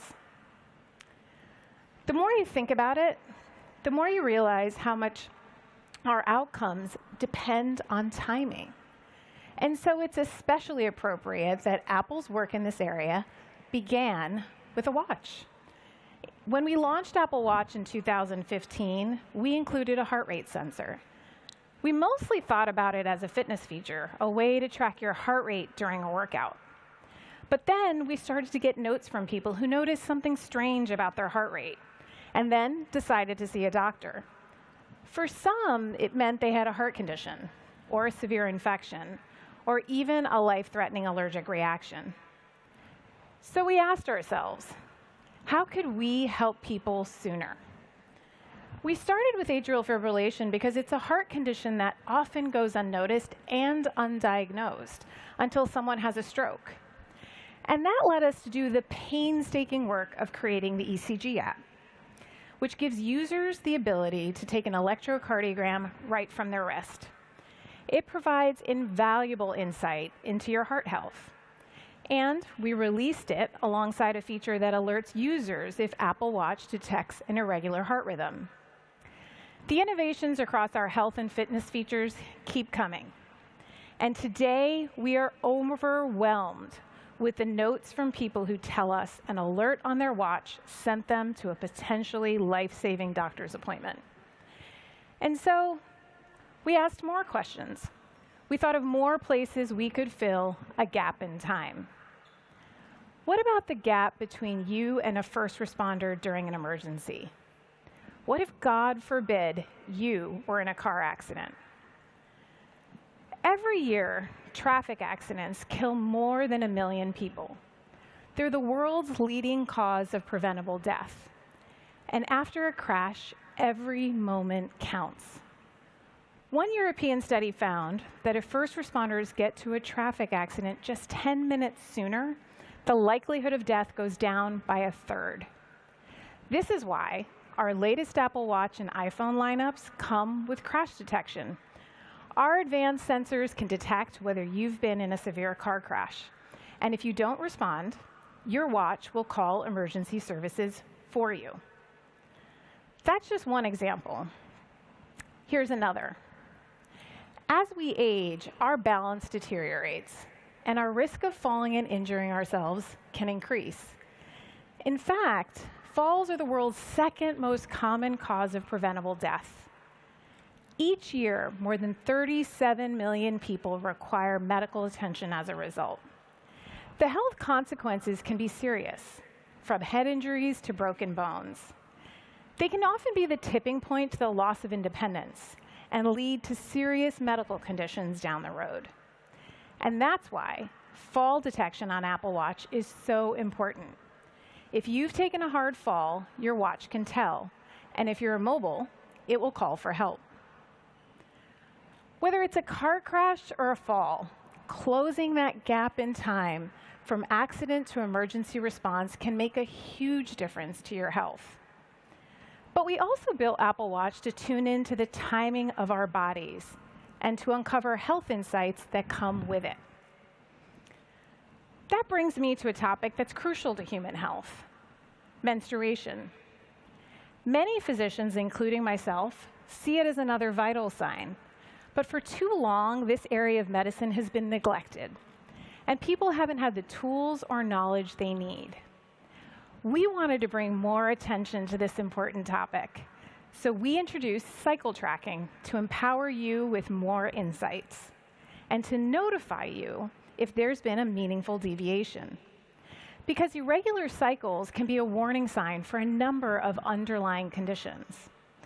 And knowing when you ovulate can tell you even more. So we created retrospective ovulation estimates using the temperature sensor on Apple Watch. And these are just some of the many health features we've built in our ecosystem. We also have sleep tracking, mindfulness and meditation. We give you the ability to track your medications and to help your loved ones track theirs. We make sure that every insight we provide is actionable so that you can take concrete steps to address what you're learning. And with every new iteration, we find better and deeper ways to measure and map your health journey. We're also proud to partner with some of the world's leading universities and medical institutions to pioneer studies across our health products. That includes the World Health Organization, and here in Europe, Imperial College of London in the UK, and University Hospital Heidelberg in Germany. Their work leverages our technology to study everything from heart health to post-op recovery. And we are incredibly excited about how people are using our platform to develop powerful apps and improve lives. For example, people with PTSD often suffer from enormous emotional pain, which is only compounded by nightmares that make it almost impossible to get enough sleep. That's where an app like Nightwear can do some good and change lives for the better. It uses the heart rate sensor, accelerometer, and gyroscope on Apple Watch to detect a nightmare and to disrupt it with just a gentle vibration. For people living with PTSD, this has been truly life-changing. Together, what we're building is a holistic health ecosystem, one that provides constant monitoring and deeper insights, and with them, peace of mind. This is the work we're undertaking, and we are building it on a foundation of trust. At Apple, we entered the health space knowing that it requires a special kind of trust. And so we innovate in ways that are simply non-negotiable. We are incredibly deliberate about what we build and how. There isn't a single feature we put on our products that has not been scientifically validated. We test our innovations rigorously so that you can trust what you're learning from your device. You should also be able to trust that this deeply personal data is private and will stay private and secure in all circumstances. In fact, we think you should expect the same privacy on your device as you would from your doctor. That's why the health app on your device is encrypted. If you choose to sync it to iCloud, it's encrypted end-to-end with two-factor authentication, the default setting on iPhone. That means no one, not even Apple, can access your data. This is what it looks like to democratize health in the right way. We wouldn't settle for anything less, and neither should you. And so, this is the journey we're taking. And for me, in some ways, it feels like I've come full circle. About 20 years ago, my mother suffered a massive stroke. And I remember that feeling I had on the way to the hospital. It was helplessness and fear, the realization that I had no control. That feeling lingered, and it grew, until one day I decided I never wanted to feel that again. I chose to switch careers, to go to medical school, to become a doctor, to regain my power. But it was my time on the front lines of medicine that made me realize you shouldn't need a medical degree to be empowered. We all deserve the chance to help ourselves and our loved ones. For many of us at Apple, this is the most meaningful work we have ever done. Nearly every day, we hear from people who tell us that simply being able to access information about their own bodies has profoundly impacted their lives. From building healthier habits, to getting more sleep, to the simple satisfaction of closing their rings. In a word, it makes them feel powerful and helps them and all of us take greater control over the most important and personal decisions in our lives, our health. And that's where we see so much potential and possibility. Not in reinventing healthcare, but in strengthening your relationship to your health. Today, I've talked a lot about timing, and truly, now is the time. It's time to democratize health, to build a better future, to give you power, and to put your health in your hands. Thank you very much.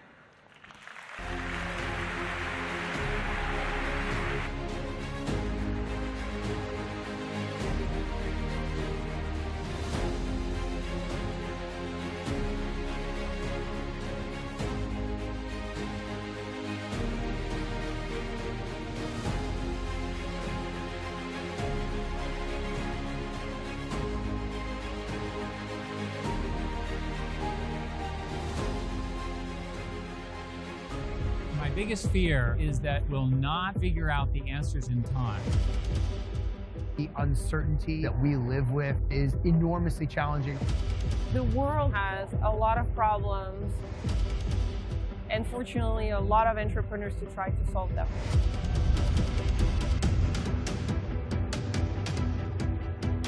The 5,000 people are coming from different countries, from different walks of life. That is the beginning of the change that we need.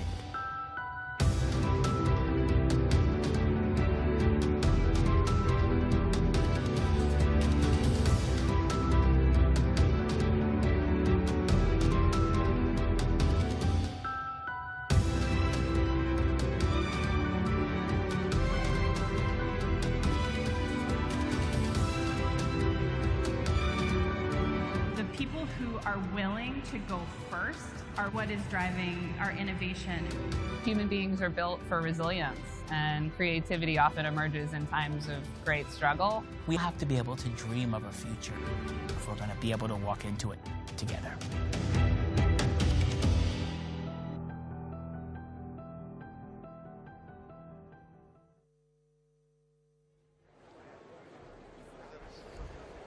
Okay. This next session is about you guys. Yes, you. It's about the importance of fans. And our next guest knows a thing or two about fans, as he has millions of them.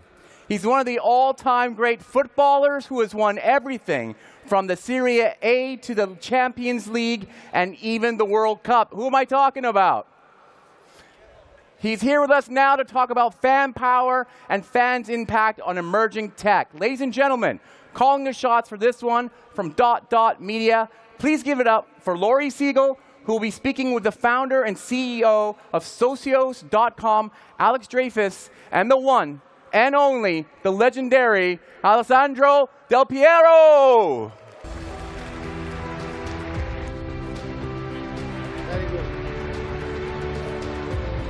Hello, hello. Hello. Hello. Good afternoon. Okay. Well, really quick before we start, who knows this famous footballer here? We have a little gift for the audience. We're going to have him sign this. Oh, okay. Right? Yeah. And then maybe yeah. should he kick it or throw it? I'm not sure. What is more it's more medically sound, I think, if you. All right. To be very Here we interesting go. if you kick it, Laurie. If I kick it, we're not going to get very far. So. Okay. Who's a big fan? Who in what direction? Oh, okay. Okay.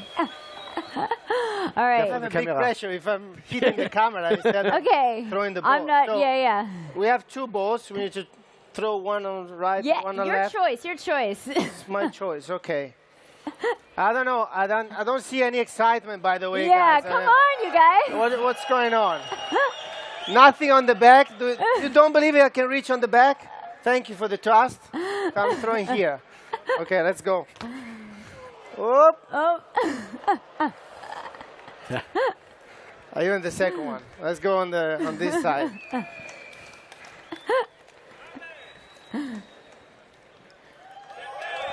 Come on. Okay. That's good. Good kick. Okay. Amazing. Got it. Great. That's awesome. it. That's it. I'm done for there the day, are no more. Well, it's great to sit down with you guys. Alex, you're a longtime entrepreneur. In the late 90s, you launched an interactive tourism guide. You also created one of the largest online poker sites in France. And now you're focusing your attention on blockchain and sports. This is why we have this great duo up here. Talk to me really quick. What need did you see? Well, I've been an internet entrepreneur for 25 years. I had a hair at that time, and I grew up with the technology since I'm 6, more or less. I'm not a sports fan. I'm a geek, rather, or a tech guy. And 5 years ago, we decided to launch socials.com and Chili's because there was a simple need. 99% of sports fans are not in the stadium, not in a city, not even in a country of the teams they are supporting. And the question for us at that time was, what can we create that is both valuable for a fan and scalable for a team? And so we invented this concept of fan tokens, fungible, and it picked up. Our first two teams was actually Juventus and Paris Saint-Germain. And here we are, 4.5 years later. We work with 170 teams all over the world, and we really created a new link between the fans and the teams. And talk to me a little bit about the concept behind fan tokens. So what do fans get? What exactly are they? Fan tokens are kind of a membership program that are tokenized in a way that you own a token of Juventus. I'll take that example today. You own a token of Juventus, and you will have been able to vote on a decision of what music is going to be played in the stadium when we score a goal. Or you could design, if Alex were signed one day in another team, which number is going to have on his jersey. So anything that is not sports or business, in the middle, everything that is fan-related, we think that we should give a fan a voice, a power, and that is translated through the technology. It's participatory to some Totally. degree. It's a community-based thing. At the end, what made crypto successful till now is the community side. And what are the biggest community in the world besides sports? Nothing is bigger than sports. And you can love your team, but if you're based in Korea, in Japan, in Brazil, in Turkey, you don't have the same relationship that someone who lives in the country of that team. Okay. So we think that technology, blockchain, for example, but blockchain is just the tech behind the product. The product is the fan token or the way to engage with the team. And Alessandro, I mean, you have earned the title of one of the top footballers in the world, and this enables you to do a lot of things. For example, you have recorded music, you've opened restaurants, and correct me if I'm wrong, have you appeared in an Oasis music video? Yes. Okay, all right. Yeah. And you've partnered with Socio. So as someone who understands fan engagement in a different way, because you've not just played in Italy, you've played globally. You've played around the world in Australia. You've also played in India. What was it about this partnership? What was it about the fan base and the future of fans and how we view fan bases that was personal and professional to you? Well, starting from what Alex says. I lived with my own experience what he said. I went everywhere around the world, from South America to North America, Asia, and of course Europe, and playing football with my own team, 19 years with Juventus. So I had the opportunity to see how this team and these sports can reach in terms of fans. I can have fans, me or the team, everywhere around the world. So, and also the experience when I play in Australia and India gave me a different vibes of what can be a fan. But as Alex say, not all the time you have the opportunity to share time with your players or with your team. So the best thing is that social is bringing now is exactly that kind of interaction. And back in time, recently, unfortunately, what happened with the pandemic, after the beginning, football started to play games again without fans. It wasn't the same atmosphere. If I would score a goal and with this empty stadium, it's not the same, because you play, as many big sports guys say, you play in order to perform, to compete, to win, and also to share that kind of emotion with not only your family or your teammates, but with the fans. It's the best thing that you can do in front of 80,000 people, score a winning goal and celebrate as crazy. You can do everything that you want. In that moment, they're going to forgive you, So that vibes is because of fans. And try to make as much as you can this connection, not only one way.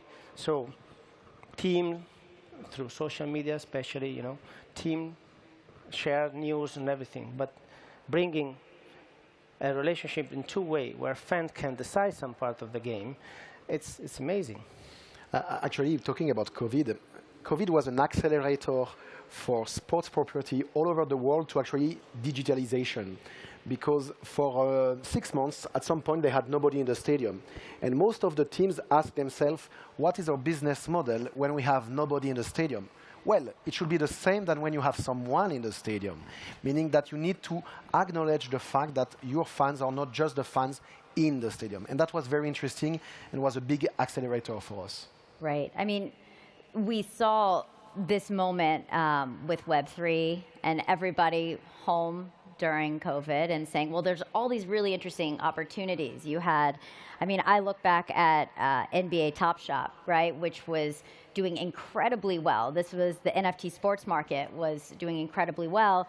But then if you look in even the last month or so, it hit a nearly 2-year low for monthly sales in October. That's down almost 50% from the month before. How do you make sure Socios, because you guys are blockchain based, you are a company based on these principles, how do you make sure that it's crypto winter proof, that fans who buy fan tokens aren't really left out to dry? I love that question, actually. What happened in 2021 in terms of NFT-based hype was mainly driven by the fact that Bitcoin went to the roof, was $60,000, and there was a lot of money available. The reality is, if you do not offer utility to your product, then of course it lacks interest or appetite. And I guess that's what's happening to some sports NFT-related projects. In our case, every day, we have more and more users coming and using the benefit of the fan token. It's not about the trading, it's not about the price. Trading is pretty high though, but it's not about that. It's really about the fact that you are giving a value. Value being not non-financial, but value being the utility.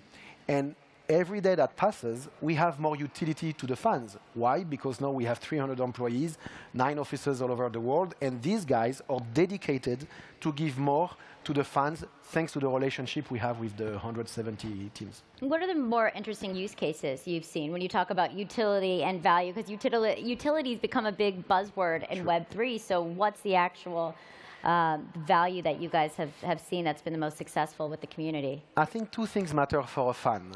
First question should be, what is a fan today? And actually, a fan is a sum of different tribes that consume sports differently, depends where they are based and how they want to engage with it.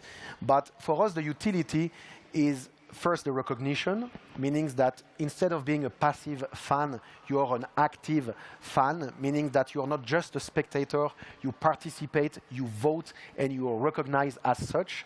And then it's all the benefits and the rewards we are doing. So the more you are voting, the more you are logging every day or you're playing in the app, you're going to get rewards. Last year or this year, I think we are giving 17,000 tickets all over the world. That's actually, we had to develop a software to manage these rewards. So it's not just about giving an image. We always joke about, oh, it's a JPEG for an NFT. But if there is no utility behind it, we believe it has less value. We focus on the value more than we focus on the rest. Alessandra, I read that you refused to offer to retire the number 10 jersey in your honor. And you said, quote, hopefully I won't misquote this, this way every child can dream one day of wearing it. And this is when you were leaving the team in Italy. And you wrote an open letter to your fans, thanking them for almost 2 decades of support. And you said, above all, what remains is fans. And from tomorrow on, I will no longer be a player, but I'll always be one of you. I get the sense it's not for folks like you, and there's a very small number of people who've reached this level of success in the sports industry, that relationship with your fans really is personal to some degree. Do you believe that technology and emerging tech can make it even more personal? And can you describe what this relationship with your fans has been like and how it's evolved throughout the years? Well, my story with Juventus was particularly unique. You know, through the 19 years that I've been together, we grew up together when I was 18 till 37. With some of these fans, you know, I grew up, and they grew up through me, with the biggest success that we can have as a football team, through also a bigger crisis that the club has in his era, in this story. So the relationship with the fan was always something special because, you know, you can reach success, you can have money, you have a lot of things, but, you know, when you have people that really recognize who you are, and I'm not talking about an autograph and a photo, but the role that you had in the club in a specific moment, and cry for you, and design tattoo on their things, is something that you say, okay, wait a minute, this is something more. And I was a fan as well. I'm passionate about the sport of football. So for me, everything was amplified. If a football player that I like says something, or the team that I was cheering do something specific, my eyes were open. And now, with technology, back in time, unfortunately, it wasn't that kind of technology. Now, through social media, through different kind of platforms, you can reach more your fan, and you can share something more with them. And this is, as a fan view, it's technically amazing. I was born in a close little village close to Venice. I never had a chance to see Juventus in my life, even if I was in Italy. Imagine somebody in Korea, Japan, or Argentina. You know, so that kind of connection that you can add through social.com, and the rewards that you know, Alex was saying, and then the decision that you can make through the technology that we can use today, of course, give you more interaction, and as we say, active interaction. That is one of the biggest change. You know, not only passive, receiving news or whatever, but active interaction where you can decide things, so you can vote for something, and you'll be part of your team in a different way. Yeah. Sophia's recently partnered with the San Francisco 49ers. What does that partnership look like? What's the U.S. market strategy when you look at this company and like U.S. market now, 5-10 years from now? What is the future? I guess US and the rest of the world, in terms of sports, are very different. It's different sports, different lobbying, different league management, different regulation related to crypto. So we actually split almost the company in two. There is the rest of the world and the US. In the rest of the world, we are very active. We have, as I said, 9 offices, and we work with 100+ teams. In US, we have 50 teams, I think, we've signed. For now, it's more about education, because in the US, the regulatory framework in crypto is slightly different than in the rest of the world, in a way that there is not yet a clear framework. There is not yet a clear guidance. So we have to wait and see a little bit. So for now, we are investing, partnering with all of these teams, putting socials a little bit everywhere, but it's still very early stage for us. You guys recently invested $100 million in the digital arm of the Barcelona football team. This is also at a time, and we should paint the picture, like things aren't, this is a crypto winter we're entering, so things aren't 100% great for this environment. And so you've put in $100 million to accelerate its Web3 strategy. And I thought you said something interesting to me when we were doing a pre-call for this. You said, we keep continuing to invest when others don't. It's a leap of faith. It doesn't mean we're always right. Looking at your background, and not to kind of psychoanalyze you a little bit, but it's that time of the interview because we have a couple minutes left. Your last company was the largest online poker site in France. You talk about you talk about building it when you started building this company, it was during a bear market 4 years ago. Is there something about you that just likes gambling? No, building. You know, I mean, we launched Socios, or we created Socios during the bear market of 2018, and here we are 4 years later. I think it's when there is less money available that you are the most efficient. And right now, you know, this so-called crypto winter is a blessing. There is less money available, so there is less distraction, there is less noise, there is less companies trying to reach clubs to offer whatever amount. So for us, it's great. We did invested $100 million in to get 25% of the digital arm of the new digital arm of Barca. And the goal here, again, it's a bet. Of course, it's a leap of faith. And yes, of course, we may gonna lose it. As much as everything we are doing every day, it may gonna fail.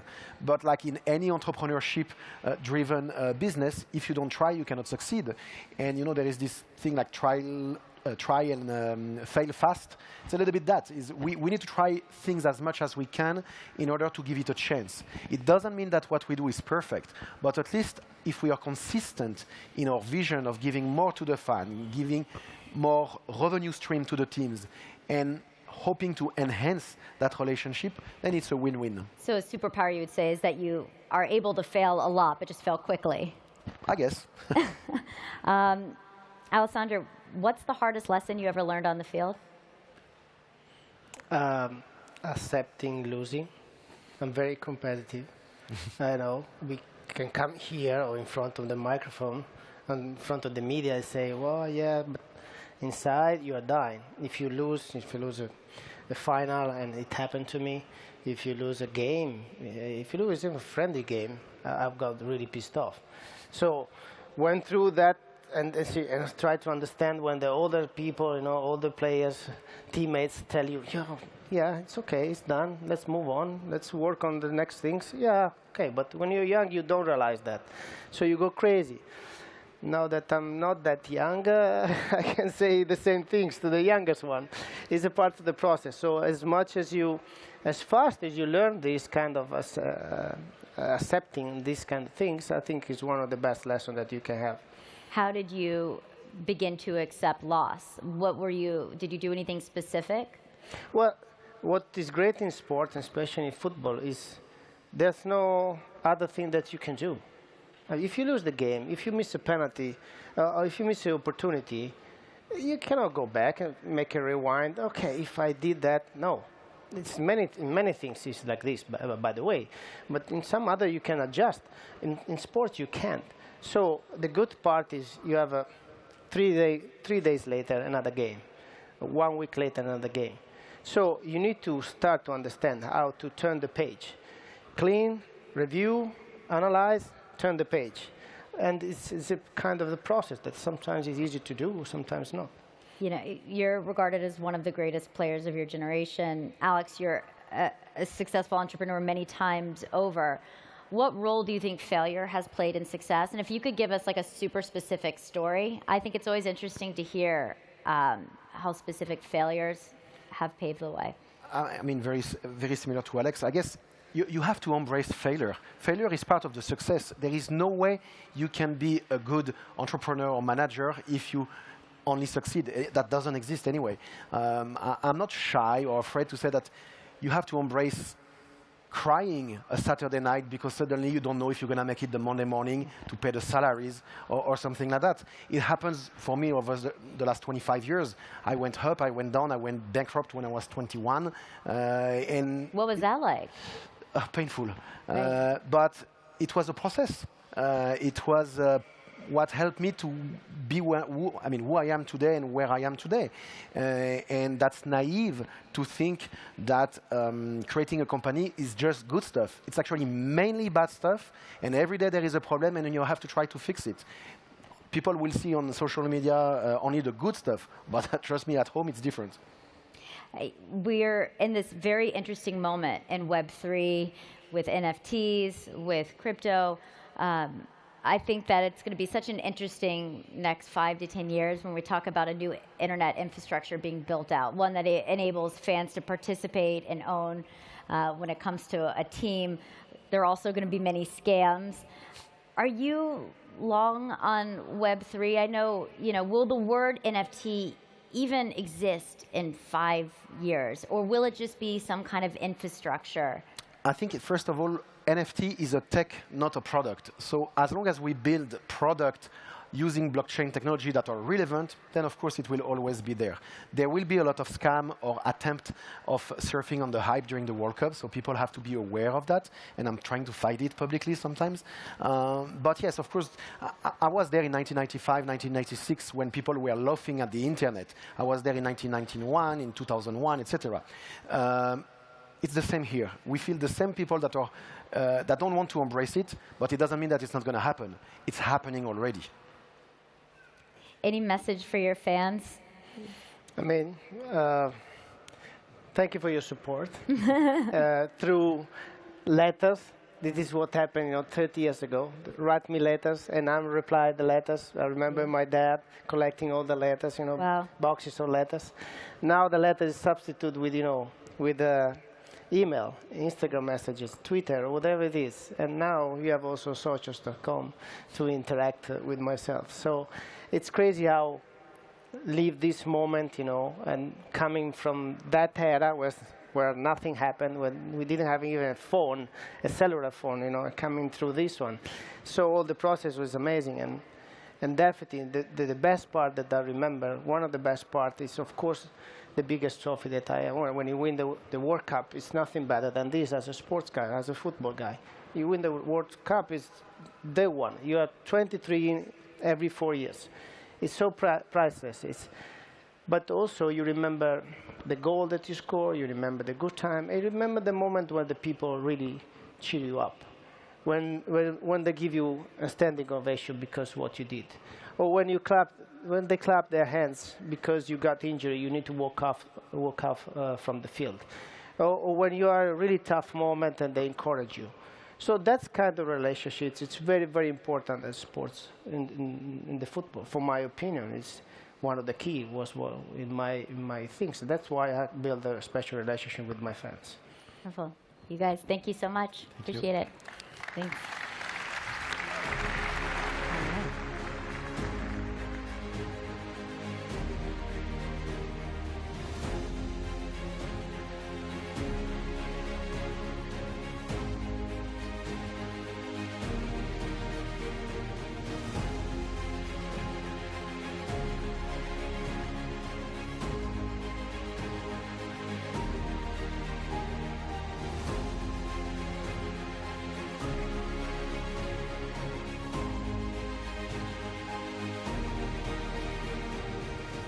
I'm going to stand right behind here. From World Cup winner to Nobel Peace Prize winner next. We really do have the most amazing speakers here at Web Summit. This next session is a David and Goliath story of a smaller nation resisting its big bully of a neighbor to claim its independence. Sounds familiar, right? As we are sadly seeing in the Ukraine, the path to freedom can be paved with bloodshed. For East Timor, it has been no different. So we're delighted to be joined now by the president of East Timor, or Timor-Leste, as it's known in Portuguese, José Ramos Horta. He's here to tell us what it takes to win freedom, keep the peace, and maintain hope for a brighter future. Please welcome to the stage.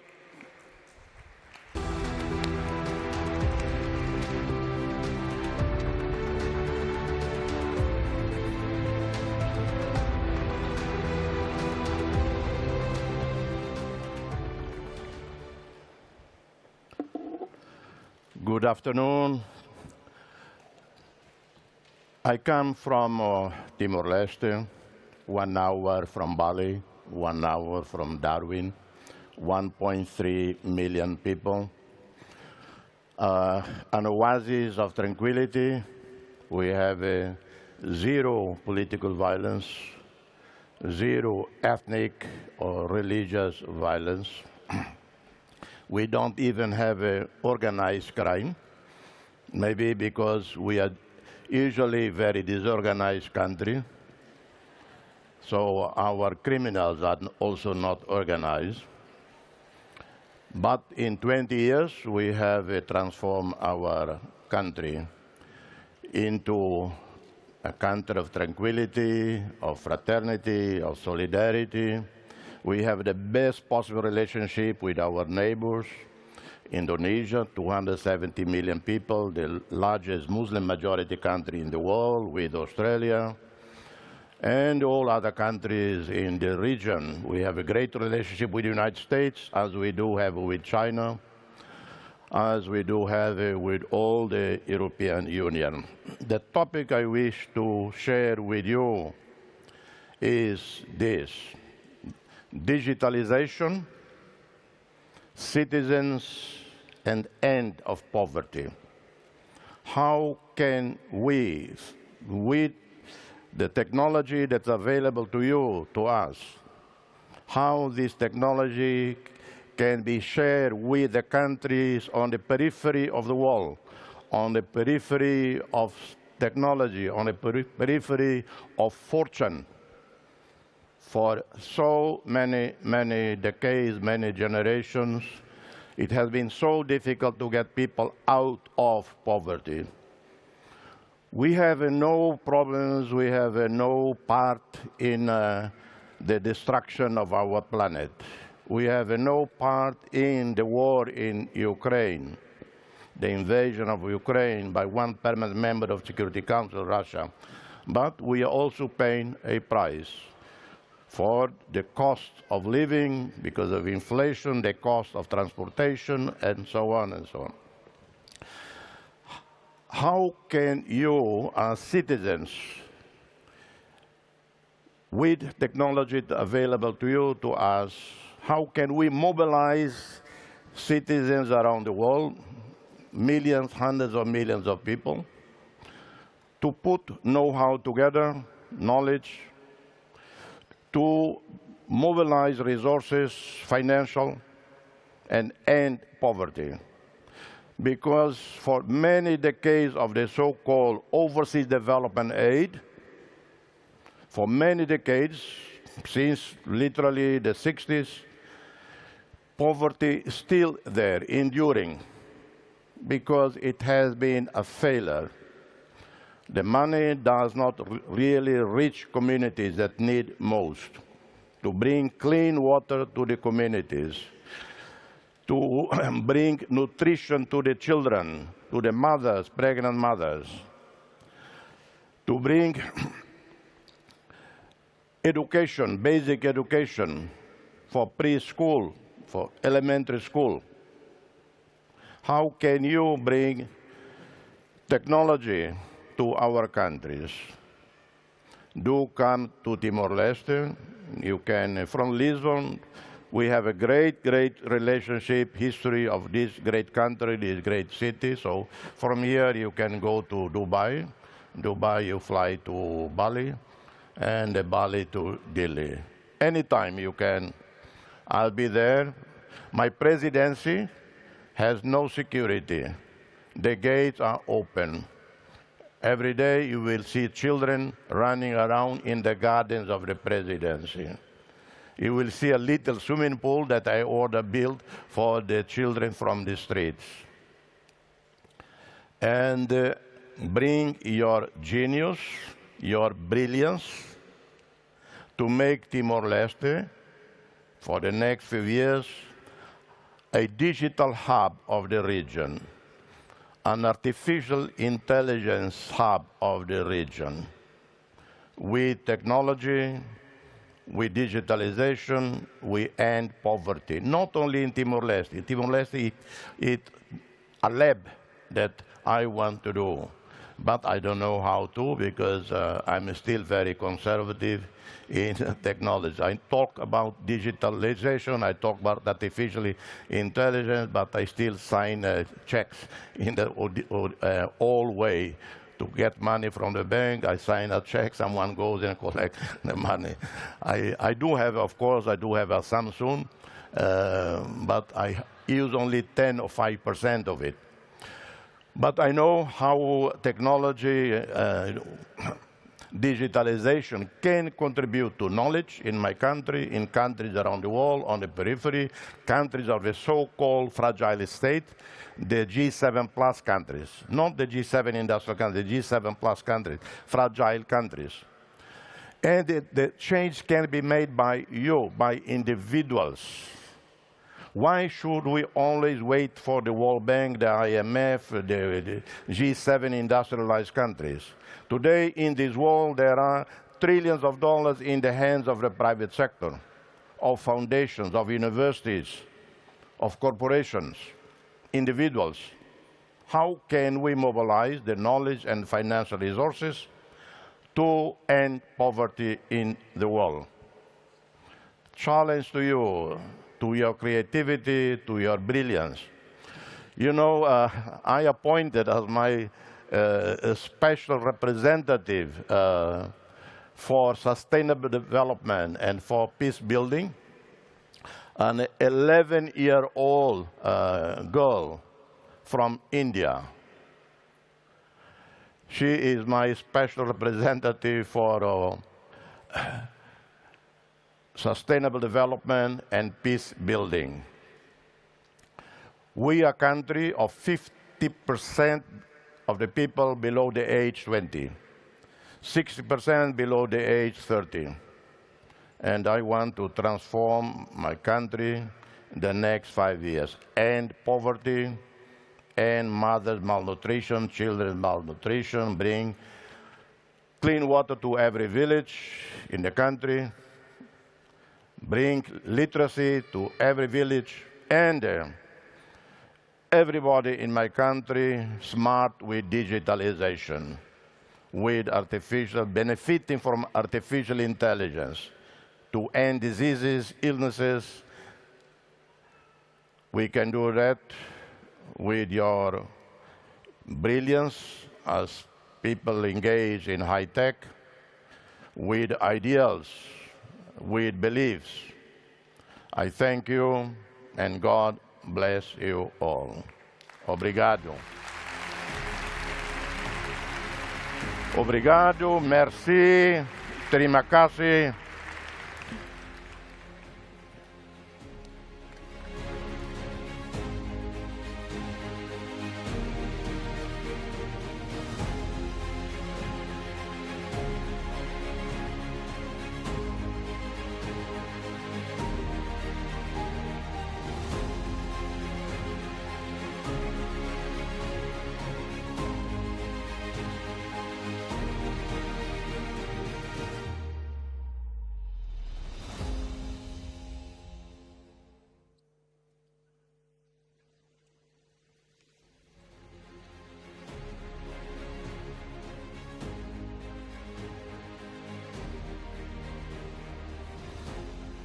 Today, 92% of Fortune 500 CEOs are men, and women are leaving leadership roles at faster rates than ever before.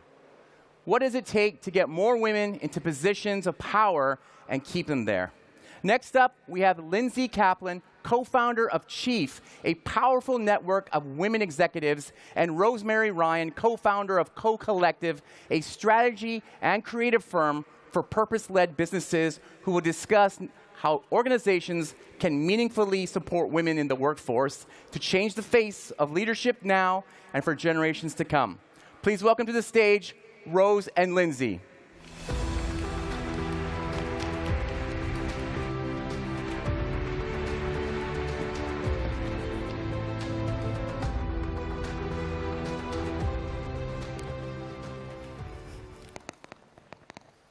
That cushion is much better. We needed it. Having something behind you. Hello, everybody. Delightful to be with you here today and to introduce you all to Lindsay. So I know we had a brief introduction about Chief, but just to give you all a bit more context, Chief is a network of the most powerful women executives in the US, soon to come internationally. They have 20,000 members. I think from how many different organizations? 8,500? At this point, many, many thousands. Many, many thousands. And I think what's going to be really, what's most impressive for me is you have 50,000 members in waiting. So like a wait list of 50,000 people, which is a pipeline that I think most people would dream of.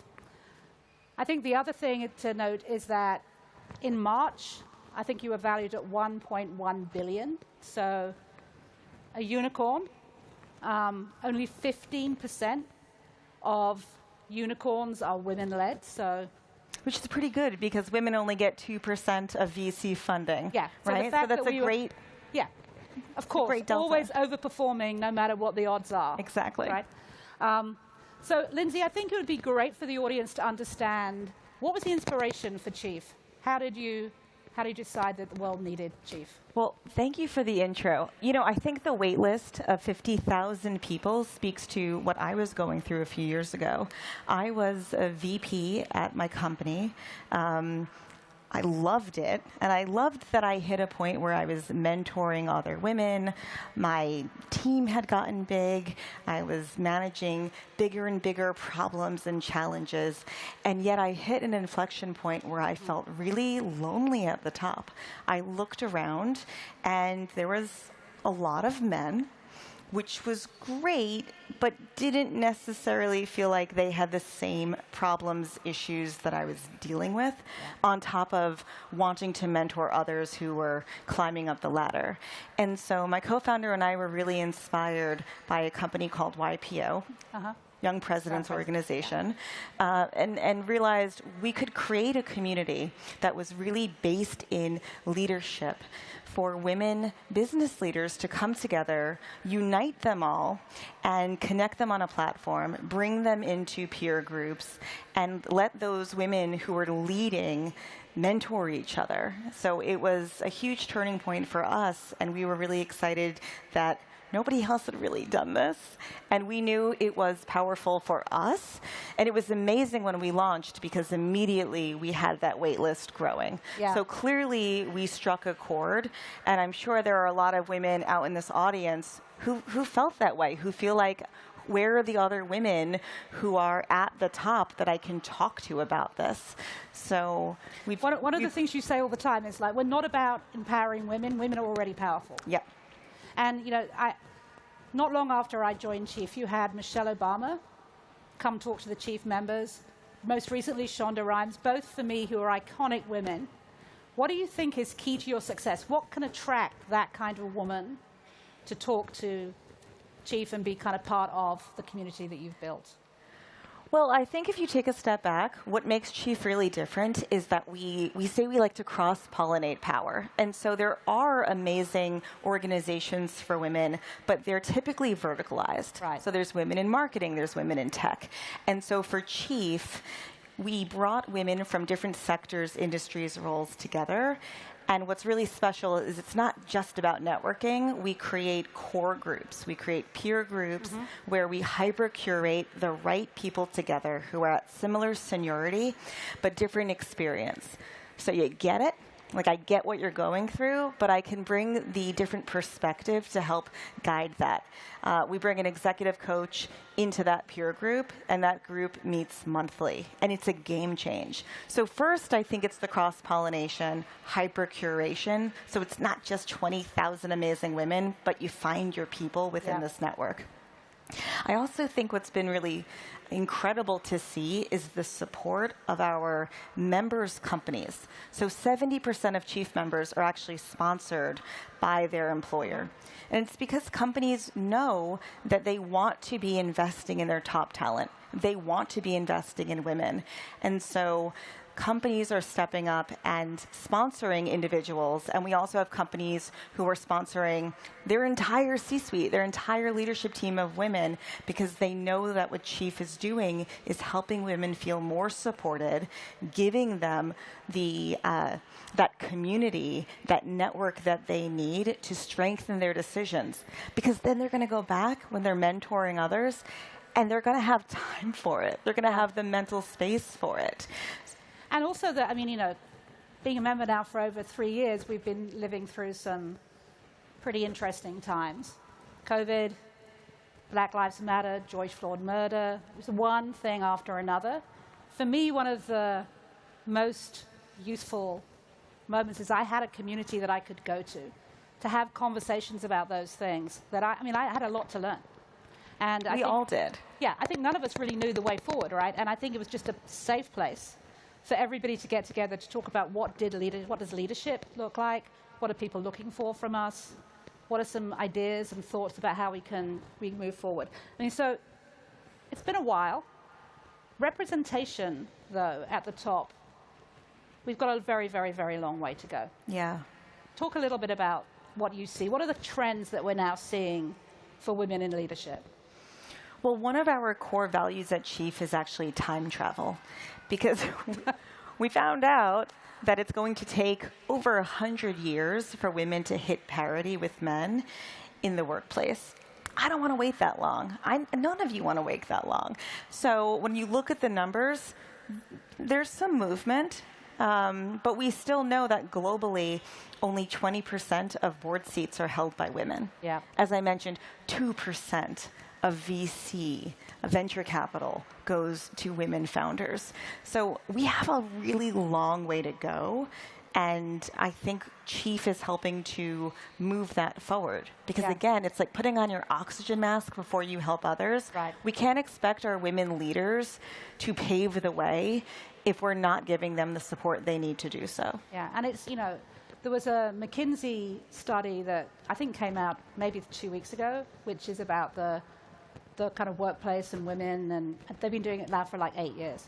And there was something really startling in that report. I mean, the thing that they report on, which is a thing that we know, is that women tend not to get promoted at the same rate as men. Women of color, even more at a disadvantage. Yep. So kind of getting on the rung is an issue. For me, what was most alarming is that women in director level, so for every one woman who's promoted into a director level, 2 women are leaving. Mm. And so, and you know, and when you kind of dig into why is that, it's for a lot of the things that we talk about at Chief, which is, you know, someone said to me that men chase power, women chase meaning. Mm. And we need a workplace where there is kind of more meaning, where when you turn up every day, you can bring your whole self. You can live the kind of values that you want to live. You have a podcast. And we want to make room for men to Of chase course. meaning also. Yeah, and I think they need to. In fact, they already are. The younger cohorts are saying, hey, I don't want to just work somewhere for a paycheck. I want to work somewhere where I feel like, you know, I can get the most out of who I am myself. I can bring my entire thing to work. Your podcast, though, really addresses, you know, kind of straight on that, like, business has changed. There are new rules out there. Tell me some of the things that you've learned from the people from your podcast that you want to kind of share with the audience about. Sure. Thanks for plugging our podcast, The New Rules of Business. The New by Rules of Chief. Business. It's fantastic. There are new rules because business is changing. So we've brought on a lot of incredible guests. One of my favorite, Samara Bay, talked about women's voices. So I came up through when I became a VP, and I was told, Lindsay, slow down, lower your voice. Not that I was talking so fast, but that didn't work for Elizabeth Holmes. Well, it did actually until it didn't. But Elizabeth Holmes was emulating a voice that is masculine, right? So there's so much that we've been taught as women that isn't really about leadership. It's about the fact that leadership has been impressed upon the ideal, which is often this masculine idea of what a leader looks and sounds like. So I loved that episode. There was another where we talked about, with Eve Rodsky, she talked about multitasking, because women have been told we're better at multitasking. I've been told that. Most women have been told they're better than that. My husband would be like, no, she's not. It's not true. There's nothing that says women are better multitaskers. We've just been told we are. I think it's a bit of gaslighting to be told you can do 17 things at once. And you should. Guess what? We can't. Yeah. I can't. Yeah. I mean, Shonda Rhimes, when you were interviewing her, she said something that really stuck with me, which is, in terms of the work-life balance, for her, that's a myth. There is no such thing as work-life balance, for her anyway. It's work-life chaos for me. Yeah, well, as you just flew in today at 10 o'clock and are sitting here looking fabulous after a board meeting yesterday, I think that's probably pretty evident. But she said it's about choices. I make a choice. Do I want to go to my daughter's first day at school, or do I need to be at the final episode of, Bridgerton? But those are the choices that I think women often and caregivers feel differently. Yeah. And so your question earlier about what will keep women in the workplace, it is flexibility. It is not always forcing her to make that choice. Right. Because we've set up a progressive workplace that understands that you can't be everywhere all of the time. So when we think about, I know in America we think about really great, leave policies. Europe has come a long way, but still, when we think about flex time, how we treat our caregivers, those are huge inputs into keeping women and caregivers in the workplace. Yeah, and one of the things that I talk about with my folks all the time is, when the kind of whole maternity leave conversation, and how your partners, they also need leave too. This is something we should be doing together, and that you're setting the conditions. Yes. For what is then going to follow from then on. The idea is that the woman should stay at home and take care of the kid for the 3, 6, however many months she can. You're already setting the conditions for what that looks like moving forward. Implementing parental leave for both, really important. Yeah. Thinking through our team has a 4.5-day work week. Nobody's working Friday afternoons anyway. So just take off, use really? it, enjoy You're not working it. Friday? I don't believe that. I don't believe you're. I'm not working Friday afternoons. But you're working Saturday and Sunday. I'm joking. So when you set up Chief, when you talk about, I like to think, I'm in the branding business, so I think a lot about this. You were really intentional about the kind of experience you were trying to create in the environment. Obviously, in terms of the program, et cetera, that you put out there, the name itself. We got a lot of pushback about the name. Oh, you did? Oh, yeah. Some of there were investors we talked to when we were raising our first round who were like, Chief, it's like a dude thing, which, why does Chief mean a guy? But I think we really wanted to lean into that because I don't think the opposite of masculine means pink. So if you go to our website, chief.com, it's green, it's bold. We don't actually have pictures of women or pictures of our members on the website because I don't want you as a woman to see and think this is what a woman leader looks like. We've got a lot of copy. The marketing team wants to kill me. We never have enough photos. But I want a woman in business to read, women have always been powerful, and to think, I'm freaking powerful. I can join Chief. I can be a member here, and there is room for me to sit at this table so I can open the door and bring others with me into the boardroom. Is it Glenda the Good Witch who said you had the power all along, dear? I think it was. I love that. So what's next? You have, on the one hand, 50,000 members in waiting. You have after today. More after today. Yeah. You've introduced yourself to England, which I'm very happy about. Yes. We are now in the UK. You're now in the UK. We're now welcoming members. What's next? So our mission is to change the face of leadership. We started as a membership platform for women executives, typically VP through CEO. Yeah. I don't think we're going to stop there. It made sense to say, let's start with the leaders. Let's start with people who already have this power. But we have a long journey ahead of us. And when I think about time travel and I think about us kind of squeezing down that amount of time it's going to take for women to hit parity in the office, we have a lot of work to do. Yeah. So that means, yes, we're going to the UK, but we're also thinking about what it means to tap into other people who want to change the face of leadership as well. Yeah, partnering with some of those people. So I'd be remiss if I didn't ask you the story of how you managed to raise the money that you did. Those meetings must have been eye-opening. Well, our early meetings were the hardest. My co-founder, Carolyn, who is incredible, and an operational genius. So this is not somebody who comes to these meetings unprepared. She tells the story that when she was meeting with a lawyer pre-launch, the lawyer was like, I don't think this is a good idea. And she's like, I'm paying you. Like, I'm going to pay you money to rep me. So it was really a struggle. And I know this is common for a lot of women founders that, you know, oftentimes we are betting on what we know. Yep. And what a lot of VCs know are known successes that don't necessarily look like two women who are raising money off of a mission-driven idea to change the world. Yeah. But it was venture-sized. We made it work. We had an incredible launch. And again, it struck a chord with women who were in these positions who didn't want to just feel alone anymore. Yeah. I think that's another stat, that 50% of women at the top just feel like they're completely alone. Yeah. And it's another reason why I think they choose not to kind of be there anymore. So we're in no, we're not in a recession. We're in uncertain times. We're not allowed to say the We're not R allowed word. to say that. Okay, I didn't say that. We're in uncertain times, and I think the certain thing is that we're going to continue to be in those. We have been for the last 3.5, 4 years. What impact do you think that might have on Chief's trajectory?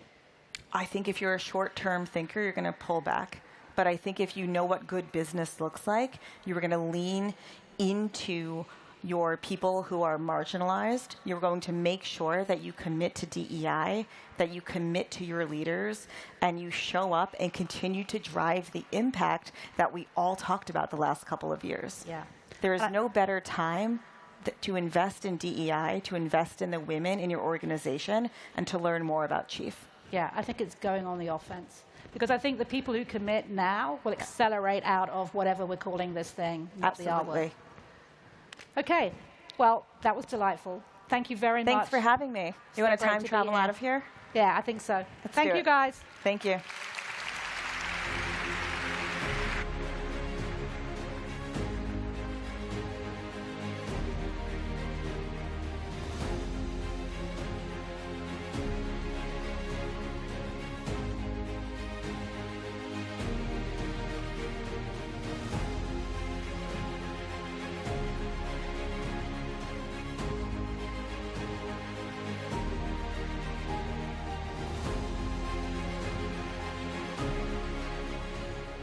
Okay, across Web Summit 2022, we have thousands of catering staff that have worked night and day to ensure that our attendees are well fed. I hope you guys enjoyed some of the food here.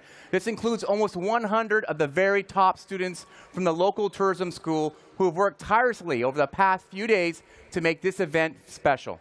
So please join us for a moment in giving a huge round of applause to the students who have helped make Web Summit 2022 the delicious event that it is.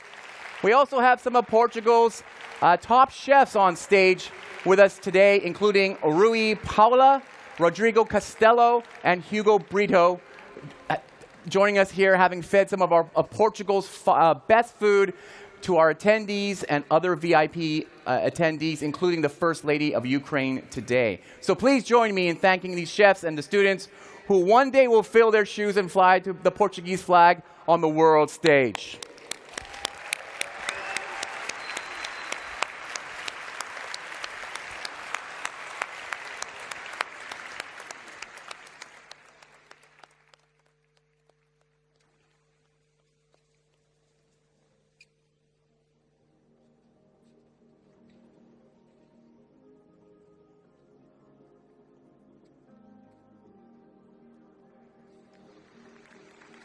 For you.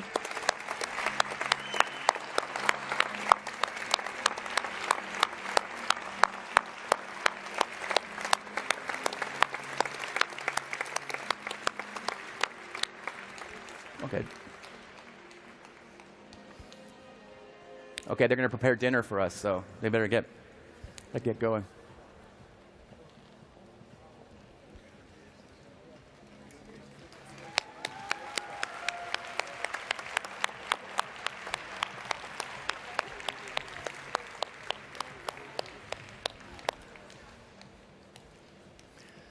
All right. It's hard for startups to raise money these days. Venture funding for the third quarter of 2022 fell 53% from the year before, according to Crunchbase data. Where has all the money gone? It's time to get a sense check from three of the best in the business.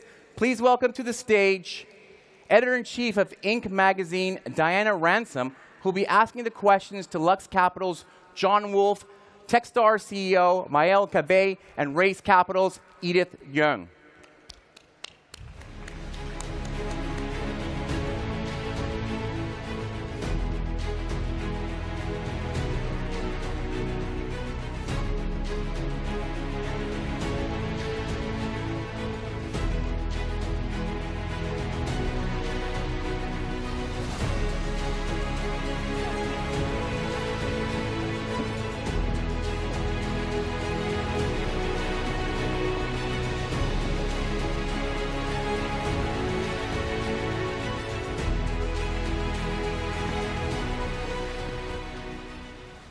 Hello, hello. I'm Diana Ransom, Executive Editor at Inc., and I'm very, very thrilled to be among these luminaries in the investing and startup community. So thank you all for being here. So here we are at possibly the biggest tech conference around, and I'm sure all of you are keenly aware of the global economic turmoil we face currently. I was hoping that you could kind of kick us off and sort of set the stage for us in terms of where we're at with, just generally global geopolitical politics and the implications for startups. It's a small question. Just an easy question. As the person who introduced us before mentioned, deals are going down quite dramatically. He talked about 50%. The numbers that we have are around 30%. So fairly similar. The deal size are going down dramatically, 30% across the board, 50% for later stage. There is a bright spot. I'm sure we're going to talk about it in the seed, pre-seed, angel world where valuations are actually still going up versus last year. But in general, there's been a lot of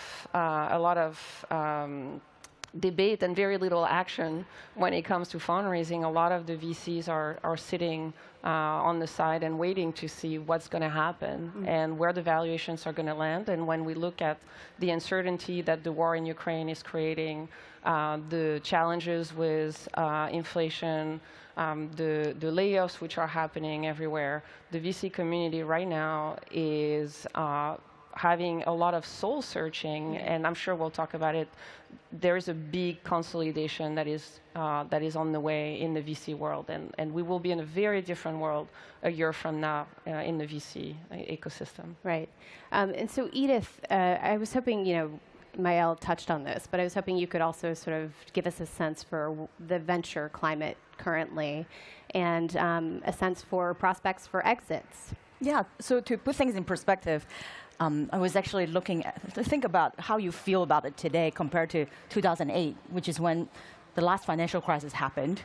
That was also, 2008 was also the year when Satoshi published the first Bitcoin white paper. That was the year that the first Android phone was launched, and also the year that GitHub was born. So in some sense, sure, in the venture space, it seems like there's a lot of gloom and doom. But the reality is in 2021, $290 billion of venture funding was raised among all the VCs. And if you're as an investor, you're in the VC business, we have 3 to 5 years investment deployment period. Money is there. There's a mountain of dry powder. But it seems like there's a lot of gloom and doom because of the financial market crash. Certainly impact valuation, but I don't think that just Sequoia China alone a few months ago, raised $9 billion to invest in China. So there's a lot of things happening. On the exit side, I think that 2022 is definitely not a year for IPO. It's a year for M&A. Started with Elon buying Twitter for $44 billion. One of my portfolio companies, FTX, done 4 acquisitions this year, including buying 7.6% of Robinhood. Microsoft bought Activision for $69 billion. So I predict that 2023, this trend will continue. Right. And Josh, give you a word in edgewise here. Give us a sense for, I mean, it seems like a lot of companies are tightening their budgets. And I guess, how are you changing things at Lux Capital as a result? I'll give you a quick macro backdrop to that, which is agreeing with the 2 prior comments, with one exception. The amount of dry powder, which does equate to about $300 billion, is really wet powder. A lot of that money is not going to go into new companies. A lot of that money is going to be for reserves of existing portfolio companies, as venture guys don't want to take write-downs. 15 years ago was the last crisis, but the real last crisis, as it's most appropriate here, is 20 years ago. And it was the web crisis. It was the dot-com boom and bust. And the reason why was that 15 years ago, it was mostly a debt collateral liquidity crisis. It was not an equity boom and bust. An equity boom and bust is something that is going to shock the vast majority of people that are under 37 years old. Because 37, you were roughly 15 years ago, 22 graduating from college then. You go back 20 years ago, you had mass rifts, reductions in force. You had basically a psychological phenomenon that proceeded stepwise from denial, anger, bargaining, depression, acceptance, like the 5 stages of grieving. What followed that were the terms that investors gave to their companies. Right now, the number one thing that the vast majority of companies are doing, they went from, sorry, our round is closed, we're heads down, focused on developing product and giving the Heisman to investors, to now saying, we're actually going to open our round and do an extension of the last round price. Smart investors are saying, no thanks. Then they're saying, okay, we'll give you a positive inducement, we'll give you liquidity preferences, or participating preferred, we'll give you some equity kicker, some warrants. Smarter investors are still saying, no thanks. And then you're seeing pay-to-plays, significant down rounds, and ultimately restructuring. So I think the next 2 years are going to be quite brutal in mass. That doesn't mean that there won't be idiosyncratic companies that are extraordinary successes. What are we doing as a firm? 3 things. We call them bubble, anti-bubble, and consolidation. And I totally agree on the consolidation point. We're also investors in FTX and a bunch of our other companies from aerospace and defense like Anduril, or in cutting-edge biotech like Icon. These guys have billions of dollars on the balance sheet. Enormous war chest of cash. They're going to consolidate their sectors because, as I like to say, strong balance sheets will beat weak cap tables. The 2 other pieces, which I call the bubble and the anti-bubble is now that the bubble has popped, you can get late-stage businesses because of these terms at early-stage prices. Free up management, help them re-equitize. Basically, late-stage investors that were in there earlier are going to get really screwed. The first and final piece, the bubble, is put them in a protective bubble. Give them 30 months of cash, 2.5 years, where they can be relatively immune from the volatility and the vicissitudes of the markets. They don't have to worry about Putin, Ukraine, China, Taiwan, resurgence of Donald Trump, whatever it is. Just focus on building and give them 2.5 years to do that in a protective bubble. So, Maëlle, I know you have an opinion about down rounds. Can you share that with us? Embrace it. I mean, look, the reality is a down round means that there's still people out there who want to invest in you. And I think that's the positive message in this current climate. It doesn't mean that you should accept any terms. I think, to your point, we see smart investors asking for more and more creative clause in their contract, and some of them, frankly, start getting into predatory territory. But in general, if you are in a position where you are being offered something that makes sense, that is a valuation that is aligned with the new multiples that exist in the market, you feel like the investors who is offering you these terms is someone that you want to get married with, or you want to continue to be married to them if they're on your cap table already, go for it. You will have some difficult conversation, very likely, with your employees in the first place, sometime with your previous investors, but most of them are going to be just very happy that you've been able to raise and embrace it. I know countless of companies. We have 3,300 companies in our portfolio, so I know countless of companies that went through a downturn and got to the other side in a much better, much healthier state. And Edith, kind of similar, and along the similar vein, I was hoping you could offer some, some advice. Like, what are some tactical things that startup founders who are looking to raise money now should be doing? Yeah, this year is definitely very different from 2021. Last year, you feel like cash is free. Now, capital is very, very expensive. So most of our portfolio companies, we encourage them to definitely cut costs. Make sure that you have at least 2 years of run rate. Please don't wait till you only have like 6 months left and then trying to raise money in the last minute, because it will take a lot longer. So for us, we're advising all of our companies, like if you have 12-month run rate now, make sure that you at least have 18 to 24 months. Having said that, this year is already almost $330 billion deployed, which is already more than pre-pandemic in 2020. And 60% of the activities are actually very seed stage focused. So even though it seems like it's harder, but if you're a great team, early stage is still tons of investors really interested. And Josh, we were kind of touching on this a little bit backstage, but I know you were also speaking on a panel earlier about building factories in space and your fascination with GPUs, which is graphics processing units, I believe, which I did have to look up. What excites you? Like, where's the white space? Yeah, so earlier we did a panel, Delian from Varda, who's also at Founders Fund, and they're great partners of ours, and he's got big ambitions to be able to not just benefit from the low cost per kilogram of launching stuff into space, but figure out what is high value dollar per kilogram that you would actually bring stuff back down, whether that's cutting edge fiber optics or pharmaceuticals. On the GPU side, the interesting thing was probably about 6 or 7 years ago, one of our cutting edge companies in autonomous vehicles was using simulators, and I walked in and we had put about $25 million into one of the first round, and I was like, what the heck are these guys doing? They're sitting around playing video games, wasting our money. And they said, no, you don't understand. Outside, these people are testing cars and they're processing LiDAR and vibrational sensors and thermal sensors and optics, and they're processing it at a rate of 1 second per second, reality. Inside, they're doing thousands of simulations per second. I said, well, what are these things running on? They said these GPUs from these two guys over there from NVIDIA, they're not even on the market yet. And that dawned on me at that moment that this was the soul of the new machine. Fast forward, and indeed, it is the processor. It's really taken over Intel ARM, everything from mobile to server side, for processing the cutting-edge ML ops that are driving most of the things. The hype today is probably in generative AI, things that you're seeing in DALL-E, Midjourney, and Stability Diffusion. That's for the static art. We have a company, Runway ML, and it's incredible. It's actually the progenitor of the stable diffusion model. The V1.5 was just released. The ability to democratize creativity. I can't draw. I can't do vector graphics. I'm pretty good at putting in a text prompt. And that text prompt, the more descriptive it is, not only can I do static images, but I can do dynamic videos. So Runway ML, I think, is a winner there. Hugging Face, which started as a bunch of French PhDs that we won the deal on a rooftop in Brooklyn, is the repository for all these models. And they're all being driven by GPUs in the cloud. So Google, Amazon, others, Cloudflare is the CDN processing this. There's an entire infrastructure layer for all of the stuff that is basically taking the workflow of creative people to turn text into anything, from audio to video to images.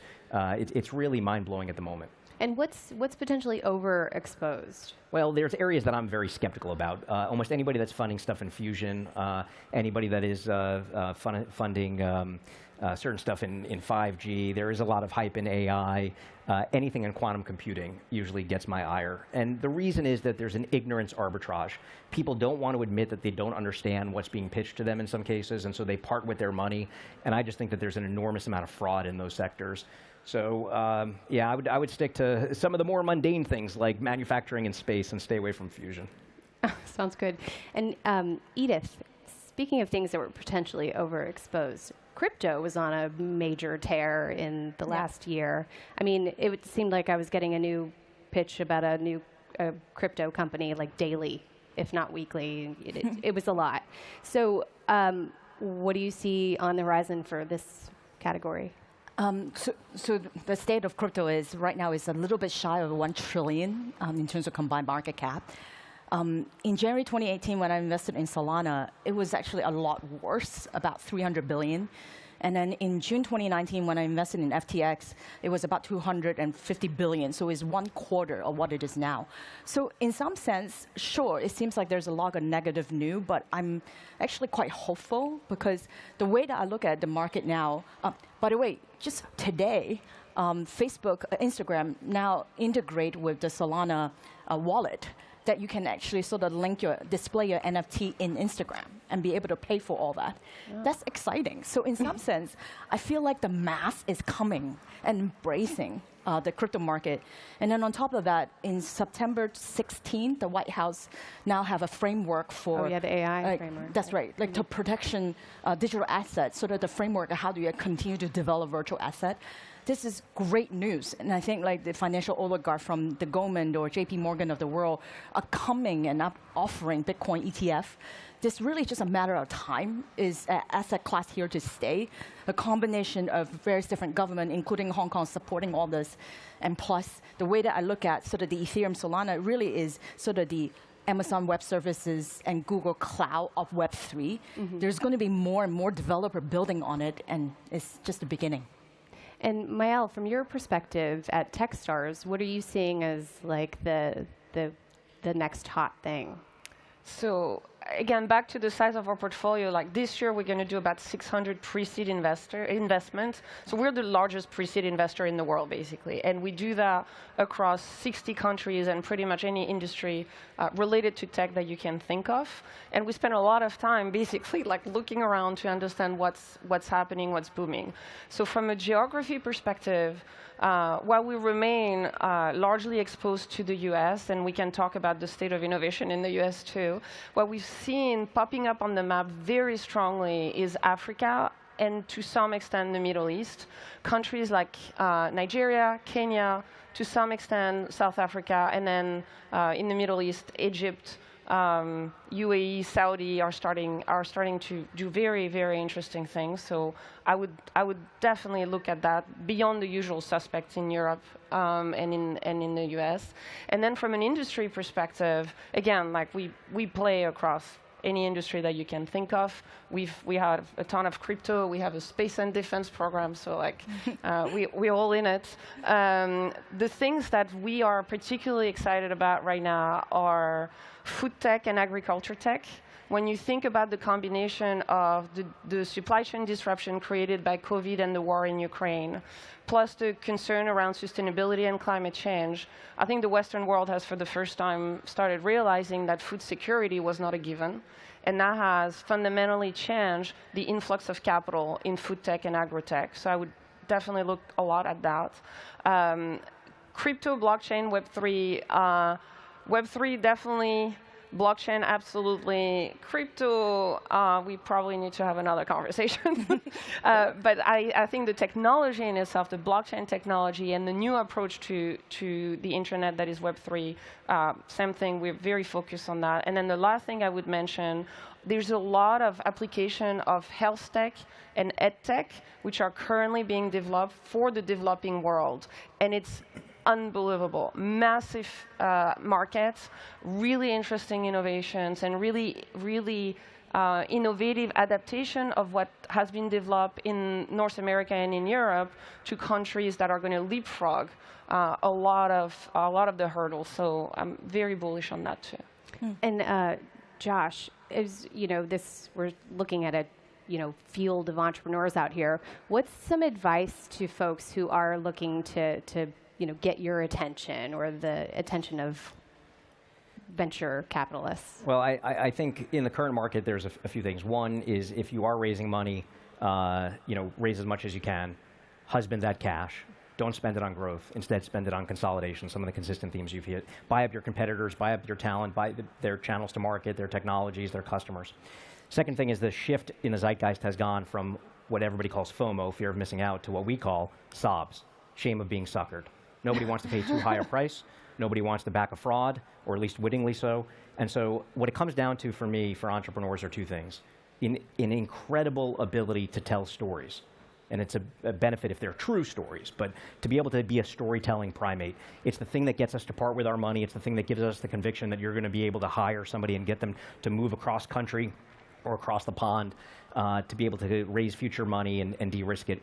And the last thing, which we always look for, and it's something that can't be learned, it's sort of innate, but the best entrepreneurs all have it, and it's a chip on your shoulder. People that come from various backgrounds where they have something to prove, they might have been the only minority in a mostly white neighborhood, the only female in a mostly male-dominated business, had a lisp, had a deformity, came from a broken home, whatever that situation is, chips on shoulders, put chips in pockets, and we love to see it in people. Definitely agree with the good story. That also helps you land in Inc. magazine, too. Thank you all so much for your time today. This has been very insightful. Thank you. Thank you.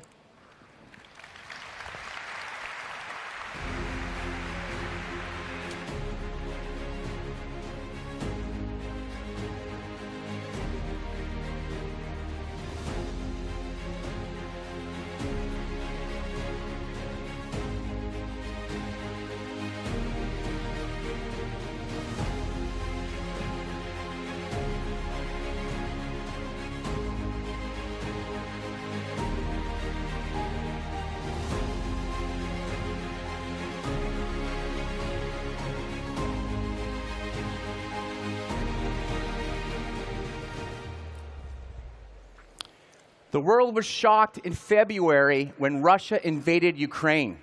Since then, the world's been inspired by the resilience and courage of the Ukrainian people.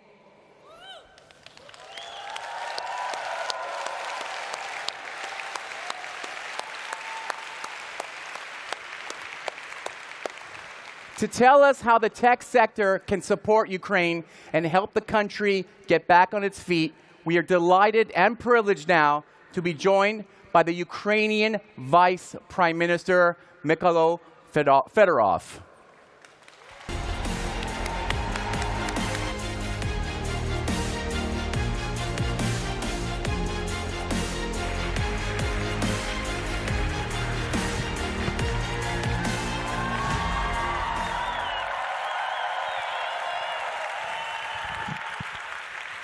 Greetings, everyone.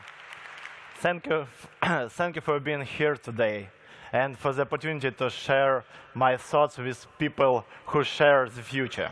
In the next 15 minutes, I will show how each of you can become part of the great Ukrainian victory and forever write your names in the world's modern history. As you already know, Ukraine has been fighting for its freedom and democratic choice for 8 months.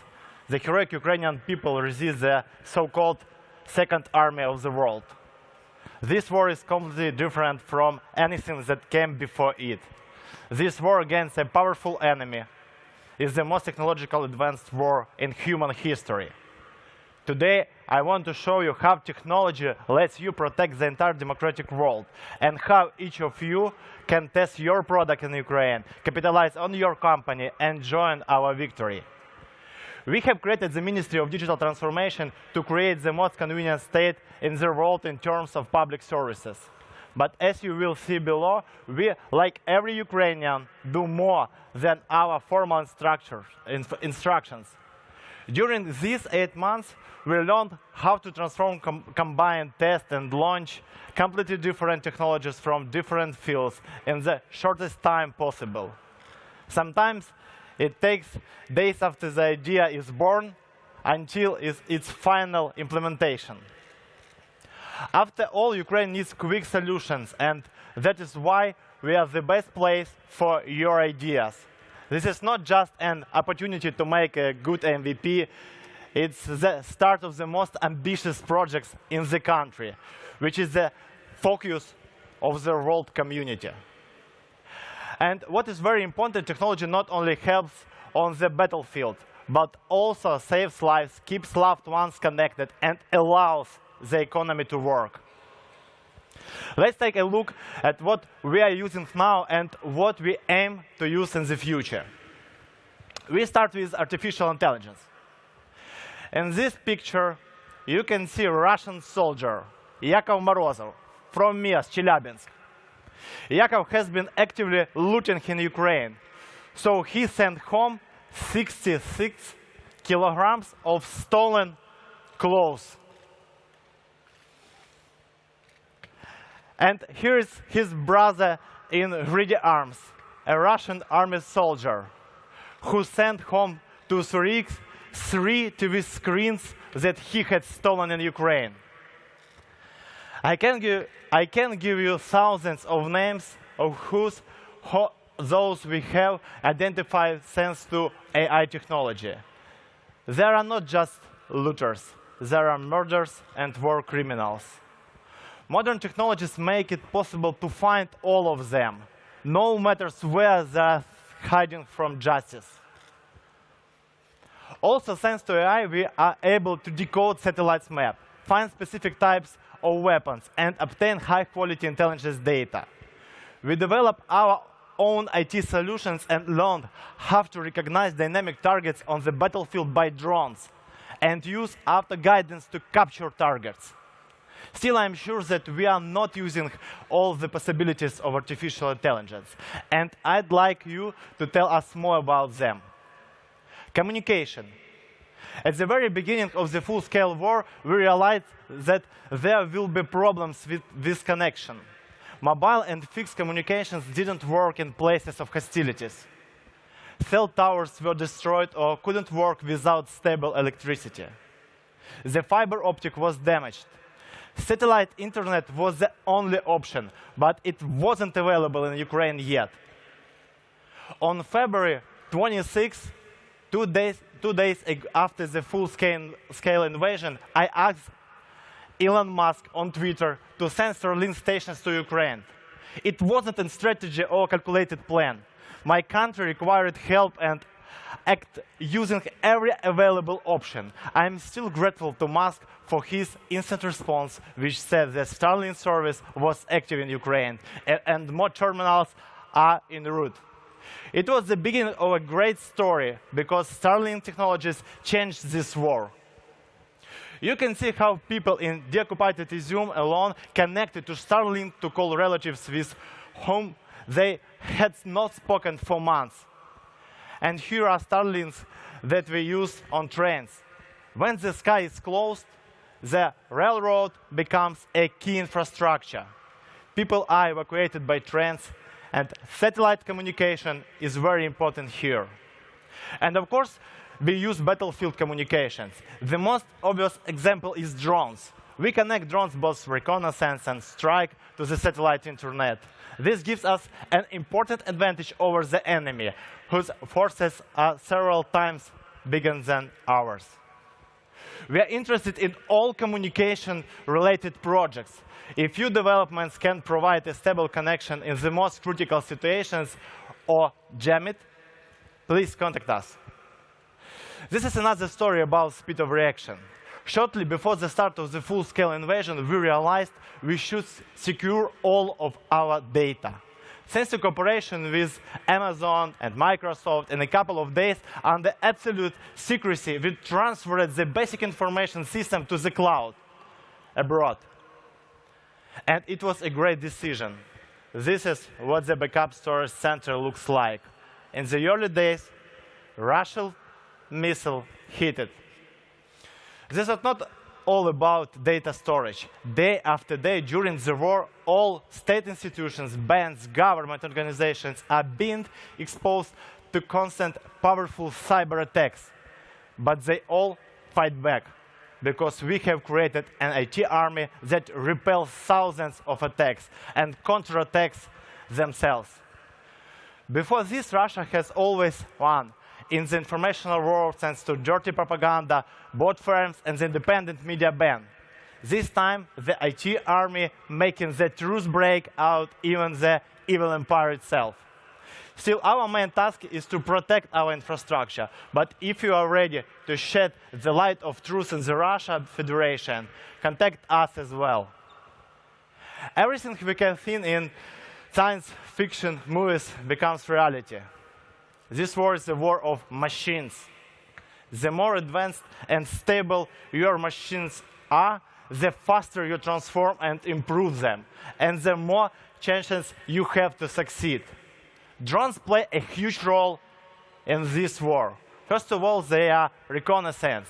They help to control thousands of kilometers of the front line.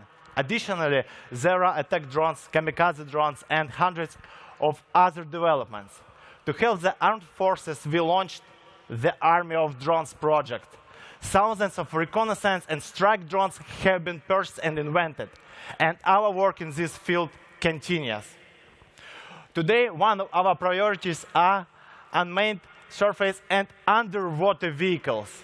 This can protect the Black Sea waters from constant acts of terrorism by Russia. Another very important direction of development is demining.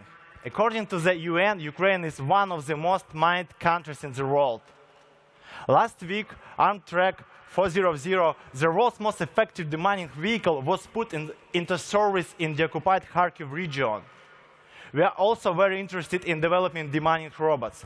For example, we are actively adapting robot dogs for this purpose. We need engineers, products in the field of robotic technology and UAVs. This is priority for us. Services for citizens. Our main digital product is DIA. 18.5 million Ukrainians are using it. We launched the world's first electronic passport, the fastest business registration, etc. However, since the full-scale war started, DIA became one of the main digital assistants for the civilians. Now, it's impossible to imagine our lives without this app. We receive social benefits, register damaged property, watch TV, or listen to the radio in it. You can also buy military bonds here, make a donation to the army, and even join the service for intelligence. People send photos and videos of the Russian troops' movements and their hardware via this app. The war constantly creates new challenges and objectives. We need the most innovative services for citizens, including financial, social, insurance, and medical. Finally, electricity. Since Monday, October 10, Russia has been destroying our energy infrastructure on a constant basis. As of today, they managed to damage 40% of it.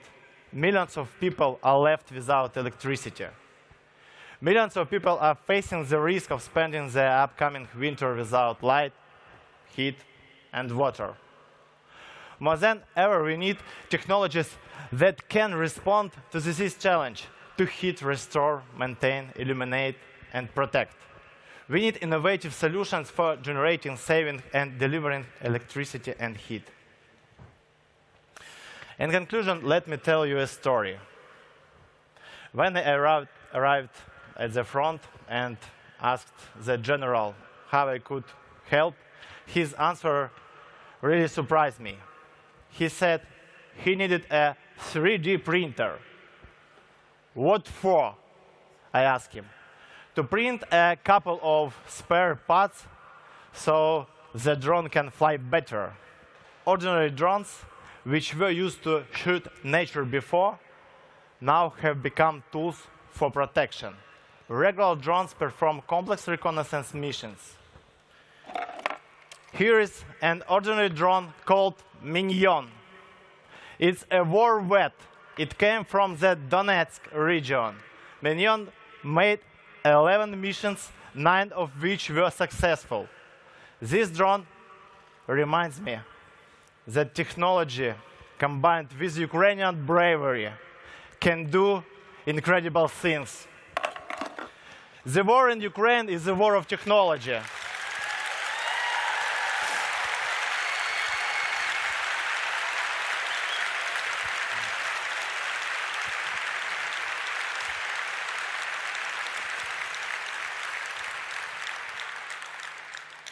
The war in Ukraine is a war of technologies. You have a unique chance not only to create a quality service or product, but to save real human lives.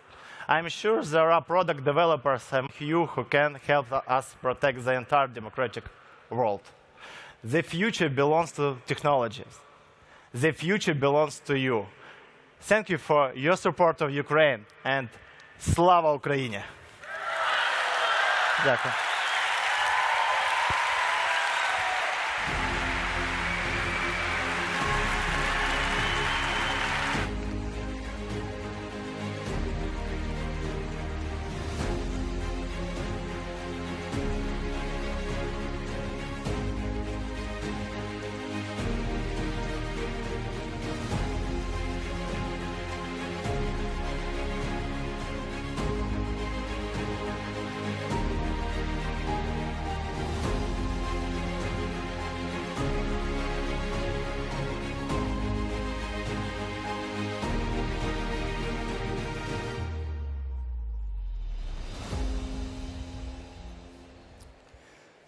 How can you turn a great product into the world's most loved brands?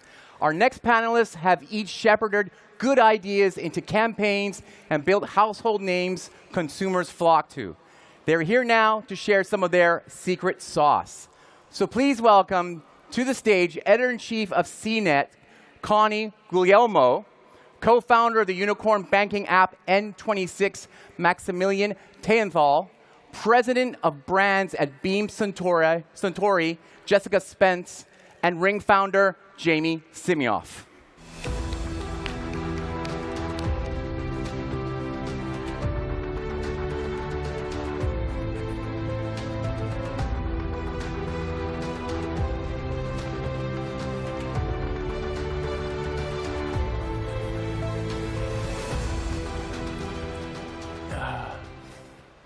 Okay, we're going to start by admitting that we were backstage applauding the Vice Minister saying, God, bummer that we have to go on next, because he did an amazing job. Okay, we're here to talk about what makes how to make products people love.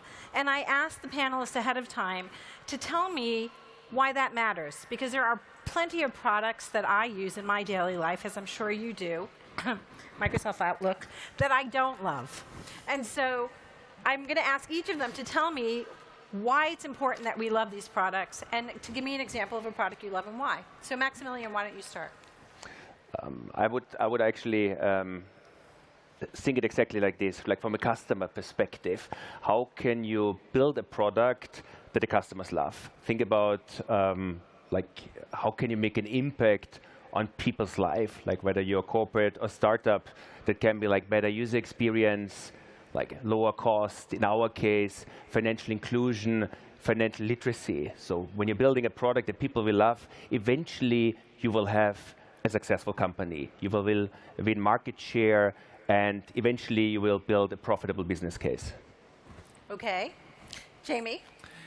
So what I would say is that we always say is that you want to be rewarded by your customer, not sell to them. And so you want to build something that they realize elevates their life. And so at Ring, we talk about making neighborhoods safer. And so if people really believe, and we do this, that our product's going to make their neighborhood safer, they will reward us with a purchase. And so you have to build a product that elevates to that way, and that goes into the brand and everything else that you do.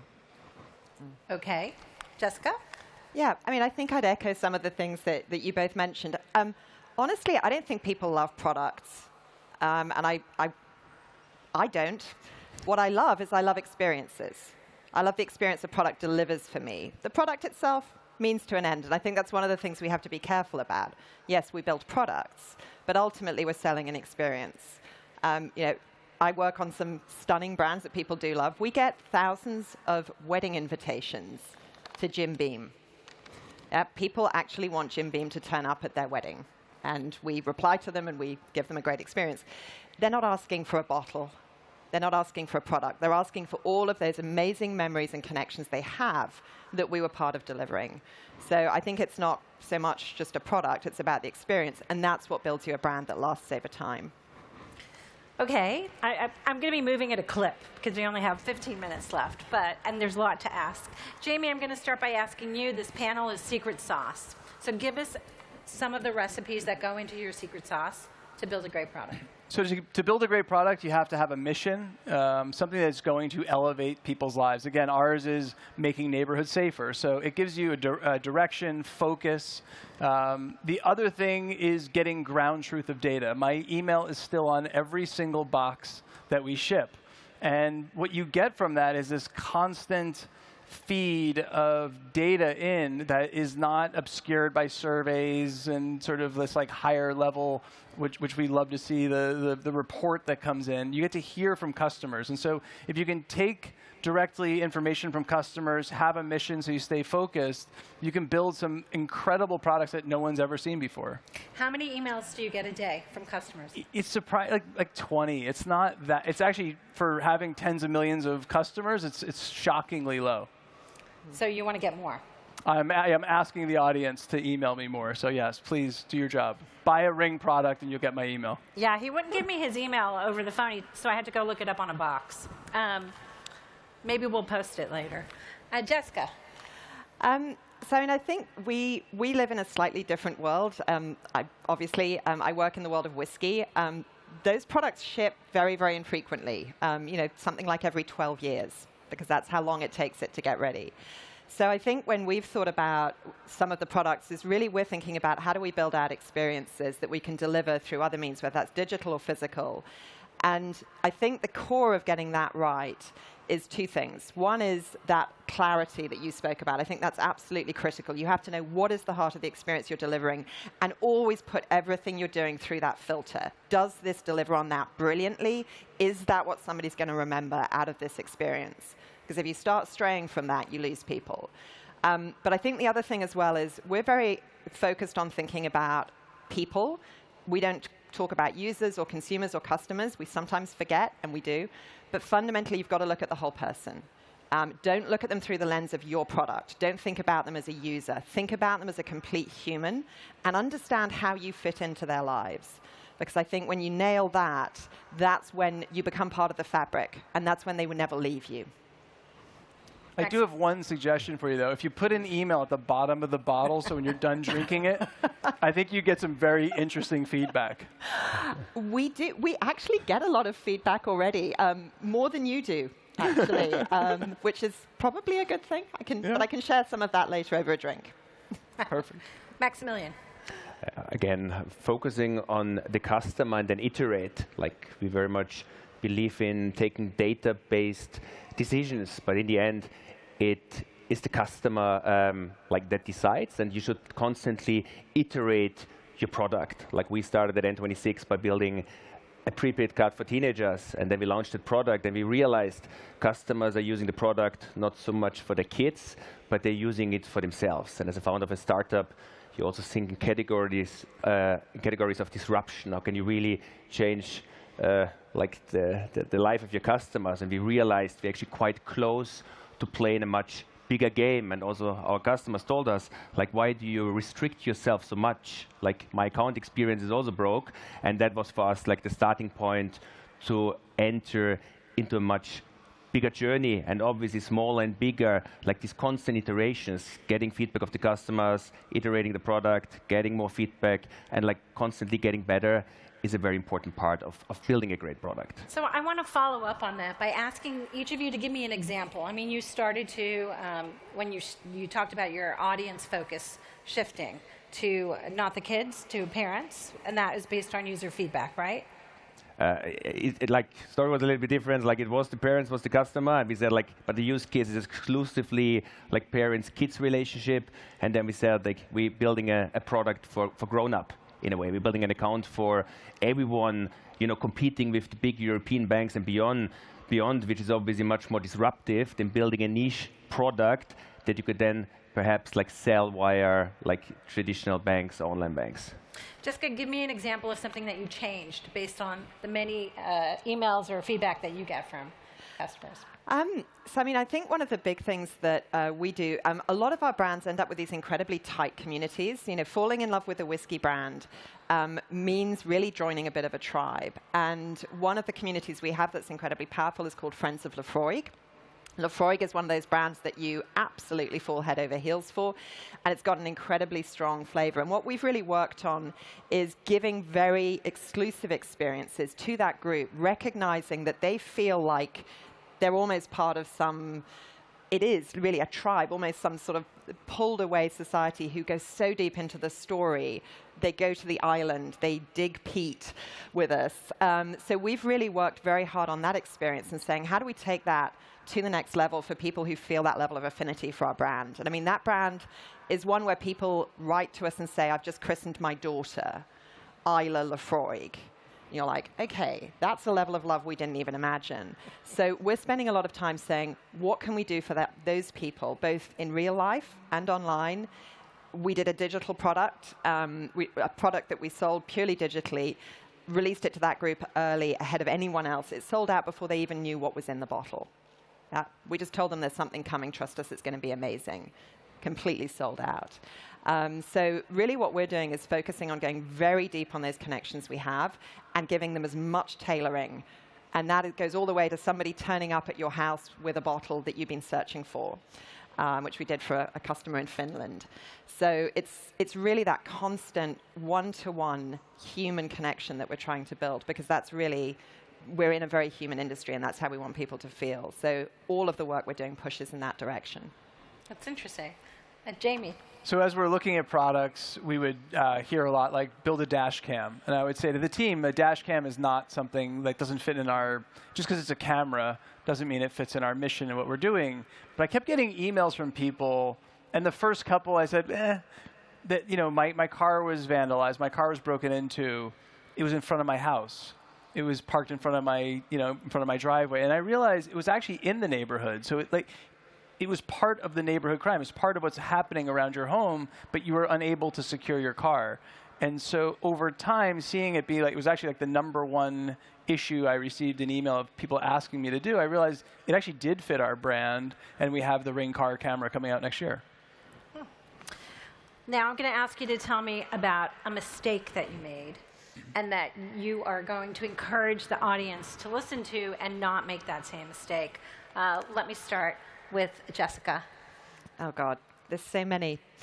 I mean, I think when we've really gone wrong, it's where we stopped listening to people and there was inconsistency between the different pieces of what we were doing. So, I mean, it's not an example for my current company, but in my last company when I was working in beer, the Carlsberg brand is famous for being probably the best beer in the world. Wonderful. The quality of our communications, everything was absolutely top-notch. But what we were hearing is, yeah, I love what you're doing in marketing. I'd never drink it.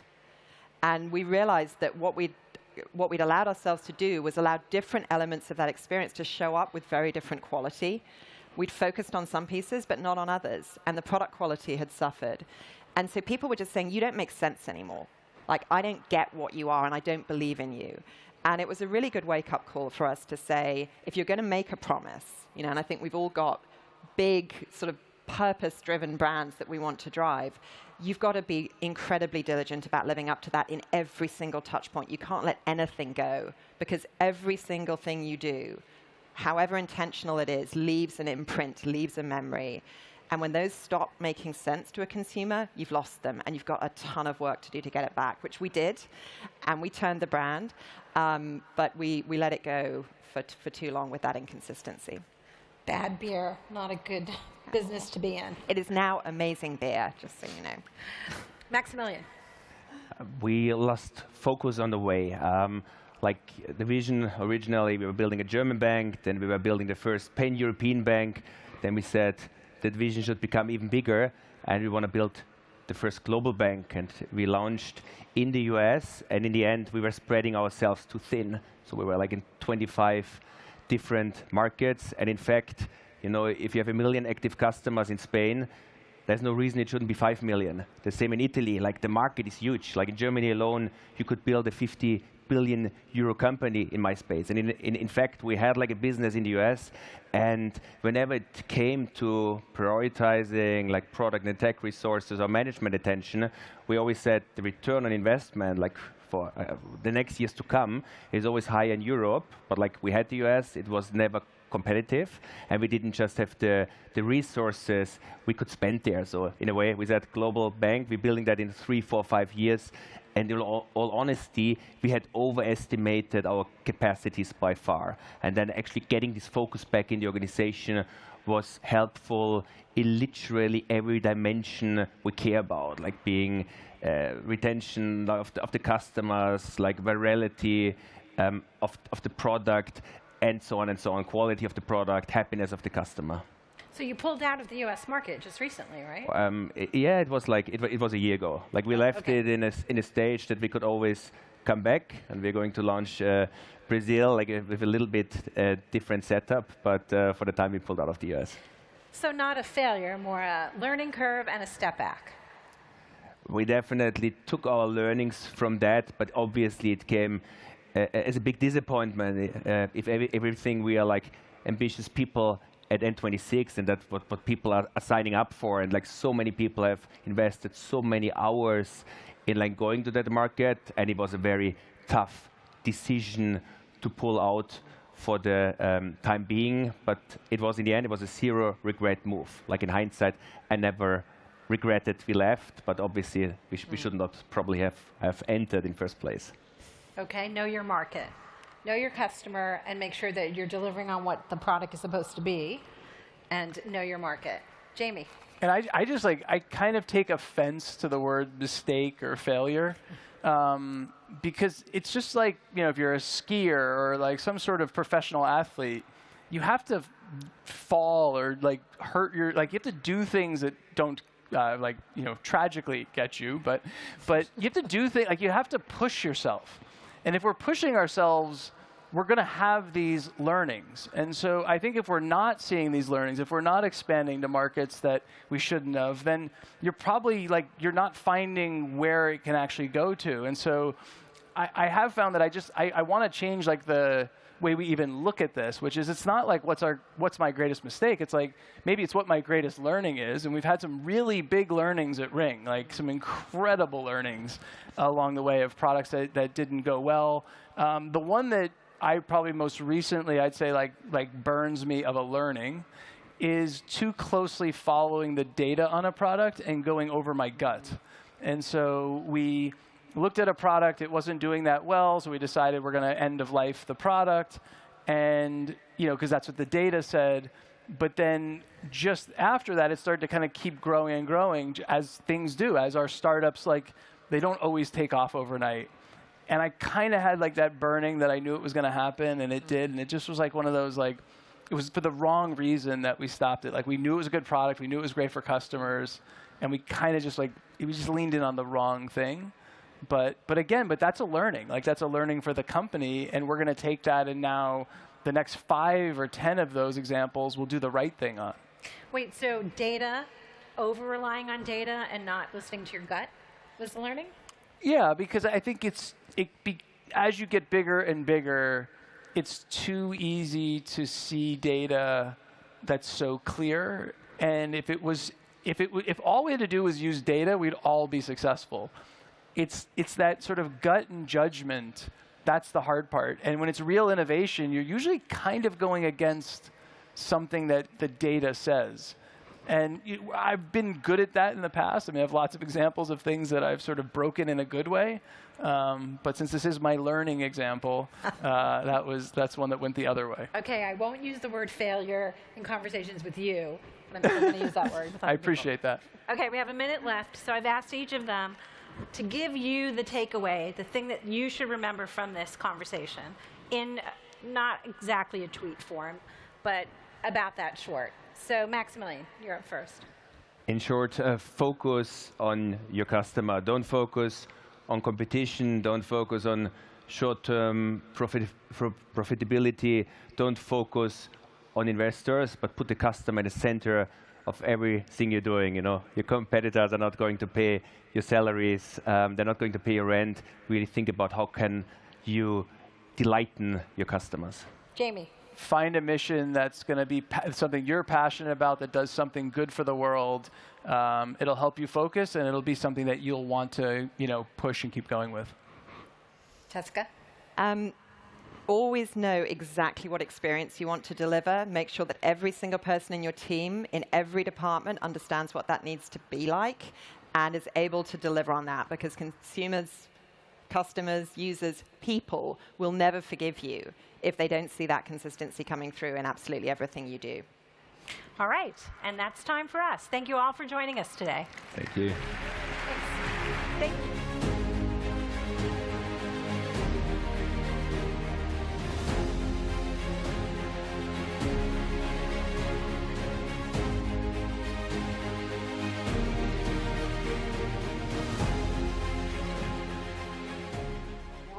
Very separate. We don't understand each other. At a work level, or if it's really just more at a communal and human level. And I think we need to live in a life. We don't live in fear, we live in optimism. We are optimistic of where we can go and what problems we can solve together. Bring people together so we can have better understanding across cultures and better ability to collaborate.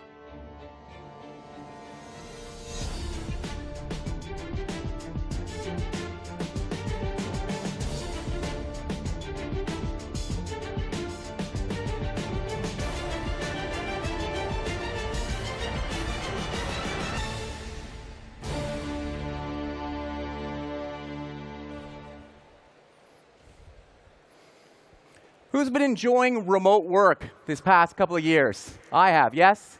Very good, very good. But some CEOs believe remote work is pretending to work. But the employee revolution is here, and workers are looking for more flexibility in now, not just how they work, but where they do it. But how are we going to capitalize on the momentum that's currently in place for those to live and work more freely? To tell us more, please welcome to the stage the mayor of Lisbon, Carlos Moedas, with Airbnb co-founder and chief strategy officer, Nathan Blecharczyk. In 2008, 3 roommates couldn't afford the rent for their San Francisco apartment. So they inflated 3 airbeds and turned that apartment into the original airbed and breakfast. Since then, Airbnb has grown from 3 hosts to a community of over 4 million hosts all around the world. These past 2 years have presented the biggest changes to travel since the advent of commercial flying. Remote work has untethered people from the office, and now millions of people can live and work from anywhere. New Airbnb features like I'm Flexible and categories are spreading tourism to new destinations. People come to Airbnb seeking a new way to travel, but what they find through Airbnb is connection. As the world continues to change, people's fundamental need for connection and belonging will not. This is what Airbnb remains focused on.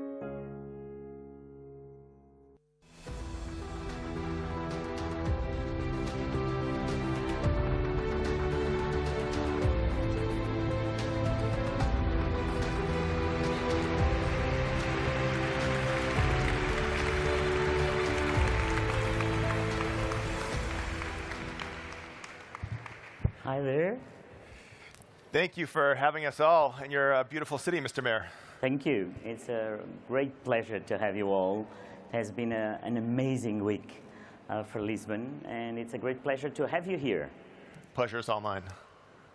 So I thought that we could start this conversation a little bit about what we're doing and what you've done, because you have this amazing history, this amazing ability to transform a company in a unicorn. And I came here the other night to tell everybody that I've created this unicorn factory in Lisbon. And so, because I think really innovation is at the center of everything. It's about creating jobs, and if you don't create companies, you don't have jobs. And I was wondering if you could tell us a little bit about the process. I'm a very process-driven person, and I think that innovation is a process. And what was the process in your mind when you created a company? And you went through difficult times. There's even a story that you had to sell some cereals at some point when you were starting the company. And so I was curious about the process of getting to be a unicorn. Because it's something that I think it's so important for people to understand, because it looks like it's easy, it looks like it's nice that you were successful, but I imagine it was very hard. Yeah, well, I think it really starts with like-minded individuals, which is why I think this event this week is so important, because we're surrounded by, I think, very many like-minded individuals. But in terms of my journey, I grew up in Boston. At that time, it's different now, but at that time, there wasn't a lot of tech entrepreneurship happening there. And a lot of my friends were going off to business school, law school, medical school. And that made me feel like I was doing something wrong, because I wanted to quit my job and create things out of code. And none of my peers were doing that. I went to the Bay Area eventually to do that. And that's where I met Joe and Brian, my 2 co-founders. And we started out being roommates. We were living together. We weren't trying to start a company. And the idea fell into our lap. Many of you have heard the story, but we started this company. Well, we started by just trying to pay our rent one weekend by renting out an extra bedroom, and that is what became a company. And we decided to try to make it just as easy to book someone's home as a hotel. So 2 parts there: one, like-minded individuals trying to solve their own problem, a problem that they uniquely understand and have a different perspective on. And we didn't have backgrounds in hospitality, and so we did have a fresh perspective. And so that was really the beginning. And the story is a very interesting one and a long one. I think grit is really important. And nothing is easy when you're doing something new and when nobody believes you. And certainly people thought we were crazy to allow strangers into other people's homes.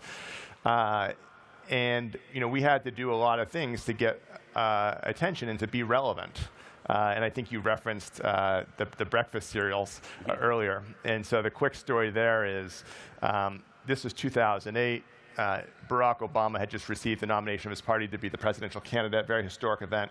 We'd gotten a lot of press launching during that event, a time when a lot of people were coming to Denver, a big conference like this, I guess, and people needed a place to stay. And so that's how we launched our company. But then after that, nobody cared about us. We weren't relevant anymore. And yet we had met all these reporters. And so we came up with this clever kind of PR hack to get the attention of the reporters, which was to make a presidentially themed breakfast cereal. Because the elections were coming up, there was a lot of interest in kind of political stories and interesting, quirky things that were happening. So we create this presidentially themed breakfast cereal. After all, our name was Air Bed and Breakfast at the time. Exactly. So we create Obama-O's, Hope in Every Bowl, and Captain McCain's Maverick in Every Bite. And we created original packaging, and they actually looked really beautiful and were engaging. We mailed the first 100 of each of these boxes to reporters. We knew if we emailed reporters, they would delete our email, but if they received these cereals, they would call us back. Well, sure enough, we end up on Good Morning America. We end up on CNN International on the homepage. We sell a box of cereal, $40 box of cereal every 3 minutes until we sell out. We make $30,000 that week. So we get a lot of attention. That was part one of the story. The more important part of the story, though, is a couple months later, we're applying to Y Combinator. It's an accelerator program, very well known. Paul Graham runs it. We go through the interview. It's 5 minutes long. Interview goes terribly. Paul Graham hates our idea. And we're walking out of the room knowing that we've blown it. And as we're walking out, we hand him Obama-O's. And he says, "What, you bought me a gift?" And we said, "No, we made this." And he said, "I don't understand. Come back in and tell me how you made this." So we tell him the story about how we made the cereal, and it was a very scrappy story that demonstrated grit. And later on, he told us he accepted us into Y Combinator because of the cereal boxes and what it demonstrated about us, our scrappiness, our grit. And that's what he was looking for, especially in the midst of a recession. And so these are just some of the elements, I think, that are really important to succeed at building a wildly successful company is a team with a like mindset, this grit in solving your own problem or having a unique perspective on the problem. It's so interesting what you say, because I think that normally when you think about innovation, and you tend to think about as innovation of getting to a couple of friends and try to have an idea. And the fact that you said that you had no hospitality background, it's the example that I've seen so much when I was at the European level, that the ones that innovate in a sector are the ones that most of the times are not part of that sector. They don't know anything about it, but they have a different angle. And I think that's very important in life, is that you have the courage to actually go into the intersection of what you know to what you don't know, to a sector that you've never been, and look it in a different way. And there's so many stories at the European level, and let me be here European, as I was a former European commissioner, of so many young people that succeeded because they looked it in a different way. I remember a fantastic woman from the Netherlands that came to me when I was a European commissioner saying, "Look, I have this idea of using plants to produce electricity. But nobody wants to see me. Nobody is financing me because they think that I'm just crazy. I'm not from an engineer. I'm not from the electricity sector or energy specialist, but I know I can do it." And we believed in her, and she really developed a great company in the Netherlands just out of looking at plants and agriculture to produce energy out of that experience of someone that had nothing to do with it. And so for me, the Unicorn Factory of Lisbon should be that place where people come with different ideas, but at the same time they have the discipline of people like you that know it's not just looking at the other angle, it's also the moment that you were with your friends looking, look, we don't have more money, what can we do? Let's sell cereals, let's have an idea that it's totally outside of the box, in this case in the box, and do it and be agile and not be afraid. And I think that's something that I really want to have in Lisbon. And so in these 20 companies that we'll pick every year, these 20 startups, I really want those to be companies that look at problems with a different angle on different sectors. So this grit and energy of looking at things. And so that's very interesting what you say. And I also hope that you can help us with your experience and a lot of people like you. Just as you know, there's 8 unicorns this year that set offices in Lisbon. They come from all over the world, and I think this is a great place for all of you. But thank you for. No, thank you. And the topic of innovation, though, I think doesn't just apply to starting new companies. I think it's super relevant to think of how we address, kind of, everything at scale. Whether it's policy or climate or whatever. But I guess in our case, think of how far we've come. Airbnb. More than 1 billion guests have stayed on Airbnb in other people's homes. Hosts have made more than $180 billion through the Airbnb platform. So it's obviously a really big business. And when you're doing something new and you're achieving really great scale, you have to figure out how that intersects with the rest of society. And I know that's been a big topic. And I think there we've tried to innovate as well and approach it with a kind of product mindset where you try to understand, what are the products that we, the company, could create that would be valuable to our stakeholders, specifically government, for example. One of the first things we did early on was say that, we want to help governments collect their tax revenue. Because in this new model, where the host, is the operator, they are in theory supposed to pay, whatever it is, the VAT or the hotel tax and whatnot. But individuals aren't well positioned to do that, and government isn't well positioned to implement that either. And so we decided to build this into the platform, build an actual product to automatically collect and remit these taxes, and do that through partnership with different governments. And so today we've collected more than $6 billion in US dollar taxes around the world. In Europe, it's 511 million euros. And we've done that in Lisbon and Porto as well over the last several years, since I think 2016. And so there's tax, and then there's also just compliance tools that we've built. We built this product, City Portal. It's meant to be the one-stop shop for government. All the things they might be interested in as it pertains to Airbnb wrapped into a product, instead of having to create bespoke capabilities, one government at a time, as we did for our biggest markets in the early days. How do we just basically provision a login and give a government rich access to data, permitting tools, how to handle noise and nuisance things of that matter. So some examples of how we're still trying to innovate, but at much greater scale, and do it in partnership with government.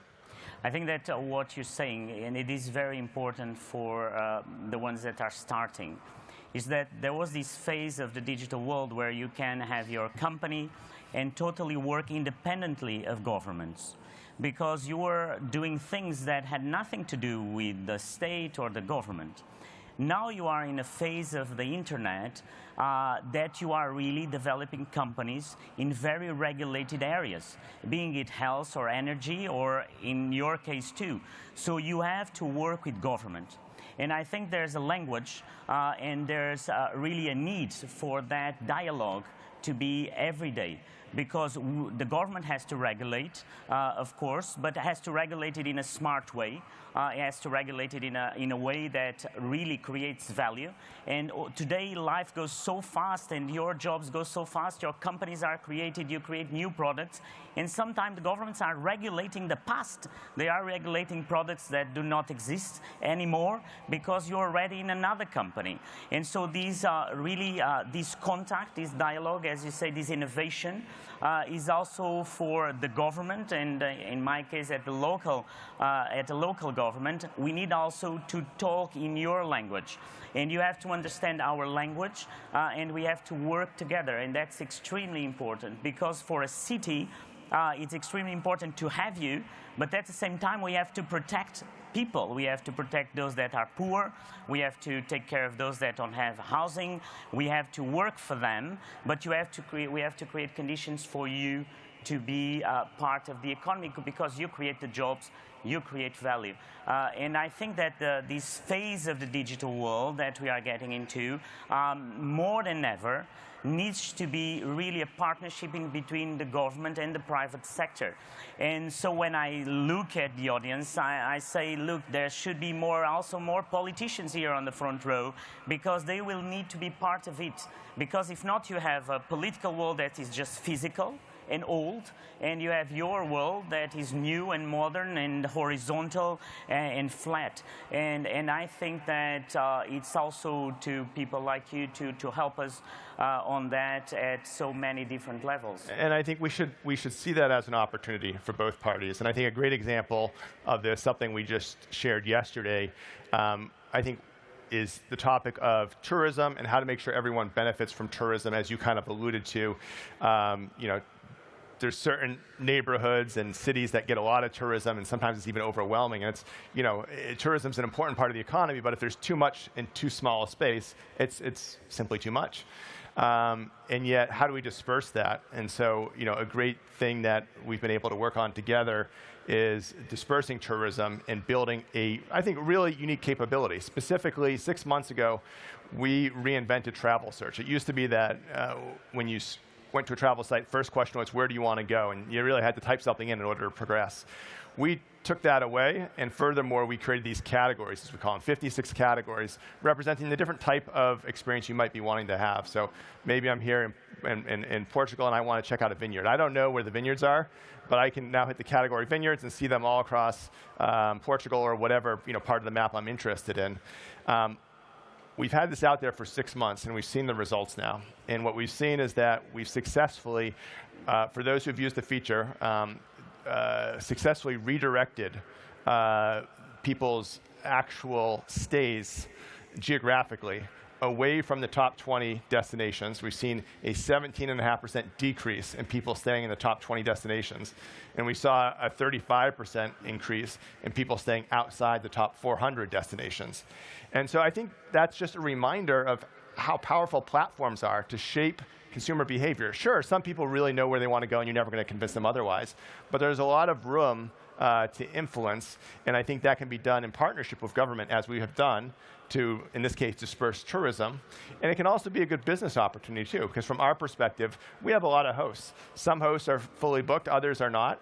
If we can spread interest around more broadly and engage more people in the platform, more hosts, that's a business opportunity. And so I think these collaborations can create a lot of fruit and be pretty novel when you think about it. I can't think of another way in which this could be accomplished. The old way of doing this would be to run a huge marketing campaign and try to convince people to visit this region or that region. Suddenly, through a product change, this is rolled out globally and having global impact at scale.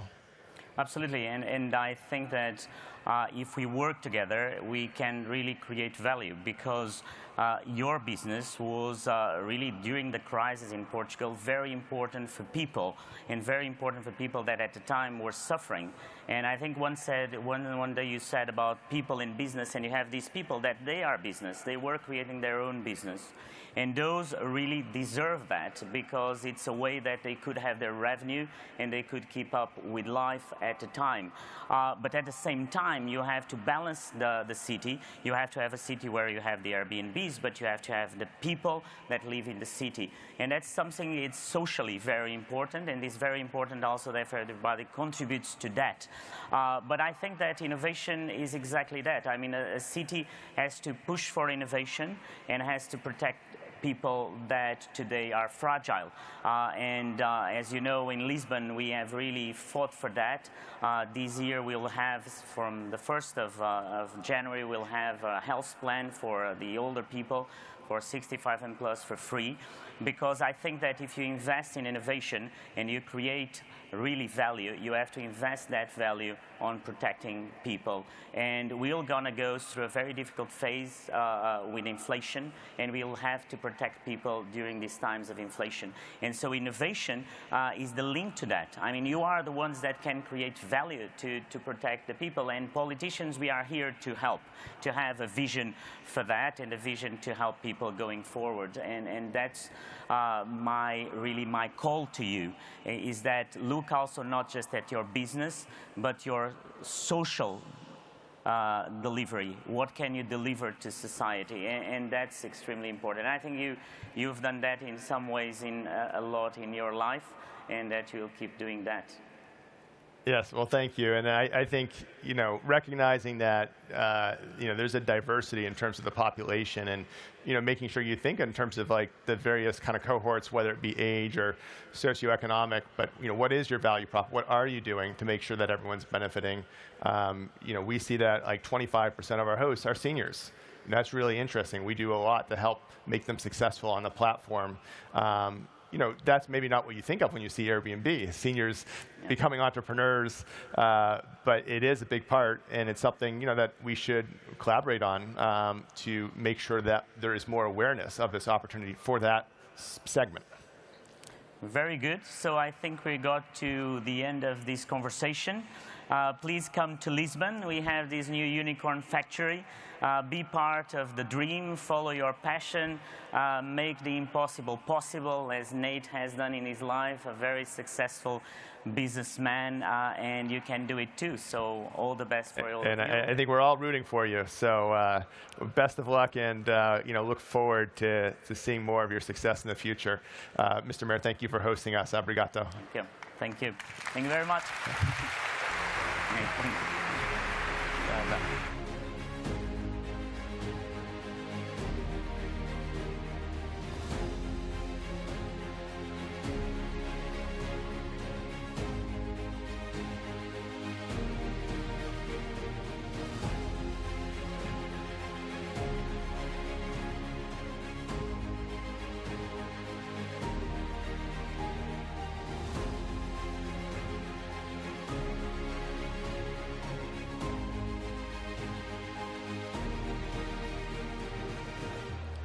Hey, Sunil, how are you doing? Good, Casey. Yeah? How are you doing? Are you having a great Web Summit 2022? It's the best one ever. It is, right? It's massive. Look at all these people here. It's great. Yeah. Okay, before we move into the pitch semifinals, which I think a lot of people are looking forward to, I would love to invite up a group of the most exciting startups attending Web Summit this year. Come on up, startups!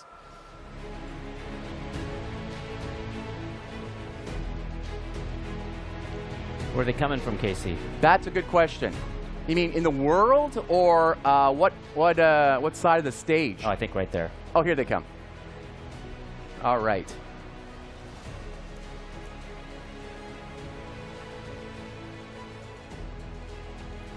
All right, first one on the stage gets an investment. Let's go. Term sheets. We're live on YouTube too. Tell your friends, tell your moms. Yep. Tweet your pictures from the stage here. All right, congratulations. Yeah, come on up.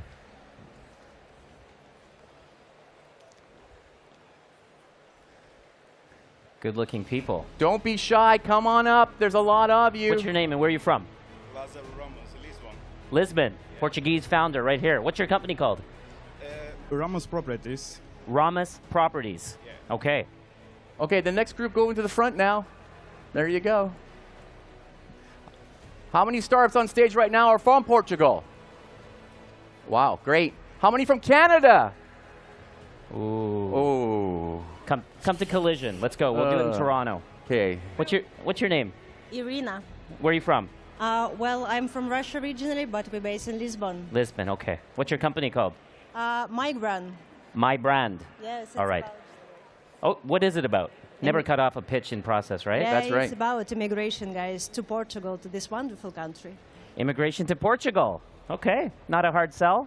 Okay, come in the next line in the front. The next people. Keep going. Well, there's a lot of startups up here, Sunil. All right, when's your next cohort for Techstars? I think you've got a couple options here. Our applications are always open for Techstars. Applications are always open. Great, great. Who wants to go to Canada? Okay, nobody. All right, great. All right, this looks like the end of it. Wow. So there we go, everybody. There's some exciting startups at Web Summit. Give them a round of applause. We should say hi to a few, Casey. I think we should say hi to a few people. Does anyone want to jump out and just say something to this amazing room? Any takers here? Just raise your hand. I'm going to give you this mic just right run, here. Just jump. I moved from Amsterdam 1 month ago. Yeah. And I love Lisbon. It's like the second Silicon Valley, but better. It is an amazing city. We love Lisbon as well. Everybody loves Lisbon. Anyone else? Yeah, you, tall guy. Let's do it. How's it going? Good. Hello, everyone. Wait, what am I? Louder. Just say what's ever on your mind. Have fun at the Web Summit 2022. All right, all right. Well, yeah, Pink Street, we know about it. How about you? Say hi. Yeah. Hi, Mariana. Yeah, Mariama. Mariama. Yeah. So I have a startup. I'm from Lisbon. I have a startup. Is a marketplace for black entrepreneurs here in Portugal. So it's the first one in Portugal, and I think it's very important to talk about social issues and have a startup like this. I love it. A marketplace for black entrepreneurs in Lisbon, and what's it called? No buy. No buy. Okay. Okay, we got to wrap it up, Sunil. But this guy's a great job. You're doing a great job. All right, last chance, take a photo. You guys take a photo of yourselves, and then we're going to have them walk off, and we're going to start the semifinals. So a round of applause again. Awesome. Yeah, you can bow. Yeah, come on up, say hi. Yep, go for it.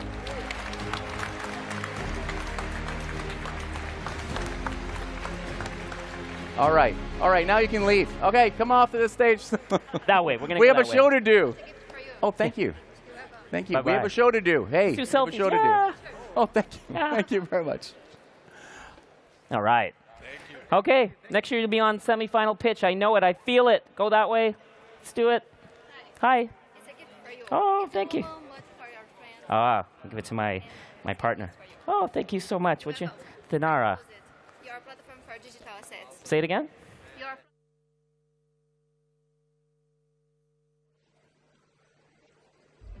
My biggest fear is that we'll not figure out the answers in time. The uncertainty that we live with is enormously challenging.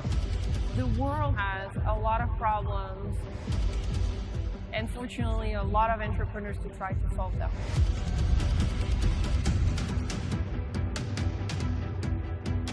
The 5,000 people are coming from different countries, from different walks of life.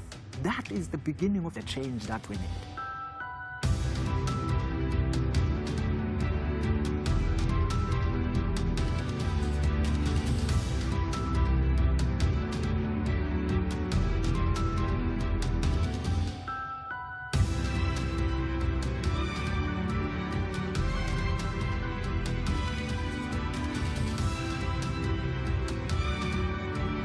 People who are willing to go first are what is driving our innovation. Human beings are built for resilience, and creativity often emerges in times of great struggle. We have to be able to dream of a future if we're going to be able to walk into it together.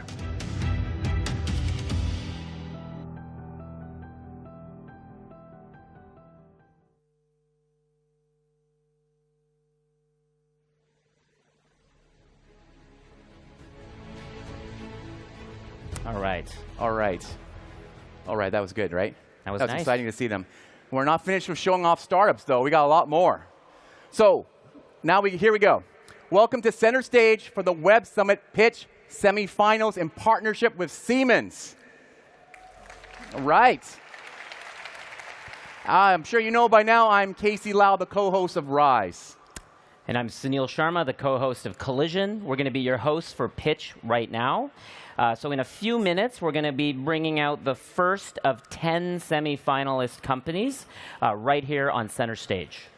To get here, 8 of our semifinalists battled it out through the group rounds yesterday, and they will be joined on stage with 2 pre-selected semifinalists to pitch their company for a spot in tomorrow's final. Yeah.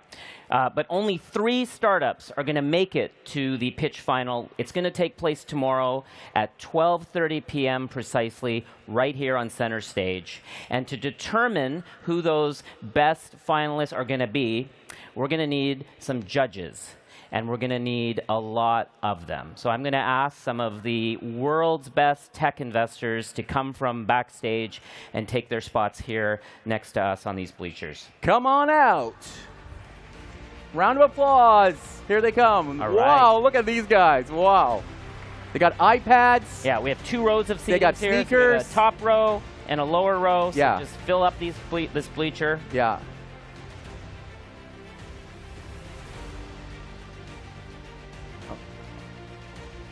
Okay, and then, yeah, come down here. Yeah, please, right here. Yeah, perfect, perfect. Oh, we have lots of room. Okay. Okay, we have lots of room. We can sit down later on. Space yourselves out. Yeah, no, space no yourselves worries. out. Yeah. You know, lie down here if you like, whatever. All right, for the semifinal, there will be no Q&A. Startups will have 3 minutes to impress and convince our judges that they deserve one of the 3 coveted spots in tomorrow's final. All right, that's enough. Let's start with some pitches. Please give a warm welcome to our first startup, Myriha.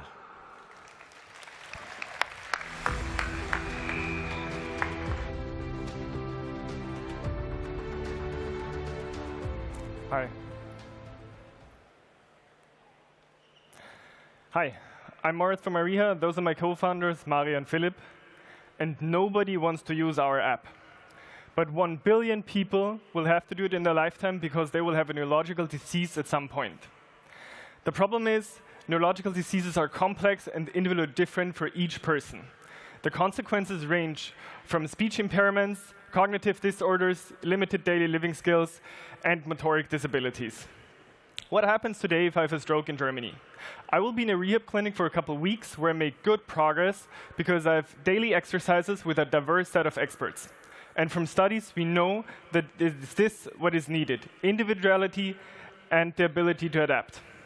All of this stops as soon as I leave the hospital. Maybe if I'm lucky, I will be with a speech therapist once a week. But this is not enough.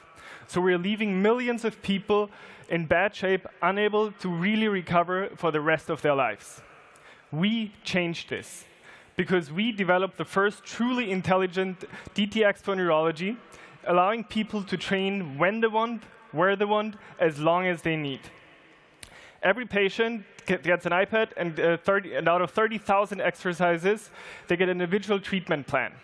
We run our own clinical studies, are a Class 1 medical device, and we're used in clinics, hospitals, and at home. But what makes us truly unique are our AI capabilities to deliver therapy on a clinical level. We developed a speech analysis where we give people feedback on their pronunciation, which is the most crucial part for neurological therapy. Our cognitive exercises are being used to analyze and adapt the people's cognitive skills. And currently, we're working on hand pose estimation, especially important for people with MS. All of this is put together by our recommender system, where every exercise is adapted for the people's needs. Next week, we're also going to launch our web application for doctors and therapists, where they get detailed analysis and smart documentation, so no data point is lost on the year-long journey of a patient. We launched our product at the beginning of the year in Germany and Austria, and we're currently focusing on clinics and hospitals to get feedback, first revenue, and also to get a network for when we are reimbursed next year to 73 million people in Germany who are covered by public health insurance. We're super happy about our early traction. So far, we onboarded 30 clinics where over 900 patients use us every day, and we have on average 3.2 hours of additional therapy time for each patient per week. For our R&D, we gathered 70,000 speech recordings and have over 1 million cognitive exercises solved. Since we started, we have an average monthly user growth of 29%. So we are ready for the 1 billion people who at some point in their life will need us. Thank you. All right. Right on time. Exactly at 00. That's amazing. So that's a strong start. We're going to just bring out the next company and keep this moving fast. Please bring out Mission Space.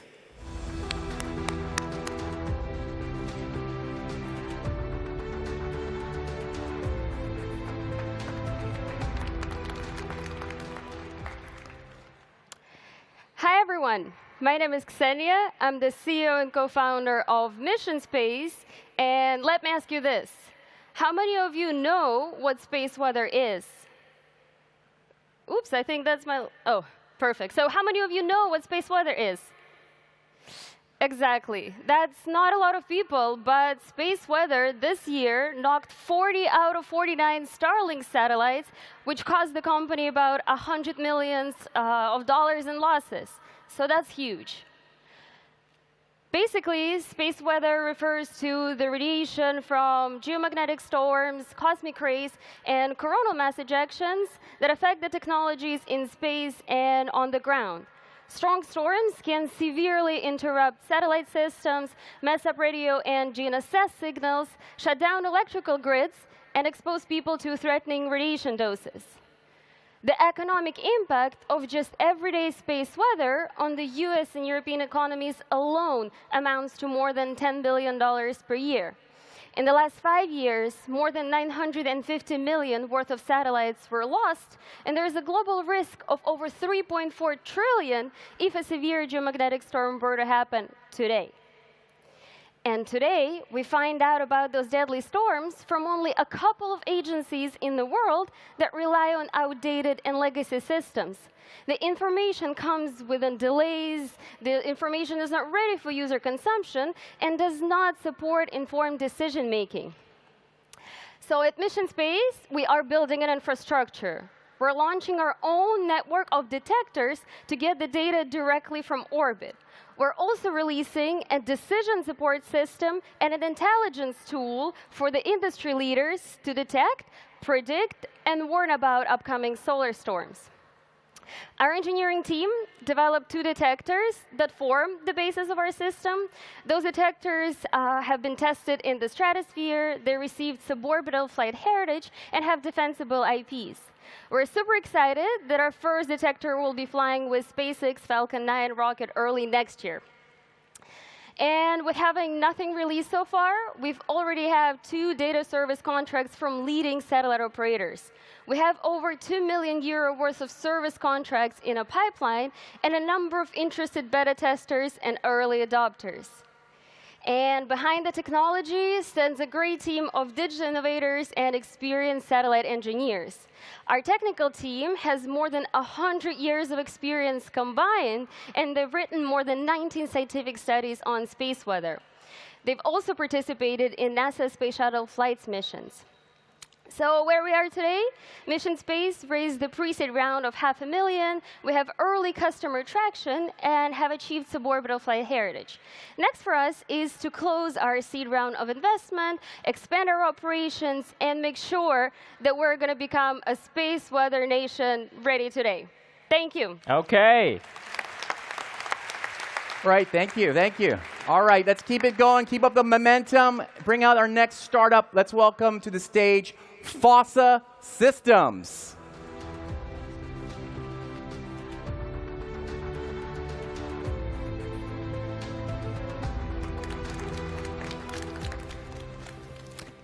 Hello everyone, my name is Joan Fernandez and I'm the CEO of Fossa Systems, a company bringing IoT to the whole world via space. Currently, over 80% of the world doesn't have any type of connectivity, especially in maritime areas where there are no cellular systems. Regardless of the existing 3G, 2G, GSM systems, and even 5G, there are many areas which don't have connectivity worldwide. There's a huge number of IoT devices being deployed in the whole planet, around 30 billion by 2025, and current solutions are very ineffective. Even the new solutions being deployed now, like Starlink, are not optimized for IoT. You wouldn't put a Starlink dish on a cow to measure its temperature and humidity in a remote location. So what is Fossa doing? We're deploying a global network of little satellites. Actually, I have one in my pocket here. This is real size of one of the satellites we have. We currently have 13 of these in space, which we've launched with SpaceX over this year. And they provide real-time coverage, at least that's the intention by 2024, throughout the world for existing sensors just through a software update. Think of it as roaming for IoT. It's an easy-to-use system which uses very low power on the ground. And we're providing this in a software as a service model. So what sort of markets and customers do we have? We give an end-to-end service. We're the infrastructure operator, so we design, develop, put these satellites in orbit, but we also give the end service. So we work with different companies in oil and gas, in infrastructures, in utilities, in logistics, smart farming, or in agriculture, to give them that end-to-end service via satellite communications.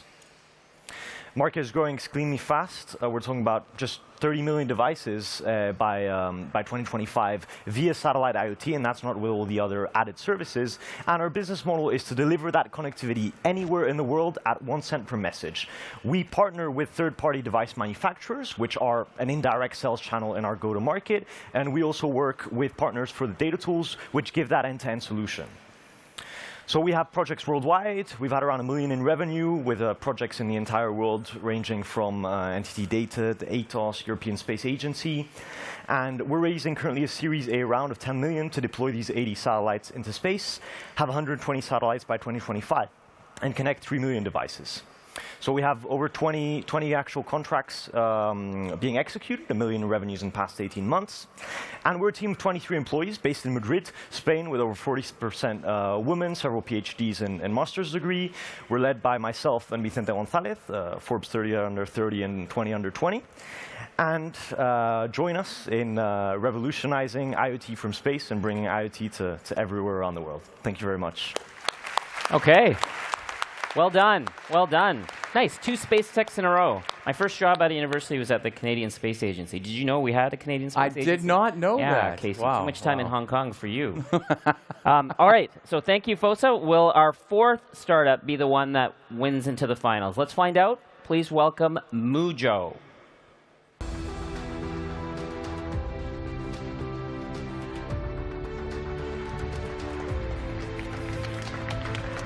Hi, everyone. Hi. Time is ticking. My mojo. You see 3 beautiful children here on the slide. So I'm the co-founder and CEO of Mojo. But before I start, even though it's 3 minutes, my real job is being a dad. This is Maya, Talia, and Aiden. And you know what? I have to put food on their table. I think I'm doing all right. But I have to think about their future. This is about their future. So, is it working? Yes, Mojo is truly empowering the new way of work. What my kids are doing is what everyone is doing here in the room, including my dear judges. Everyone is looking for the peace of mind and the confidence, so you take the decisions that you believe will make you happy. You don't always take the right ones, but you need that confidence. And this is what the Gen Z, the Gen Y, and everybody is doing. And this is what the new way of work is representing. It's a lifestyle, not only a job. So let's be real. The market has increased tremendously. It's the strongest workforce over the last 20 years in terms of growth. 165 million have just entered as creators in 2020. The market, 1.5 trillion, just the freelancer bubble. And then you have 100 billion creator bubble, 30% approximately the European share. What's the problem? Freelancers and creators, you send an invoice and then you wait for your money. You want a loan and the bank tells you, well, I can't project your revenue. This is financial freedom, limitations. And if you're business, try to hire somebody in Mexico just on the second, so you get them operationally on your side. How are we going to solve it? We are just solving pain points. So we have an app where a freelancer or creator just creates an invoice in a minute, and then just sends it through and gets paid in 24 hours. It works. It makes people fundamentally much more free. Next level, make it simple to be covered. Yes, we're talking insurance. Insurance means, you know, why don't we do it the Spotify, the Netflix way, which eventually means I cover myself, and if I go for 3 months to Koh Phangan to Thailand and I come back, I can actually stop it. Really. And then you think about the businesses, which we're covering as well. So, hey, business, just go online, onboard your freelancer, track him, and pay him straight away, just like that. So our idea is to eventually come up with a single platform to solve pain points holistically. One coin is the freelancer, the other is the businesses. We're running very well. We have just recently launched. And I would love to finish with our view that you should work globally, choose where, when, and how you will be working, so you can be eventually the best version of yourself. And concentrate on your mojo. We'll take care of the rest. And if there's one last message, please, everyone here, find your mojo. Thank you. Wow. Boom. Boom. Mojo, not Mujo. Come on. No, not Mujo. Yeah. Not Gotta Mujo. remember the names next time. All right, thank you. Okay, so here, let's keep going. Let's bring out our next semifinalist, Thenio.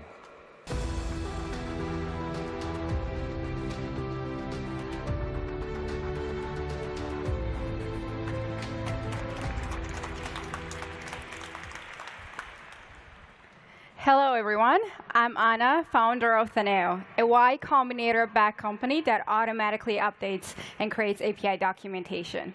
So before all of this, I used to work as head of engineering, where I used to work on hundreds of different APIs. And my team members, they have worked at Microsoft, Google, and other big corporations.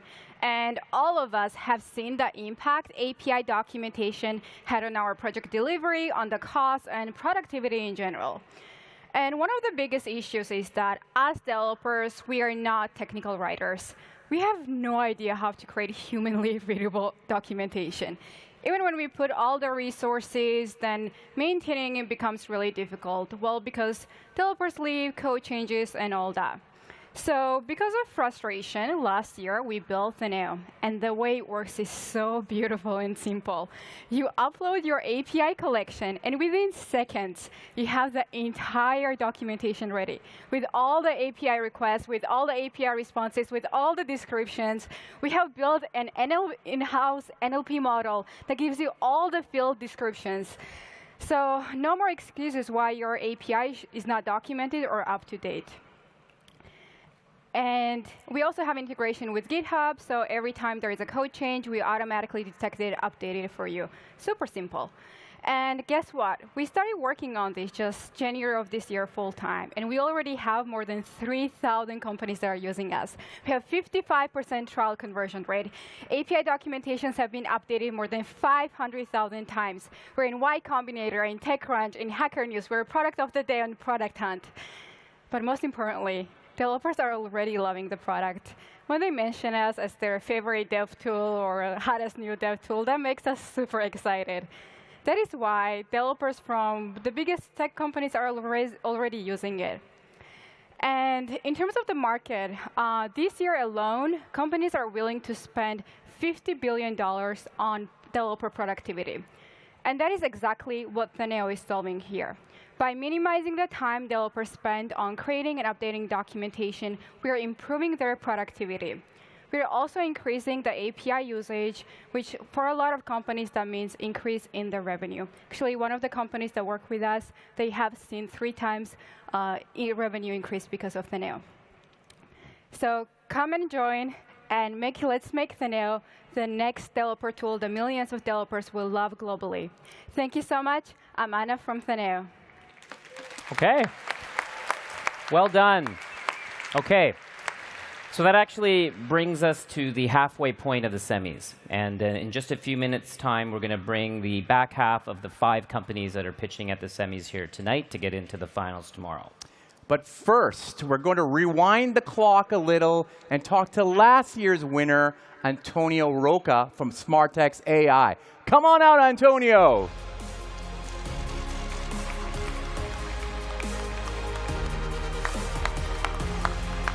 Hey. How's it going? Going well, and you? Last time I saw you, you won, and you come out here. There's a big picture of you running out on the stage. It was great. It was great, yeah. But first of all, let me congratulate all the startups present here at Pitch, especially the ones who have made it this far. I mean, only they know the great deal of work and meticulous preparation that it takes to pitch for only 3 minutes, which feels like forever. So keep up the great job you're doing, and congratulations for all of them. Yeah. But it has been amazing to be here. Brings us back to some really good memories, and couldn't be more glad to be here. So how has the last year been for Smartex AI since you won Pitch at Web Summit 2021? Yeah, so it has been an amazing roller coaster. We tripled the size of our team. We tripled the number of customers we have. We tripled the size of the sustainable impact that we're doing with our product. Our product is now present in much more geographies than it used to be before. And it has been amazingly honestly amazing, to be honest. So, and we also have an announcement to make, if you allow me. Oh, yes, please. What's next for SmartX? Yeah, so we're very excited to announce that we just closed our Series A of funding round led by Lightspeed Ventures and Build Collective. Build Collective is actually headed by Tony Fadell, which was here on stage not very long ago. That's right. This round was of 24.7 million. Wow, come on, that's amazing. That's Congratulations, Antonio. Amazing. And we're very thankful because this will allow us to continue to propel our mission, which is to empower factories to produce transparently and sustainably. Okay, so last question for you.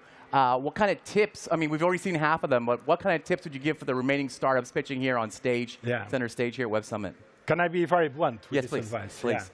Yeah. To be honest, this is not the pitch and the stage that really matters. The pitch and the stage that really matters is the one that we do every day in front of our customers and in front of our users.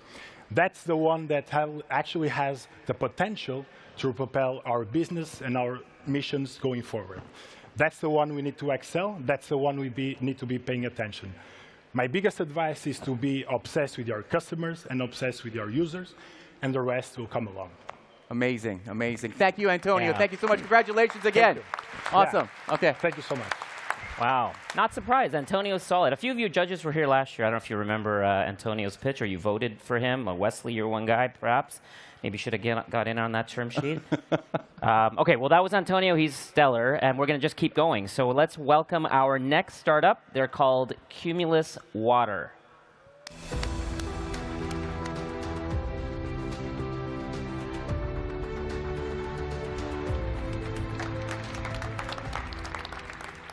Hi.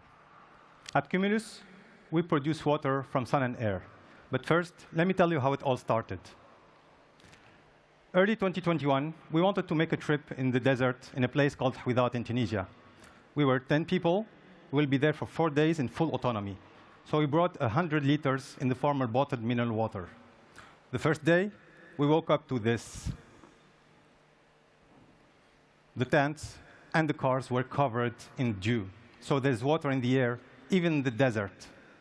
When you saw that, we thought about 1.5 billion people living in Africa, either in the driest countries on Earth or being one of the 300 million people with no access to safe drinking water. And we understood why the bottled mineral water is an $11 billion USD market in that area. So we put a mission. How can we provide safe drinking water in an economical and a sustainable way? We put our heads together, my partner and I. We were both graduates from UC Berkeley and École Polytechnique, and we bring more than 20 years of experience in private equity and engineering. And we came up with Cumulus. It's a machine the size of a mini fridge that is solar-powered, remotely controlled, and produces 30 liters of drinking water each day. How does it work? Air is first filtered. It's then cooled down. That's where the dew happens. The water is then collected, filtered, and mineralized, then stored, ready to be served. We're a B2B business. We're targeting companies that want to get rid of plastic bottled water. We're also aiming at CSR and NGOs who are funding access to drinking water. We are proposing a subscription business model for $99 per month per machine. You will have your 30 liters of drinking water each day produced at your place. That's 30% cheaper than bottled mineral water. The competition is international, but we will beat it by being more competitive through the subscription business model, and of course, by being more productive in these dry areas. Our roadmap in the next 4 years is to bring water to 1 million people, and we've started. We've raised our first round of funding a few months ago. We have a product. It's producing the right quantity and right quality of water. We're starting the certification process, and we filed a few patents. We've installed it to test it in luxurious hotels and schools in Tunisia. We've also developed in the last few months a sales pipeline worth 6 million euros. There is a few big names there. We're looking for partners, we're looking for clients, we're looking for investors. If you are interested, let's talk. Thank you very much. Thank you, Cumulus Water. That was pretty cool. I like it. Yeah. Have we seen the winner of Pitch 22 yet, or are they still yet to come? Let's find out. Let's bring out the next startup, Fem Therapeutics.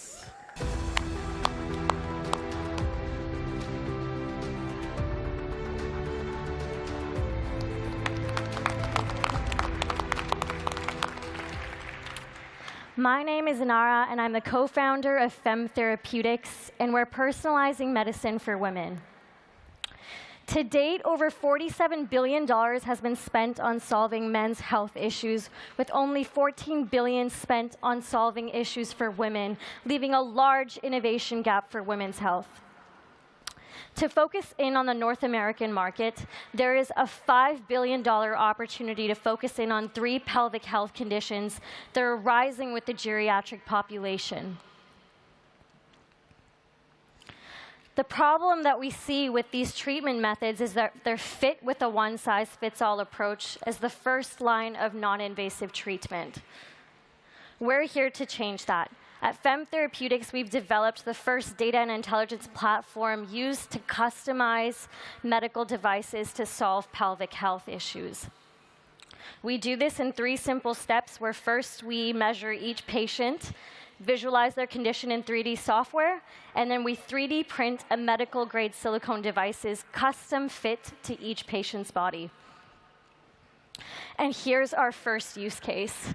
We've developed the first customizable gynecological prosthetic indicated to treat pelvic floor disorders, meant to be used as inserted like the vaginal tampon.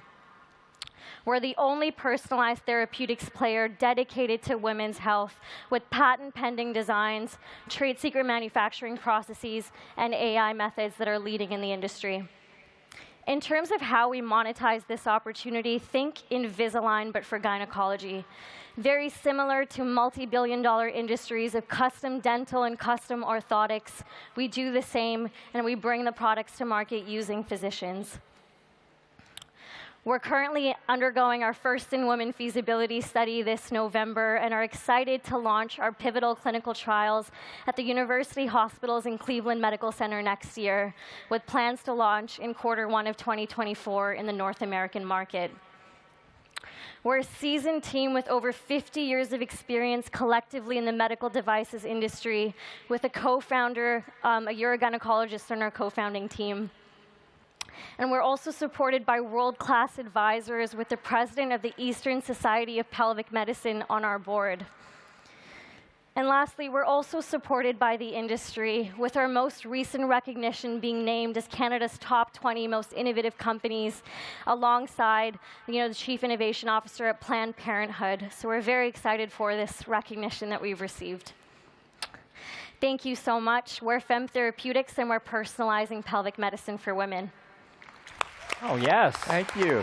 Go Canada. Go Canada. Okay. These are great pitches. These are fantastic. Yes. This is my favorite part of Web Summit. This is why I can't get enough of it.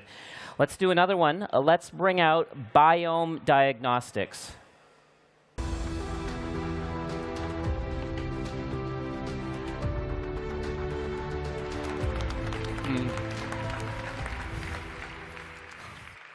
Hi.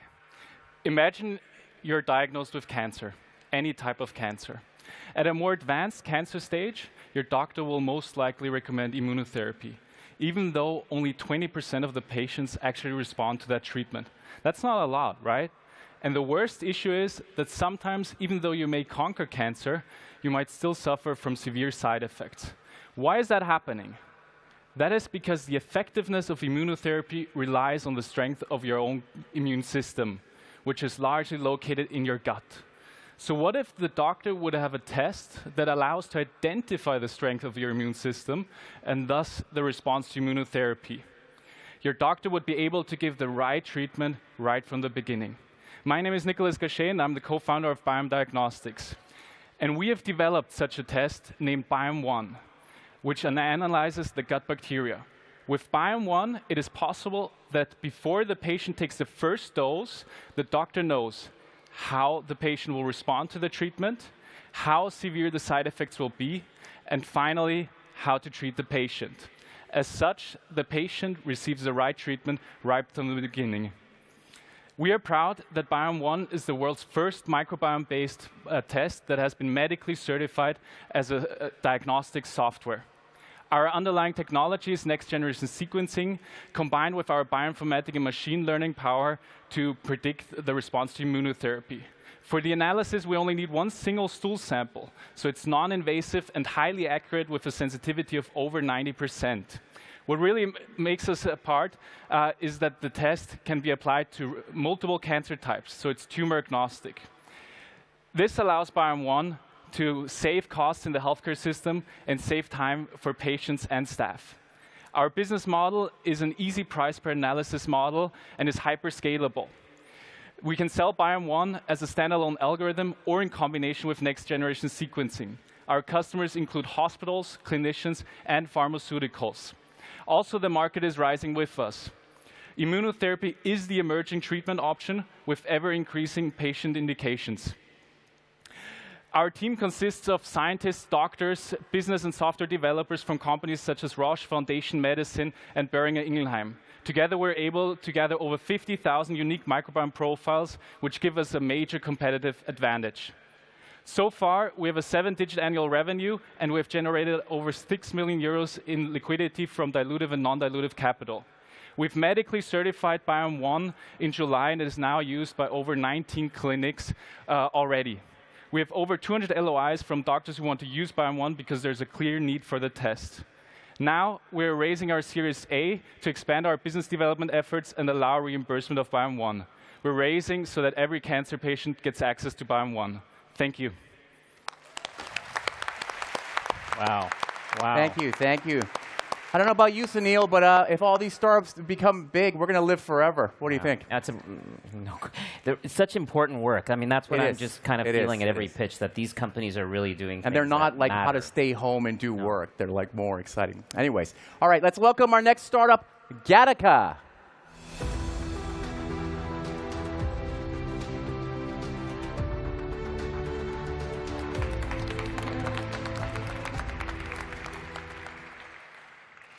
Hello, everyone. My name is Chiara. I am the head of business development and partnerships for Gattaca. We're an MIT-born cybersecurity company that builds self-sovereign identity technology. I'm not sure if you've heard of this concept yet, but hopefully by the end of this presentation, you'll get a grasp of what it's all about. So let's take a step back. Imagine you wake up one day, you check your phone, and you see 10 new bank account transactions, none of which you've executed. I'm sorry, but you've been hacked. Don't think this will not happen to you, because 1 in 4 transactions are fraudulent. And this is all due to centralized architectures that force users to give up their personal information over and over again when signing into a new service. And businesses, on the other hand, are storing all of this information in their databases, becoming honeypots for hackers, all the while spending millions of dollars in GDPR and KYC compliance and still becoming vulnerable to cyber attacks. But all of that has changed now due to decentralized technologies that have allowed us, for the first time, a new way of managing your personal information. One single identity across all digital services worldwide. And that's where Gattaca comes in. We power users with a mobile ID wallet and verified credentials for instant, passwordless, and government-grade secure access to digital service. Our platform also includes a credential issuance tool for trusted authorities and a single sign-on authentication tool for service providers, all of which can be deployed in an instant with our SaaS platform. The promise of SSI is immense. So much so that governments and businesses in both the public and private sector are already implementing use cases across all of these industries. Specifically in Europe, they have announced that it will be mandatory for all member states to provide its citizens with a mobile ID wallet, and for businesses in both the public and private sector to accept it as a method of authentication. In the past, we've worked with the European Commission itself, helping them define the SSI framework in both the technical and regulatory aspect. Now, we're working with a key European government deploying our technology at a national scale. With a European university consortia that gives service to over 400,000 students, and with one of the top 10 banks in Spain, to name a few. The ball is definitely rolling, and we're excited to see where SSI goes next. At Gattaca, we believe in a future where your data is secure and where your identity is yours. And that future has arrived. Thank you. OK, great. You're right on the dot. Great. So 9 companies have pitched, and that leaves only one more company to hear from. So let's just bring them out right now. Please bring out Tactic.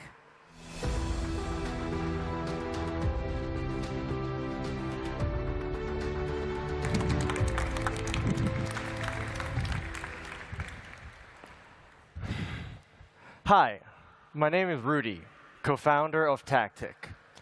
I've spent the last decade building data products for the world's biggest companies in every aspect of my own life. Here's the question. What is the most popular data tool that's used in all sorts of companies? If you think about it, it's Google. You might be in sales, researching your target customers one by one, putting what you find into a big spreadsheet so that you can call them up with the right message. You might be in procurement, researching a long list of suppliers, putting what you find into a document so that you can build the right supply chain. In many roles, we're finding information, formatting it, and actioning on it in a different system. But here's the thing we believe at Tactic. Google was never designed for work. It's designed for you to find the nearest cinema or that next restaurant you want to try. It doesn't automatically copy and paste data between your systems. You have to do that. Finally, it only shows you one search at a time. If you have lots of questions to ask, the Googling gets very repetitive. 2 years ago, I decided to solve this problem. How hard could it be? At Tactic, we've built a search engine that focuses on highlighting the right answer and not getting you to click on ads. Instead of showing you pages of search results, Tactic can automatically fill in your spreadsheets, put data in your databases, and trigger automations. Not only can you get one answer at a time, Tactic gives you thousands of answers in one go. So, with Tactic, your sales team can focus on talking to customers. Your procurement team can focus on building the right supply chain. And that's just 2 use cases of Tactic. So, think about how much time your team and your company is wasting on Google. Come talk to me. I'm Rudy, co-founder at Tactic, Google for the enterprise. Thank you. Well done. All right, that was great. Rudy. All right. Center stage audience, please give a massive round for Tactic and all the startups that have been pitched in the semifinals here today. Amazing work, amazing. I'm very impressed, Sunil, as well, with all the pitches. So now, judges, it's time to lock in your scores and decide who will make it through to our pitch finals tomorrow, which we will announce in just a few minutes. Sunil. Yeah, so the judges are using iPads to enter in your scores, and we're going to be using a cumulative process to find out the 3 companies that'll make it through. Casey and I are going to start asking you a few questions while this stuff is getting tabulated. Things like who your favorite company was, or one of the ones you voted for, or who you thought just was one of the strongest presenters on stage today. So think about that. And I'll start with you. I want you to introduce yourself too. Tell us what your name is, what your fund is, and where you live to start with.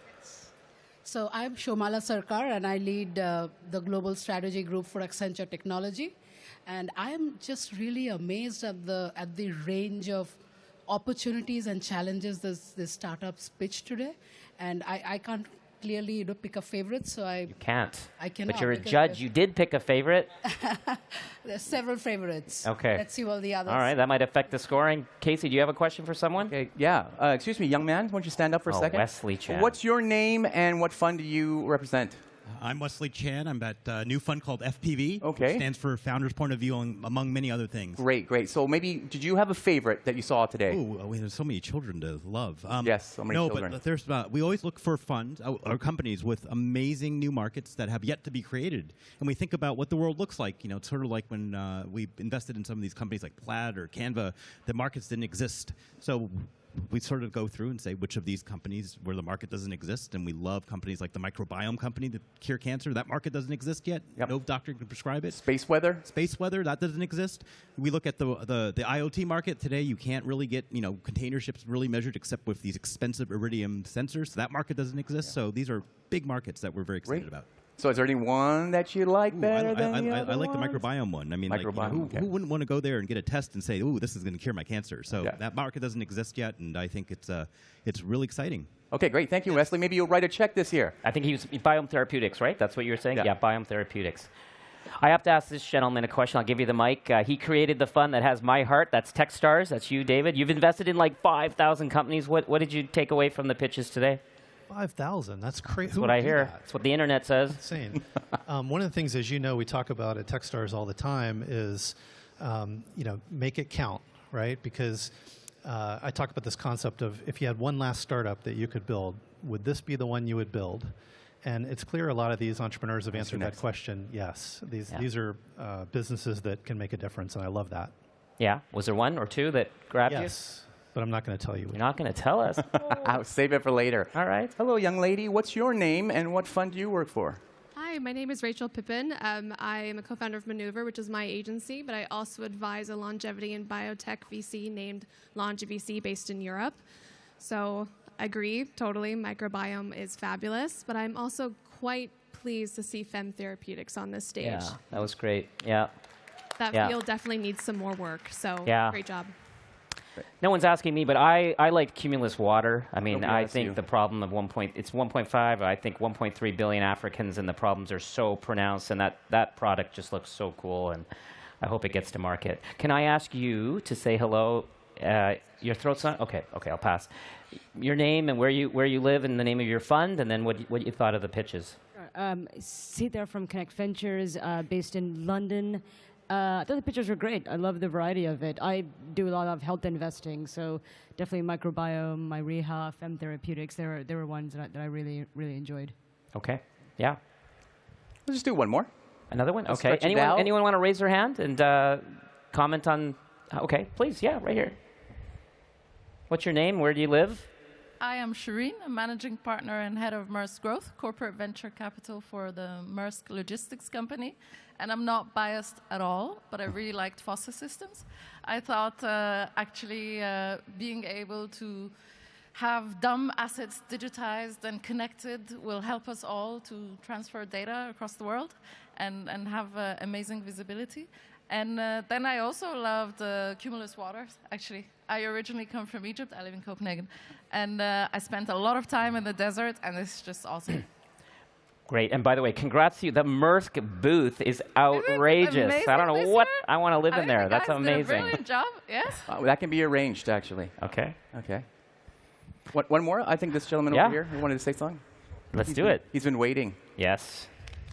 Thanks. I'm Harry from Omer's Ventures. We're a giant Canadian venture fund. Just one to call out that hasn't been mentioned, the API documentation, Thenio. I just thought getting to 3,000 developers in the space of a year, and this is a problem that every company we deal with has, maybe a little bit drier than some, but I thought that was super impressive. Great. Is that a Canadian accent, by the way? Huh? No, that's just trying to sound more international. I'm British. All right, Sunil, come out here and join me so I can. I've got the envelope here with the 3 winners. So this has been tabulated from the judges right here. And we're going to bring them out on stage, and you're going to get a little feedback from them. All right, so here we go. Drum roll. Is there a drum roll? We never have a drum roll here. But let's get ready. Here we go. Number 1. Thenio. Come on out, Thenio. And number 2? Oh, number 2. We talked about these guys. Go ahead. Biome Diagnostics. And the 3rd semifinalist is Gattaca. Gattaca. Yeah, just ask some questions. Just reintroduce yourself to the audience and just say your name and where you're from again so everyone knows and how to follow you, your social, whatever this is. This is your moment to get some followers and Absolutely. love. So I'm Anna from Georgia, the country. I'm super excited to represent my country, Georgia. And my company is Theneo. You can find us on LinkedIn as Theneo, on Twitter, etc. We generate API documentation. Awesome. Good luck tomorrow. Thank you. Hi, I'm Nicholas. I'm from Austria. Where are the Austrians? Over there? Awesome. Yeah, we are Biome Diagnostics. We do microbiome-based testing. And yeah, just follow us on LinkedIn. And happy to talk. Yeah. Awesome. Congrats. And good luck tomorrow to you. Hello, my name is Chiara. I'm from Gattaca, and we're based in Madrid, Spain. And I'm very excited to be a part of the final. It's great to see self-sovereign identity finally get some traction. So I'm really excited. Thank you. Amazing. Excellent. Round of applause. That's so great. we'll see them all here tomorrow on the center stage for the pitch grand finals. All right. Thanks a lot to the judges. Yeah, I want to make sure we thank these judges. These judges are super busy. We asked you to show up here on stage. You didn't all know what was up, but you did it, and we love you. Tomorrow, there's going to be a 4th judge out of the 3 that we'll have on stage, and that 4th judge is you. So it's an actual way to vote for the winning company. One of these companies will be victorious. That's tomorrow, 12:30 p.m. here on center stage, and we will find out who is the winner of Web Summit Pitch 2022. We'll see you tomorrow. Thank you. Thank you. Good night.